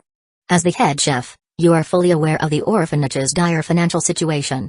The bleak operations of Riko cannot be saved by low profit, high sales or any compromise solutions. To change the current predicament, only an extreme, radical approach destroying everything and rebuilding can solve all the problems. At the same time, your unsubstantiated self-love plays a crucial role. You believe that people will always be willing to pay for your food. You decide to raise the prices of all dishes. Your overly radical plan shocks and even gets opposition from all the members of Riko. When no one else believes in you, only Chisato unconditionally believes in you. She entrusted all her trust to you, even more confidently and optimistically than you, believing that you can turn around Riko's current business situation. The girl's lively and unreserved trust deeply moves you, and you say nothing more, only wanting to respond to her trust. After repeatedly observing the current state of the restaurant industry and the pricing of dishes at high-end restaurants, you launch new sets and new prices. You introduce the prestige set, 10,000 yen per serving.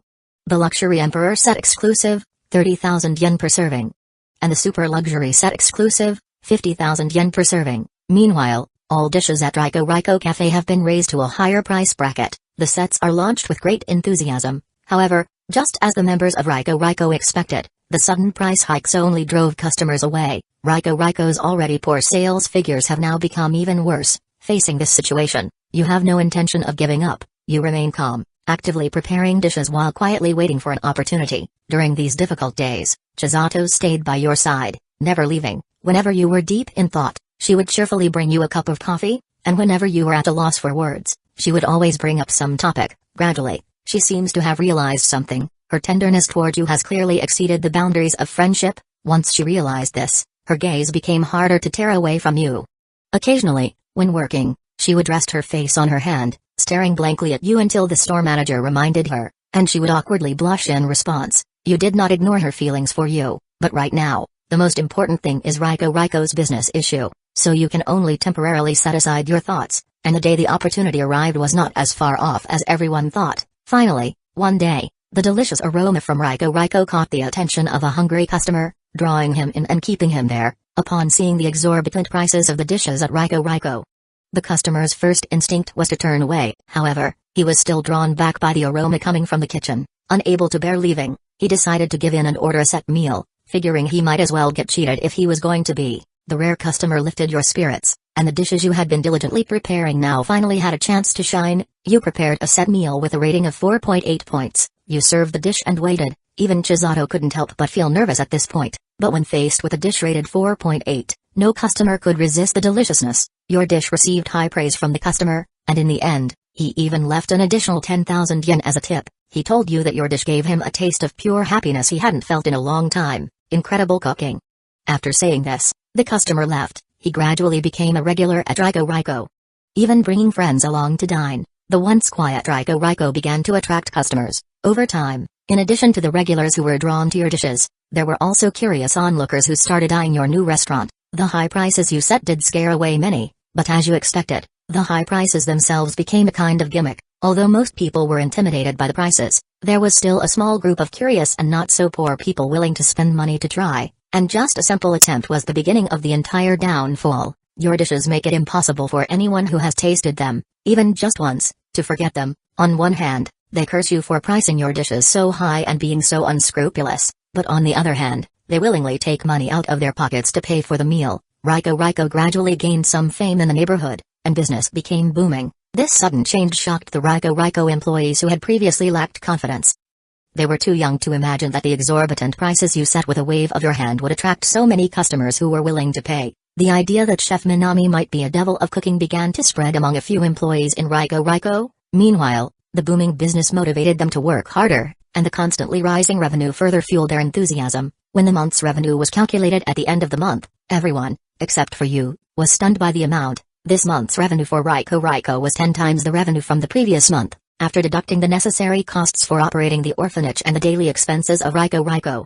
The amount of money left was still considerable. What was even more shocking to them was that despite setting up outdoor tables in the small courtyard, they couldn't keep up with the surging enthusiasm of the customers. On rainy days, some customers were even willing to stand outside with umbrellas, waiting for a table to become available in Raiko. The plates collected from customers' tables were always clean, with almost no leftovers. This almost addictive behavior caused Chisato to approach you and quietly ask if you had added something special to the dishes. For her, who was always quirky and imaginative, you didn't know how to respond. You told her that you had simply made the dishes, and the customers liked them. As for adding something special, you only added some seasoning, and anything else was nonsense. Reassured by your words, Chisato relaxed. Every night, she would make time to massage your shoulders and waist after you had worked for long hours. Every time she saw you twist your neck and shoulders uncomfortably due to exhaustion, her eyes were filled with tenderness and concern. The terrifying customer flow, high profits, and consistently higher repeat customer rates gradually made Raiko the focus of the food scene in Tokyo.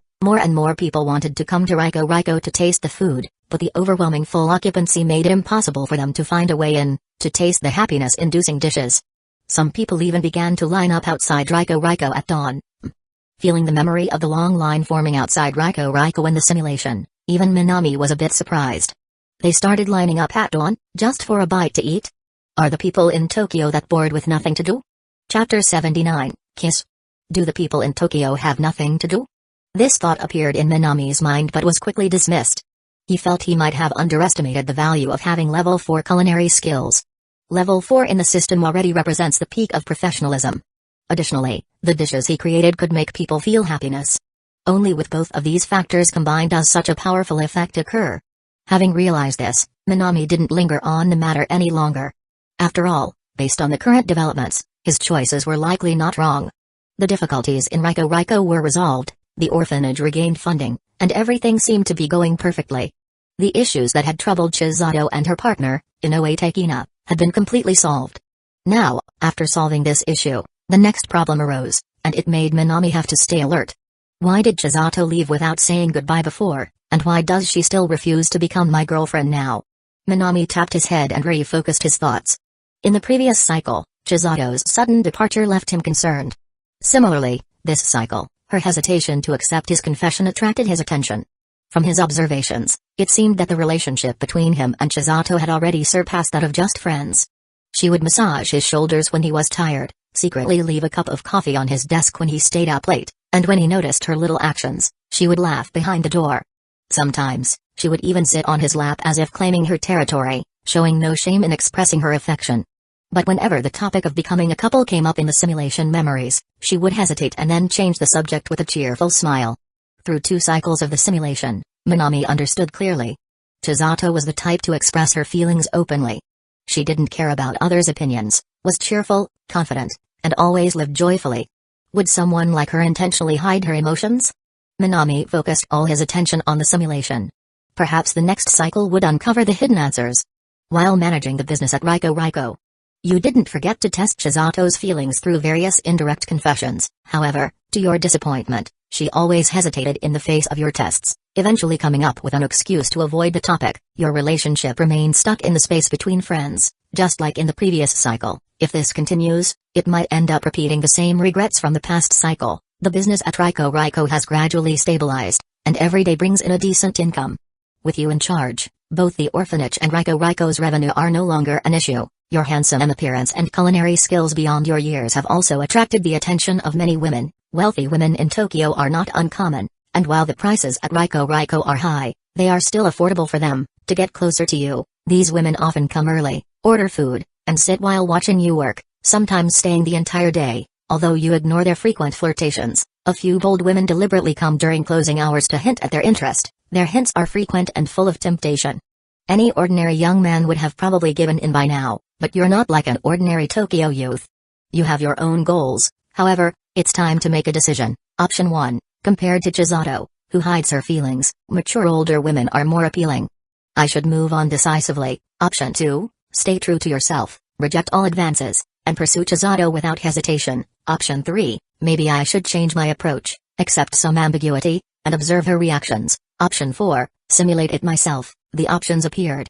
This time, Minami didn't hesitate much. Although he was fond of mature women, this didn't change the fact that option 1 was a dead end. As for option 2, Chizato's feelings for him were already clear, but she had been avoiding him for some reason. Even if he chose to stay true to his feelings and pursue her without wavering, the process would likely remain the same, with little change. Therefore, option 3 seemed like the best choice. Maybe I should change my approach, accept some ambiguity, and observe her reactions.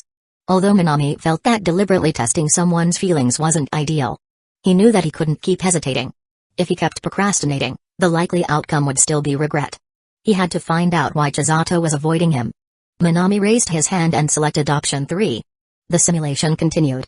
The women who persistently flirt with you are merely looking for some fun and haven't invested any genuine emotions. With your sharp observation, you quickly realized this and decided to use them to test Chisato's reactions. You continue to focus on your work at Raiko, but every time one of them smiles and walks up to surprise you or shares a joke, you, who usually listens to her, refuse her with a smile for the first time. After work, you also spend less time in Raiko's cafe, leaving immediately after your shift, which leaves her, eager to see you, empty-handed. This is completely different from before. Every time after work, you would spend some time in Raiko chatting with her before leaving, but recently, you always leave without saying a word. She no longer shows the cheerful enthusiasm she once had when standing in the cafe.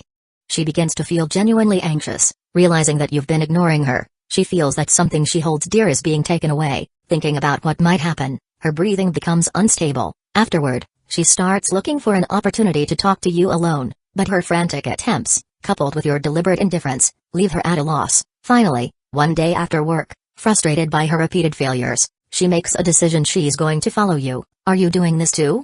In the memory, a scene of the golden-haired girl following him appeared, making Minami speechless. Should he say she's just like the kind of woman he admires? Chisato, with this sudden idea, was exactly like him. Minami continued, speechless, as he read further. Her tailing skills were clearly better than yours. She didn't need formal training and could easily blend into the crowd, quietly following your steps with an innocent demeanor. While following you, she discovered that you were chatting with a mature-looking office lady after work. It seemed that you were having a pleasant conversation, and the woman even gave you a gift. Could it be that you prefer older women? At this moment, she couldn't help but wonder. After watching you leave with the office lady, she immediately followed you. However, when you reached a quiet alley, you suddenly stopped and turned around, pulling her out effortlessly. This sudden turn of events left her in shock, full of confusion. She thought she was hiding perfectly, but you found her so easily. She couldn't understand how you did it. She didn't know that in order to accidentally meet her, you had practiced tailing this much. She was just playing in the wrong league. By now, it was 7:30 p.m. Caught by you, she seemed like a little rabbit caught in a trap. Minami immersed himself fully in the simulation. In the simulation, the blurry memory became clear under the alley's streetlights. Under the light, the golden-haired girl looked panicked as she gazed at Minami. How did you know? Her voice mixed with frustration and disbelief. Clearly, she had hidden it so perfectly. But it seemed that the person in front of her, Minami, had no intention of answering her question. He merely glanced at her and asked, "Why are you following me?" Well. Her eyes mischievously shifted, and just as she was about to say, "I don't even know where you live," Minami coldly interrupted, "I've told you my exact address before online. Don't try to fool me." I guess I accidentally ran here while jogging at night. This place is more than 20 kilometers away from the cafe." Chisato laughed awkwardly a couple of times, trying to find more excuses. Then Chisato, "I can let the fact that you've been following me slide, but before that, I hope you will consider the time." Minami spoke up, interrupting her attempt at a flimsy excuse. "Did you not think about it? It's already so late, and here you are, such a cute girl, wandering around. This is really dangerous." "Hey. Sorry. He. Was I really that cute in your eyes, Minami-kun?" Minami. Looking at the blonde girl, still wearing a praise me more expression even after being scolded, Minami felt speechless. "Are you really reflecting on yourself?" he directly asked. "I'm reflecting. I'll try to make myself less cute from now on." Chisato clenched her tiny fist and answered Minami's question seriously. "This woman." Minami was at a loss for words. He shook his head. "So, why were you following me?" "Well, no more excuses. Unless you want me to ignore you for a month." Before Chisato could come up with another excuse, Minami suddenly spoke again. Why are you being so cruel? A month without talking to me, that's too harsh, right?" Startled by the unexpected harsh condition, Chisato widened her cute eyes and opened her mouth in shock. Then, despite her hesitation, she still explained the reason for following him. "Just because I ignored you at work, You were so upset that you chose to follow me? The usually lively and mischievous girl hesitated for a moment, then couldn't help but glance at the person she cared about. She saw Minami's expression, which made her feel a bit rebellious. She puffed her cheeks and muttered softly, well, because recently, Minami doesn't talk to me, doesn't reply to my messages, and doesn't chat with me online. Seriously, a world where I can't chat with Minami is better off destroyed. And then, you found a pretty older sister outside. The last part, she said it in a very quiet voice. But even so, Minami, with his excellent hearing, still caught it. What did you say? Nothing. Humphrey. Chisato tilted her head. Are you still mad? Minami, both angry and amused, reached out and pinched her face, straightened it, then pressed his forehead against hers, looking directly at her panicked expression. Who was the one always coming up with excuses to reject me? I was just. When it came to this topic, Chisato immediately became flustered. Her face flushed red, and her pink lips parted. This sudden panic was simply too cute. Without hesitation, Minami kissed her. The drawn-out sound showed the girl's shock. After a long while, he pulled away. Minami, you really dared to do that. She covered her soft lips, looking flustered. If you didn't want it, you could have pushed me away. I wasn't saying that. Her usual cheerful and lively demeanor was now replaced with a flustered tone. So you're willing then? Minami grabbed her hand and asked in return. Quick, say you're willing. Is it really necessary to push me this hard? Her voice was weak, quite unlike her usual self. But when she looked into Minami's clear, pure eyes, all her previous hesitations melted away in that instant. But if it were just like this, wouldn't that mean she was giving in? At this thought, courage inexplicably rose in her. She took the initiative to wrap her arms around Minami's neck, tiptoed, and kissed him passionately. This time, it was Minami who was a little surprised.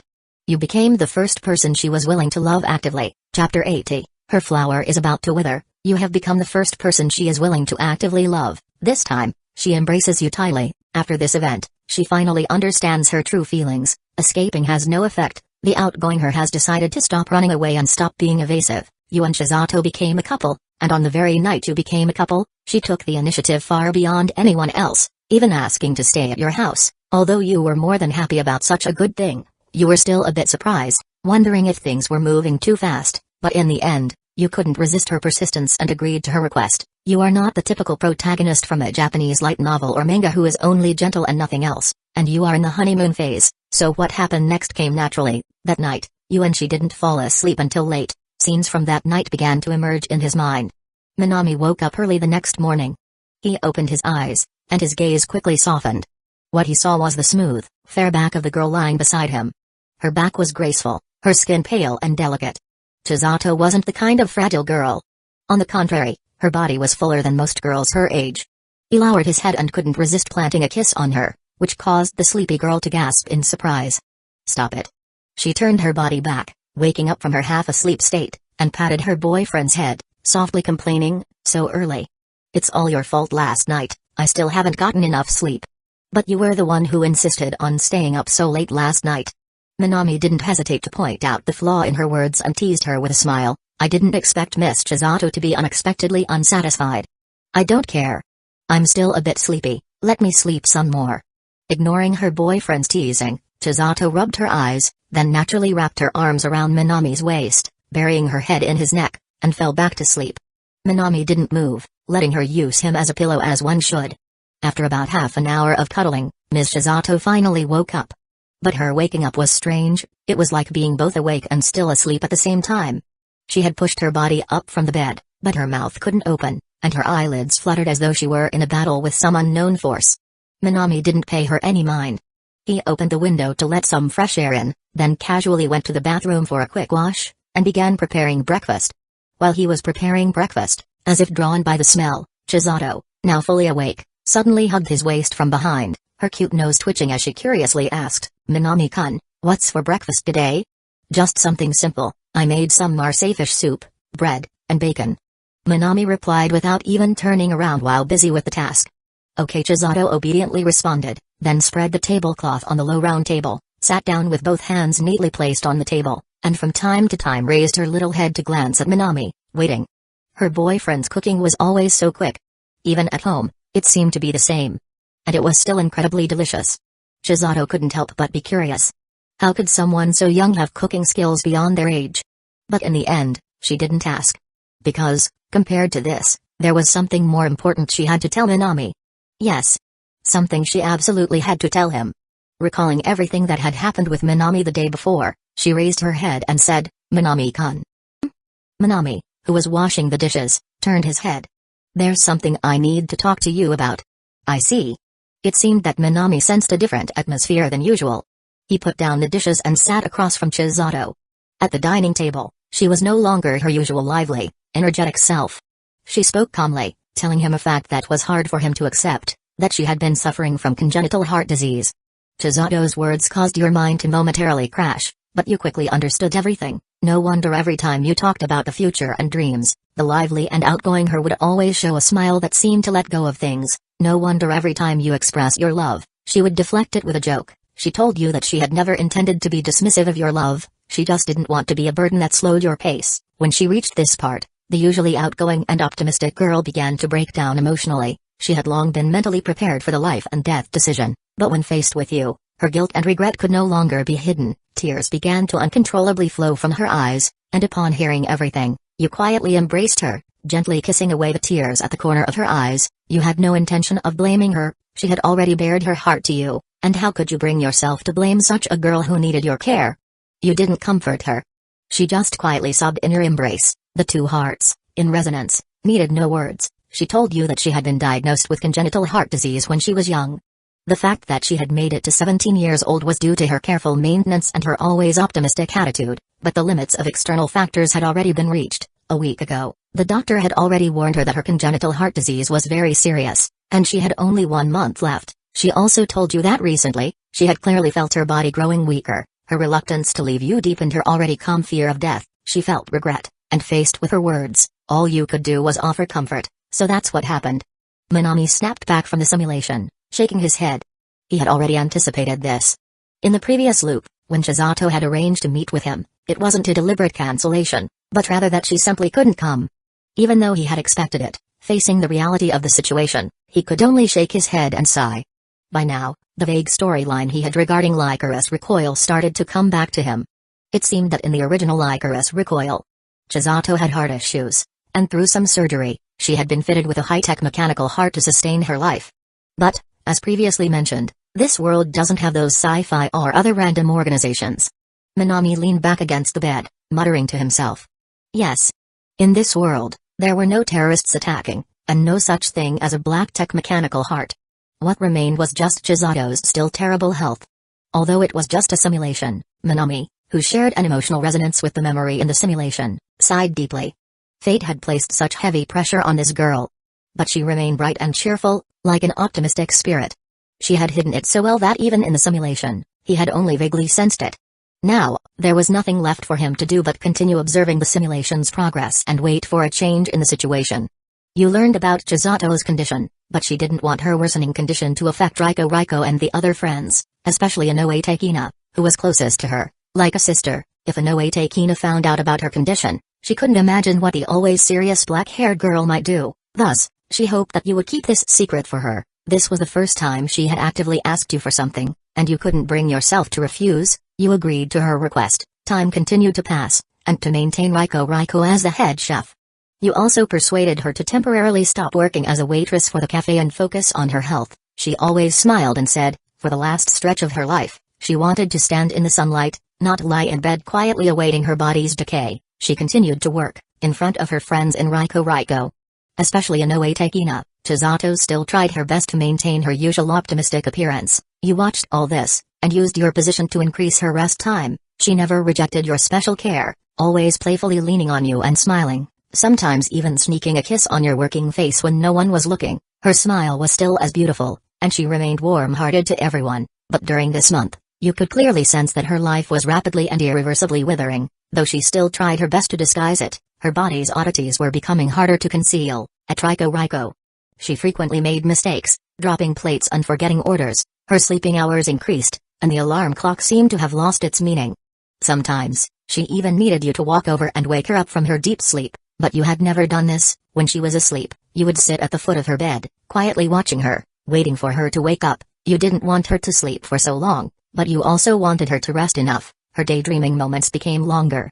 Sometimes, Inoue Takina had to call her several times before she would respond, then flash her usual bright smile. But despite all this, she still tried her best to act as if nothing was wrong. But all these facades were eventually broken the day she suddenly collapsed. Her life entered its final countdown unguarded. Everyone at Riko knew about Chizato's congenital heart disease, but they couldn't accept the sudden and unexplained change. Faced with everyone's shock, knowing the situation could no longer be concealed, you finally revealed Chizato's deteriorating condition. Inoue Takina was furious at your concealment.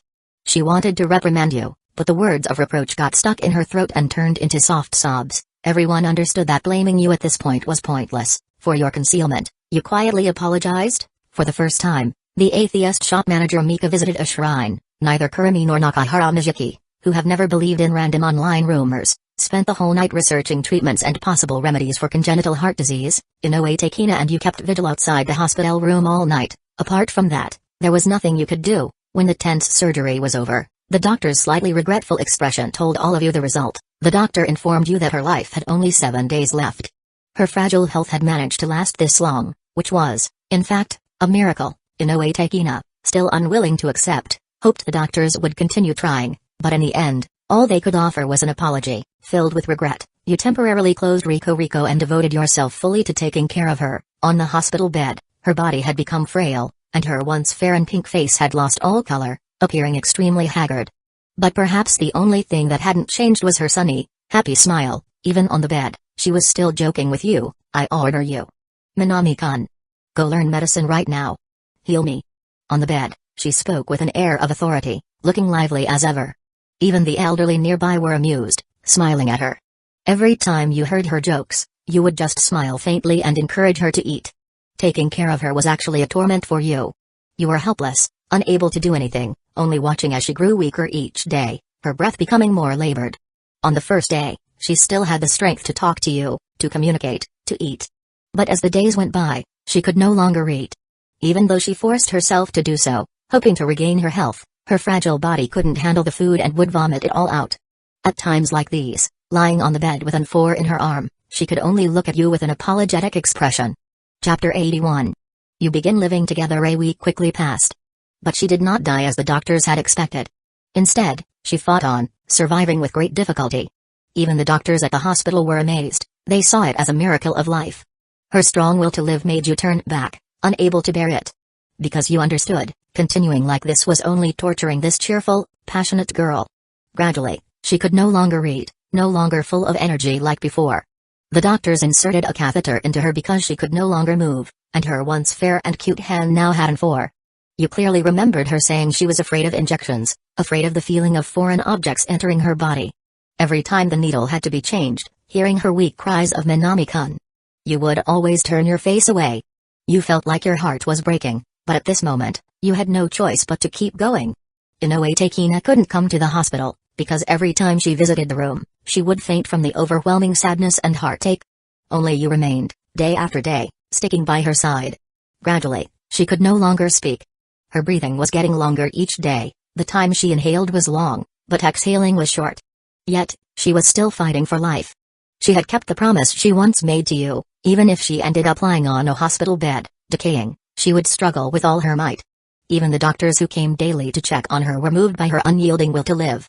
The nurses, when changing her needle, would secretly wipe away their tears. They all knew that the treatment had already reached its limit and that they were just prolonging her life in vain. For anyone, this was no longer treatment, it was simply torment.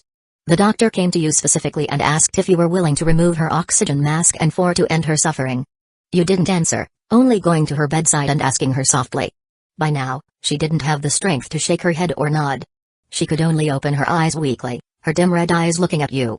You understood what she was trying to convey in her gaze and kept your voice calm, instructing the doctor to continue the treatment.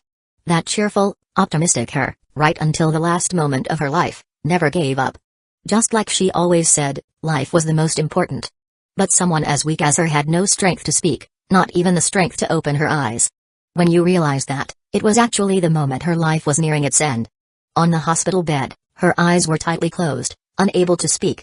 Only the long, labored breaths could be heard, with no exhale for a long time. There was no revival, no final farewell words like in the comics. Her struggling life has came to an end. She lies there, no longer able to smile, to cry, to eat, or to speak. Her flower, truly, has withered. You have lost someone who would always love you. You have lost the person you would always love. At the funeral, according to her wishes, you played the last audio recording she made while alive. Her cheerful voice, once again, echoed under the snowflakes in the sky. The memory scene in the simulation was of heavy, white snow.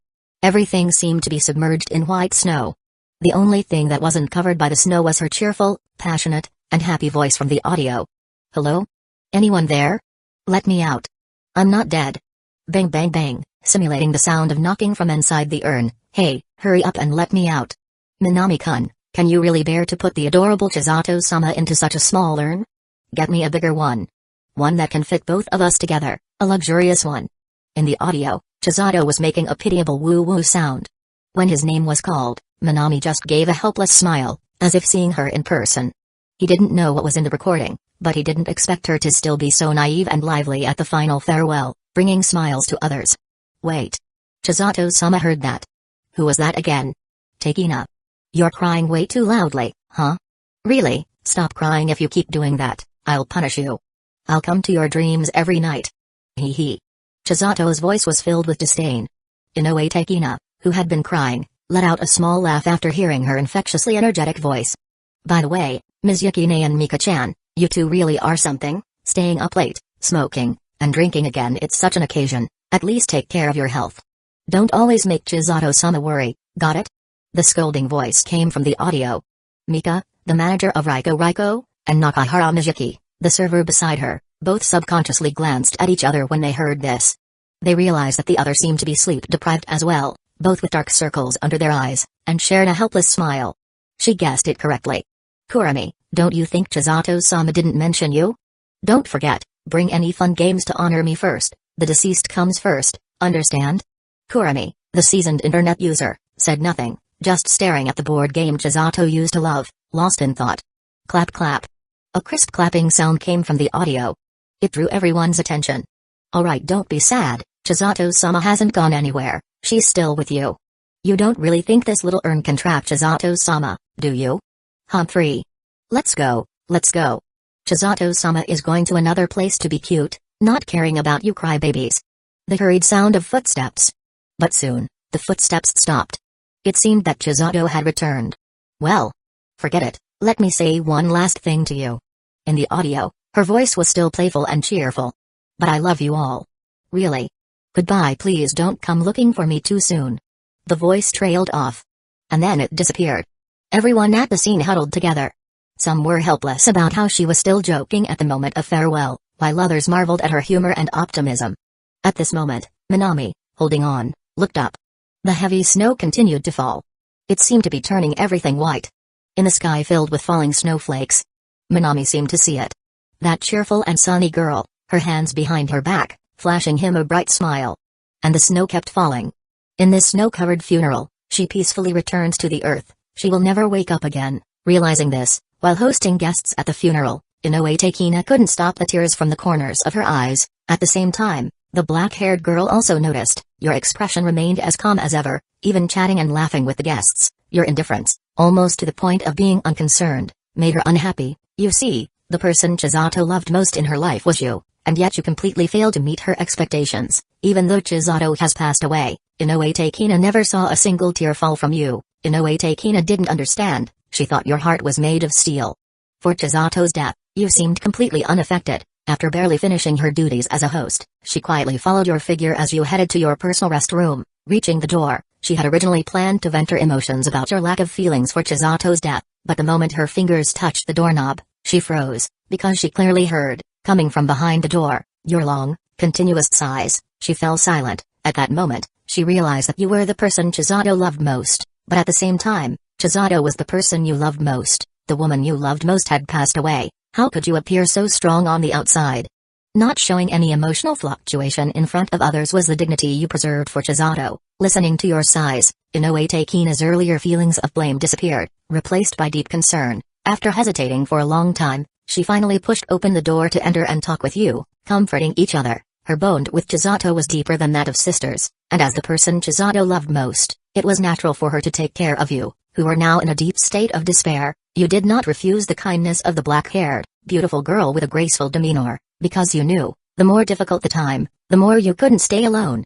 Keeping your emotions bottled up would only lead to overthinking and adding to your sorrow. Inoue Takina, as Chizato's closest sister, was usually very serious, and you worried she might do something foolish where you couldn't see it. The funeral lasted 2 days, and on the final day, Riko resumed operations. For this, the manager, Mika, specifically found you to have a conversation. His meaning was actually very simple. Now that Chizato was gone, and you had been working for her, you could now put down Riko duty and pursue the life you wanted. He didn't want you to stay shackled by Chizato's influence and remain in Riko, which had no promising future. You took the manager's advice and worries seriously and gave a thoughtful answer. Perhaps at the beginning, you came to Riko because of Chizato, but now it was completely different. After working here for a long time, you had long since made Riko your second home. Now, you weren't staying here for Chizato. You chose to stay because of your own will, to continue working here. Your seriousness and responsibility moved Mika, and he bowed to express his gratitude. Without you, the business of Riko would likely have plummeted. Days continued. While working at Riko, you noticed that recently, Inoue Takina had been glancing at you more frequently, even bringing you coffee and massaging your shoulders during your breaks. Her proactive contact made you quite concerned. But whenever you tried to ask her directly about it, she would always brush it off with excuses like just caring for a colleague. You felt helpless about this, so you decided to help her out when she was busy, and occasionally chat with her during your free time. After all, you had promised Chizato to take good care of Inoue Takina. Your relationship with Inoue Takina deepened? Minami. This is strange. In this timeline, Chizato had already passed away, but the simulation hadn't ended. Does that mean there's more development to come? Staring at Inoue Takina's name, Minami muttered to himself. Days passed. As you interacted more with her, Inoue Takina gradually got to know you. You were always serious at work, showing no signs of relaxation, treating everyone with brightness and enthusiasm. Slowly, she began to be drawn to you. She also noticed that every time Chizato was mentioned, your usually calm and handsome face would reveal an unmistakable trace of sadness and reminiscence. She knew, perhaps you hadn't fully moved on from the shadow of Chizato's death. Thinking this, she finally asked the manager if she could live with you in the same dormitory and take care of your daily needs temporarily. In fact, this idea matched the manager's thoughts. Your work attitude was impeccable, but if someone always kept themselves tightly wound, they would eventually collapse. They had already considered you family, and having Inoue Takina look after you seemed like a good plan. Facing their well-intentioned arrangement, you didn't refuse, because you had also realized that your condition had been off lately. Maybe letting someone take care of you was indeed a good choice. You moved in with Inoue Takina. Ah. No way. Looking at this line, Minami was stunned for a long while. Living together? With Inoue Takina? Me? Are you serious? No wonder the simulation hasn't ended yet. The subsequent plot must be here. As for the matter of Inoue Takina willing to live together with him, it didn't actually come as a surprise to Minami. After all, as mentioned before, everyone at Riko had already regarded him as an irreplaceable family member. It was only natural for her to take time to care for this family member. However, living together. Minami continued reading. Chapter 82, you moved into her room. You and Takina have moved in together. Though it's living together, it actually just means you were assigned to the room that Chizato used to stay in, and nothing unusual happened. Unlike Chizato, she has shoulder-length black hair and a refined, composed face. She appears calm and aloof, her personality serious, and she dislikes unreasonable and meaningless things. She's equally meticulous in her daily life. She doesn't wear any accessories. The shoes in the entryway are always neatly arranged, and her dark navy gray uniform's collar is always neat and clean. Sometimes when she's lost in thought, she looks somewhat stern, giving the impression that she's always angry. To ensure a smoother cohabitation with you, she even prepared a thin manual for cohabitation. It contains a detailed record of when you two use the washing machine, drying racks, and bathroom. In order to take better care of you, she even cleared a large amount of time for herself, and the time originally meant for you to do laundry was all taken over by her. Her face, which is exquisite and composed, was full of seriousness. You just smiled cheerfully and put the overly biased manual aside, sharing the household chores with her. She had some objections to your arrangement, but when she saw your unflinching expression, the ice in her heart melted. You two began living together according to the new shared household rules. Riko's bookkeeping was always her responsibility, and the daily accounts were quite complicated, so after each shift, she would bring her work back to the dormitory and work until late. At such times, you would make her a refreshing soup or a warm porridge. At first, she refused to let you bother her, but after tasting the first spoonful, her refusal softened. As you both lived together, your interactions grew more frequent. Your optimistic and cheerful personality seemed to have a positive influence on her, and the days when she smiled at you became more and more. At the same time, she seemed to understand why Chisato, who refused to open her heart to any man, was completely unreserved with you, because even your relationship with Takina deepened. You often take naps on the couch in the living room. She would lecture you about it, but every time you just laughed and agreed, only to end up on the couch again at the same time the next day. Gradually, she realized that lecturing you was pointless, so she stopped doing so, but from that day onward, every time you woke up on the couch, you'd find yourself covered by a blanket. You asked her about this, and she always denied it, saying she couldn't be bothered. But at that moment, you'd tease her and see her blush, and she'd lightly punch you, satisfied that the topic ended there. Your communication with her grew more frequent. When she had some free time, she would support her cheek in her hand, watching you daze off. You, who were still immersed in the sorrow of Chisato's passing, didn't notice this. You continued to work at Raiko. Under your management, Raiko's business stabilized, and customers kept coming throughout the day. The busy work allowed you to temporarily forget the sorrow of losing Chisato. You also often took advantage of your free time to visit the orphanage run by the store manager, Mika, where you taught the children to read and write. For you, these children were the result of the efforts Chisato had once made. You treated each child equally, and your humor quickly earned you the highest status among them. At the same time, your kindness toward the children deeply attracted her. As she was helping you with the children, her gaze was hard to move away from you, and at the same time, she was very concerned about your mental state. She could feel that your steps were still stuck on the day that bright and cheerful girl left, although she couldn't let go of Chisato either. Seeing you still stagnating, she felt heartache. She wanted to help you get out of the shadow, but due to her serious nature, rigid thinking, and lack of social skills, she couldn't think of any good methods, so she could only bring up Chisato less often in front of you, silently watching and supporting you from behind. But all these thoughts shattered one day when she arrived at your door, hearing your heavy, deep sighs behind it. It was then that she realized, living in a room filled with the essence of Chisato was itself a torture for your mental state. Standing behind you and supporting you from behind didn't do anything. She had already lost the girl who was like a sister to her. If she lost you too, she couldn't even imagine what she might do. She gathered all her previous hesitations and opened the door, then pulled you into a deep embrace. Your face was covered with black hair. Her fair, pink face was hidden in that black hair, like the white moon hidden behind dark clouds. You were startled and surprised by her sudden intrusion, but facing your surprise, she just said she was willing to share the burden with you, because it seemed that being with you gave her the courage to face everything. She told you that her feelings might be more immature than Chisato's, but she would work hard to become more mature. Don't keep looking at Chisato, please look at me. Her pale hand cupped Minami's face. Her purple wisteria-like eyes shone with light, and her refined, delicate face was filled with seriousness. You didn't avoid it. Similarly, Inoue Takina didn't want that bright girl to continue trapping the current him in place, something that Chisato, who had already passed away, would never want to see. If Chisato were here, she wouldn't want to see you like this. She muttered, gently stroking the furrowed brow and facial contours of Minami with her delicate fingers. Then, she lowered her head and kissed him deeply. Her sudden intrusion pierced into your heart like the bright and sunny girl had once done when she appeared at your outdoor performance. Having been trapped in the whirlpool of Chisato's passing, you finally noticed the affection of this serious, black-haired girl. She earnestly told you that she could take Chisato's place, but to this, you simply shook your head in denial. You told her that Chisato was irreplaceable, but so was she. Forcing the black-haired girl to replace that girl would not only be disrespectful to Chisato, but also trampling on her own feelings. No one could replace anyone, and you valued both of them equally. Although Takina didn't say much, she was deeply moved by your words. She had once given her heart to Chisato, and now, she was willing to give her heart to you. Considering your feelings, she decided not to let you stay in Chisato's room anymore. Your bedding was moved to her room, and you officially settled into her room. In a sense, you and Takina had started your official life together. She wakes up earlier than you and prepares breakfast. When you wake up, she hands you the clothes you'll wear for the day and starts tidying up the bed. Your toothbrush and cup are always placed together, and everything is kept neat and tidy. You often tease her, joking that you're probably going to be spoiled into becoming a useless person. Every time you say this, her naturally shy demeanor causes her cheeks to flush red, and she turns her head away to avoid looking at you. Teasing her during breaks, watching her shy face, becomes one of your favorite things. Unlike the enthusiastic and cheerful Chisato, on the bed, Takina always lets go of her cold and composed demeanor towards outsiders, turning instead to a face full of bashfulness, often covering her face in embarrassment.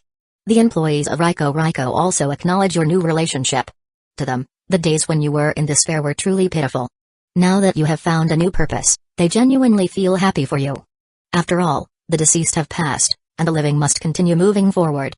As the days pass, you balance your university studies with managing Raiko's business. Since you didn't open a branch, business in the store remains extremely busy. During this period, you made a lot of money through Raiko. You used this money to invest in several funds, all of which brought substantial profits. With your financial and promotional support, the orphanage's operations have returned to normal. It now has proper institutional support, and you no longer need to worry about its finances. A major event happens, perhaps due to her constitution. Inoue Takina finds herself pregnant. This doesn't come as a surprise to either of you, as you've both wanted to get married for a while. However, due to your busy schedules with Raiko and the orphanage, you never discussed it before. Now that Raiko has stabilized financially, and the orphanage is on track, maybe it's time to consider marriage. The employees of Raiko all approve and send their blessings. The wedding day is quickly set. Her gentle and demure nature is highly praised by your family, who wholeheartedly support your decision. Inoue Takina lets out a sigh of relief, gently squeezing your hand and offering a smile of reassurance. On the day you fill out the marriage registration and application forms, the usually indifferent Takina smiles more than ever before. Your wedding with Inoue Takina is grand and lavish. Store manager Mika spends a fortune to prepare a perfect white kimono wedding. On the wedding day, her black hair is styled up, exposing her snow-white neck. When she sees you, she smiles brightly in her white wedding kimono and extends her hand to you. You take her hand, and with the officiant's guidance, the wedding ceremony takes place. Your married life with her is full of happiness. You do everything you can to prepare her for childbirth, and under your care, her smile never fades. You both often think of Chisato. Every time you think of that lively and cute girl, you exchange smiles, as if she is still by your side, accompanying you every moment. As time moves forward, your child is born, and you name her Chisato. This is probably the final way you can honor that sunny girl's memory. Everything seems to be progressing in a beautiful direction. Having a child is generally a happy event for everyone, but not for you. While you are happy, you notice something unusual. Unlike other pregnant women, your wife seems extraordinarily weak after giving birth. She often coughs all night and struggles to sleep. To hide this from you, she, who has never used makeup before, picks up foundation for the first time to cover her pale complexion. Her awkward attempt at makeup can't fool you, of course. You take her to the hospital for an examination and discover that her pregnancy symptoms were very strong, leaving her once healthy body extremely fragile after childbirth. Watching her face become weaker, all you can do is stay by her side. Unfortunately, misfortune strikes twice. During the time she can still move, you and Takina make many videos for your daughter, Shoji Chisato. Takina wants to tell her daughter that she loves her through these videos. You respect her wishes, but watching her grow weaker and losing consciousness multiple times makes you want to stop the filming. But in the end, you complete all the videos in her stubborn gaze. It's shortly after the filming is completed that Inoue Takina, under your watch, passes away. Misfortune strikes you twice. After her death, you feel like a piece of you is missing, and depression lingers in your heart. You think about being strong for your growing daughter and actively cooperate with therapy, but two heavy blows in life are impossible to withstand. 3 years later, you fall ill with depression and pass away, still sorrowful and withdrawn. Before your passing, the companions at Raiko gathered around you and promised to raise Shoji Chisato. Shoji Chisato lay on your chest, crying, calling your name in a soft, babyish voice.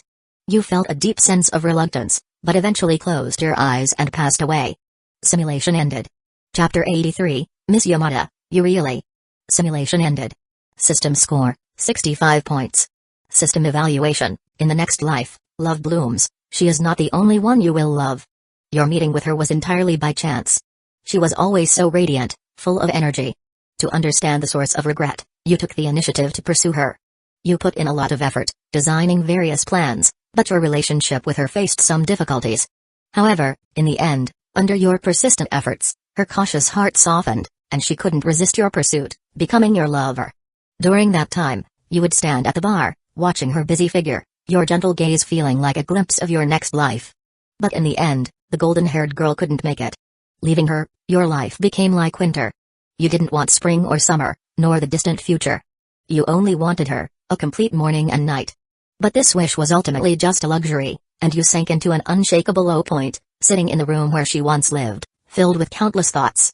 At that time, what saved you was the black-haired girl who knocked on your door. And also knocked on the door to your heart. She took care of your life, lecturing you about your state of decline. Unknowingly, her seriousness, focus, and meticulous nature became the support of your second life. You held her in your arms, determined to protect her. But life is not long, and the moment of death will forever freeze. After she gave birth to your daughter in her youth, she regrettably passed away in your arms. You couldn't understand why the same painful blow would strike you twice, stripping away your happiness and warmth. Your mental state deteriorated, and although you actively cooperated with psychological treatment, it ultimately proved futile. No one can withstand two heavy blows in life. You remain frozen at the age of 28, with only regret for your daughter and for them in your heart. Even though you know it will lead to regret, perhaps in the next life, you will still fall in love with them again. I can't accept this. After reading the system evaluation, feeling the painful and sorrowful memories in his mind, Minami finally couldn't hold back the frustrated sound in his chest. Yes. Frustrated. Very frustrated. What's going on? Why did everyone end up dead, hand in hand? Minami turned over in bed, unable to understand. What he couldn't understand the most was why is every ending full of regret, no matter what option I choose. And this time, it was even worse. Not only did Chisato pass away, but even her friend Inoue Takina didn't live long. The system only gave 60 points this time, purely because he became a couple with Chisato. But from Minami's perspective, this outcome was even harder to accept than the 34-point outcome where he married Miss Yamada. At least when he married Miss Yamada, he found happiness in his married life. But now, everyone died with regret. Everything they wanted to do remained undone, and their hopes were unfulfilled, all buried with regret. What Minami couldn't accept the most was that this time, he had chosen the right option. But the outcome still led to failure. This was really hard for him to bear. Let me think carefully about what caused this outcome. Minami shook his head, trying to cover the regretful memories in his mind, and began to reflect. In this simulation, he had chosen to follow Chisato, and these two options seemed to have no issues at all. He successfully unlocked the new Raiko scene.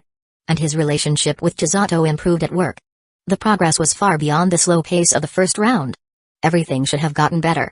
But in the end, Chisato couldn't survive the effects of congenital heart disease and passed away early. Then, he fell into sorrow and met Inoue Takina. So, no matter how I choose, no matter how the options change, as long as I can't change the fact that Chisato dies of congenital heart disease, the outcome will always lead to regret? After sorting through the cause and effect, Minami finally understood the difficulty of this simulation. As long as he couldn't save Chisato's life, the ending would inevitably lead to regret. Minami rubbed his temples. The initial excitement of one life, one clear path had completely worn off by now. After all, he had spent 2 simulation attempts and still hadn't touched the edge of a happy ending. He didn't rush into another simulation recklessly but instead reviewed the existing information and experience, turning his attention to the shop section in the romance simulator. There, Healing Potion was glowing enticingly with 900 heart points. Its short but clear description read, Universal Healing Medicine, 900 heart points. After taking it, it can cure theoretically any incurable wound or disease. Minami shook his head. For someone who only had around 1,200 heart points, the 900 heart point Universal Healing Potion was quite expensive. But there wasn't much to hesitate about when it came to what he had to do. Strictly speaking, Minami knew he wasn't a goody two-shoes, but he wasn't cold-blooded enough to just watch a young girl die of illness, especially when he had the ability to save her. This wasn't entirely due to the simulation. It was more about his basic conscience. If he knew that Chisato would die because of a disease but chose to turn a blind eye, Minami felt that he would live his life forever burdened by guilt. But there was another issue. Minami recalled Mr. Yamada's situation from the simulation with Miss Yamada. He had passed away due to sudden lung failure and difficulty of breathing. Although Minami had reminded Miss Yamada to be aware of her father's health. But what if his body had already been beyond help at this stage? There was only one universal healing potion for now. Who should he give it to? The balance between the two sides of the scale began to waver. Minami didn't want to consider this, but he had no choice but to think about it. At that moment, his phone, which had been charging on the bedside table, suddenly rang with a line message notification. Huh? Pulled out of his thoughts, Minami reached for the phone. As he smoothly unlocked the phone, he wondered who could be reaching out to him so late. First, he could rule out Miss Gota, the socially anxious creature. After all, it was always him who contacted her at night, and with her level 3 social anxiety, the idea of her contacting him was almost laughable. So, who could it be? Had he just added Gita Ikuyo to his line? Or perhaps Najuka? Or maybe Sika? Pasan. The number of people who had added him as a friend was quite small. Instinctively, Minami looked at his line. And then he saw a nickname that surprised him. The Lonely Bass Freak, are you there? Tokyo's first handsome boy, what's up? Miss Yamada? The Lonely Bass Freak, that's too formal. Just call me Rio. The attached image shows a blue-haired woman holding a bloody bass and knocking someone's head. The sudden request for a more casual nickname left Minami stunned for a while. This wasn't a simulation anymore, Ms. Yamada. How did your affection level rise so quickly? Tokyo's first handsome boy, okay, Rio, what's the matter? The Lonely Bass Freak, don't add Miss. Tokyo's first handsome boy, Rio, what's the matter? There was a long pause before Miss Yamada replied. Perhaps she was really pleased with Minami's straightforwardness. After a while. The Lonely Bass Freak, it's nothing, I just wanted to thank you for today. Tokyo's first handsome boy, please call me Minami-san or just Minami. Don't be so formal, Rio and I aren't that close yet. The Lonely Bass Freak, I took the day off to take my dad to the hospital for an examination. Thanks to your reminder, my dad's lung condition was detected. I'm really grateful to you, Minami. It seemed like Miss Yamada was truly carefree, not really understanding what it meant to respect someone's words. Due to the guaranteed outcomes in the simulation, Minami reluctantly accepted the casual way she referred to him. Tokyo's first handsome boy, was the condition detected? The Lonely Bass Freak, yeah, it seems to be a viral lung infection with a strong incubation period. It would be missed in a basic health check. Thanks again, Tokyo's first handsome boy, is there a way to treat it? The Lonely Bass Freak, you warned me early, and the condition isn't severe yet. A few days of 4 drips should solve it. But if it's delayed, the latent virus could flare up, and that would be troublesome. A long string of messages followed by a short one. The Lonely Bass Freak, do you have time tomorrow? I want to treat you to a meal. Tokyo's first handsome boy, no need to be so polite. The Lonely Bass Freak, if you don't want that, then I'll come to you with the ingredients and cook for you, Minami. Miss Yamada, please stop this. Minami was face-palming in frustration. He recalled the scene from when he simulated bocce before. It seemed like it unfolded in a similar way back then. At first, Yamada Rio just hung around beside him, studying, but gradually, she was mooching food and drinks at his place. During this phase, her affection level for him also shot up. If this had been the simulation, Minami estimated that by choosing this option, the most likely outcome would have been him marrying Miss Yamada. His fingers began sliding across the phone screen. Tokyo's first handsome boy, can you cook, Rio? The Lonely Bass Freak, I can't cook, but I can learn. I'm a genius at bass, so I'm sure cooking won't be a problem, Rio. Who gave you the courage to say such things? In the simulation, even after studying cooking for 3 months, your cooking skill was still only at level 1, did you know? Minami shook his head and directly rejected the offer. Tokyo's first handsome boy, no need, let's just meet outside. The Lonely Bass Freak, really? Aren't you going to feel regret? Tokyo's first handsome boy. What regret? The Lonely Bass Freak, not being able to eat the meal cooked by Tokyo's first beautiful bass girl. Attached image is a blue-haired woman holding a spatula. Tokyo's first handsome boy, my phone's out of battery, I'll log off now. Let's decide the time tomorrow. The line user with the panda avatar faded out. Yamada Rio. She lazily leaned on her hand, looking indifferent, and placed her phone aside. Then she stretched and yawned. Decide the time tomorrow. Looking at Minami's avatar on her phone, Yamada Rio tilted her head and thought for a moment. Is this my first time going out with a guy? She stood up and went to her wardrobe. This one won't do. This one won't do either. This should be okay, right? She changed into her favorite black long-sleeve shirt and dark blue mid-length skirt. Then, she stood in front of the mirror, emotionless as she inspected herself. Not bad. Let's go with this. Kicking her legs back onto the bed, she put on her headphones and began listening to music while flipping through a magazine. Her first time going out with a guy. Although she wasn't particularly interested in Minami, she still felt a little bit of anticipation. Meanwhile, on the other side, Miss Yamada really does have a consistent performance. Sitting on his bed, Minami couldn't help but rub his temples, muttering to himself. Yes. It really was Miss Yamada's steady performance. After so many simulation cycles, Minami had come to realize this. Miss Yamada was indeed a very stable character. At this point, he suspected it wasn't just in the simulation. In reality, Miss Yamada was probably the same. But tomorrow would just be a meal. Once that was over, he should be able to keep his distance and wouldn't have to deal with Miss Yamada anymore, right? Minami rubbed his chin, then went back to reviewing the simulation that had just ended. He had been focused on his plan to save Chisato, and he had missed the system rewards. Since he had nothing else to do for now, he could take a look at them. System settlement: you have gained a special trait, sensitivity level 1, sensitivity level 1. Minami looked at the new trait and roughly guessed whose talent it was. This was probably Chizato's unique talent. Unlike ordinary people, Chizato had always possessed an incredibly sharp sensitivity. In the original story, she could even dodge bullets thanks to her acute reflexes. The setting was indeed like that. Dodging bullets with her reflexes? That must be level 5 level, right? Minami thought as he turned his gaze away. The sensitivity level 1 trait was at most useful for focusing his attention and improving reaction time.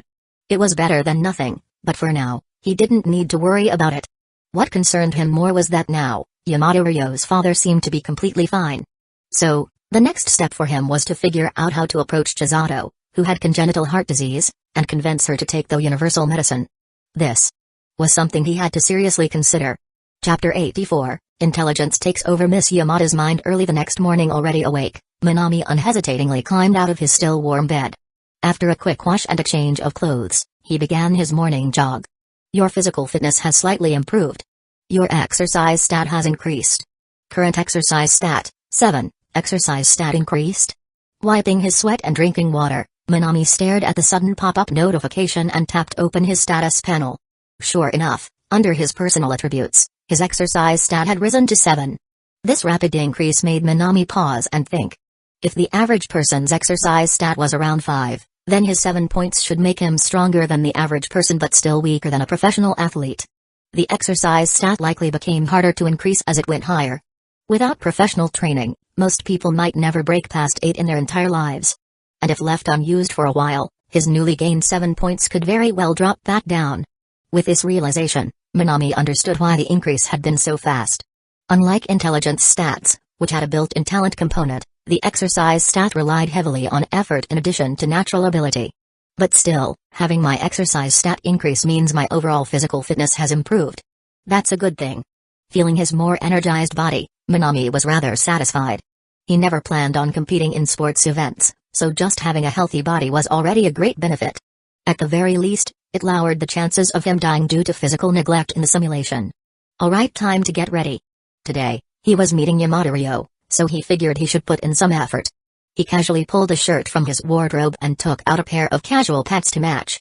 Once fully dressed, Minami stood in front of the mirror, staring at his reflection for a long time before frowning. What's going on? The 17-year-old face in the mirror was clean and pure, with high cheekbones and bright eyes that seemed to sparkle.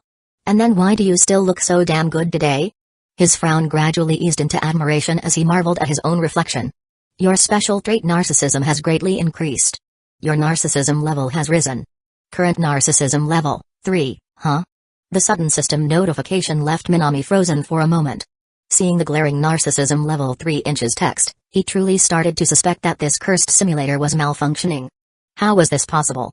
In this world, the only person he knew with narcissism at level 3 was Miss Yamada. According to the system's grading, level 1, amateur beginner level 2, elite amateur level 3, professional level. Are you telling me my narcissism has caught up to Miss Yamada's in just 1 week? Minami found this incredibly hard to accept.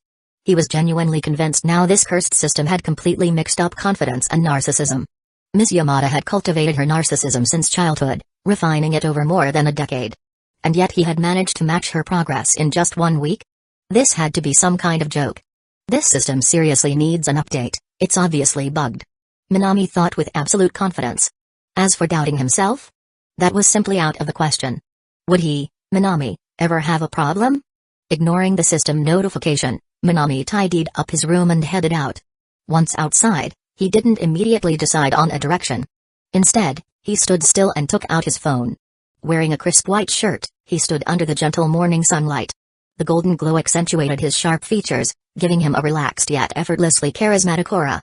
A few high school girls on the street, who had been shopping, immediately noticed him. They whispered among themselves, trying to guess his identity. Is he an actor? Maybe a singer. He's so good looking. A model, perhaps? Unaware of their discussion, Minami focused entirely on his phone. Tokyo's #1 pretty boy, where are you? The lonely bass freak, I'm here. Location attached. Minami glanced at the address Yamada had sent. It wasn't far from his home, about a 10-minute walk. That meant saving some money on train fare, which was a plus. But why does this place seem so familiar? He pondered for a moment but decided not to overthink it. Putting his phone away, he began walking in the direction of Yamada's location. However, as he walked, the sense of familiarity grew stronger.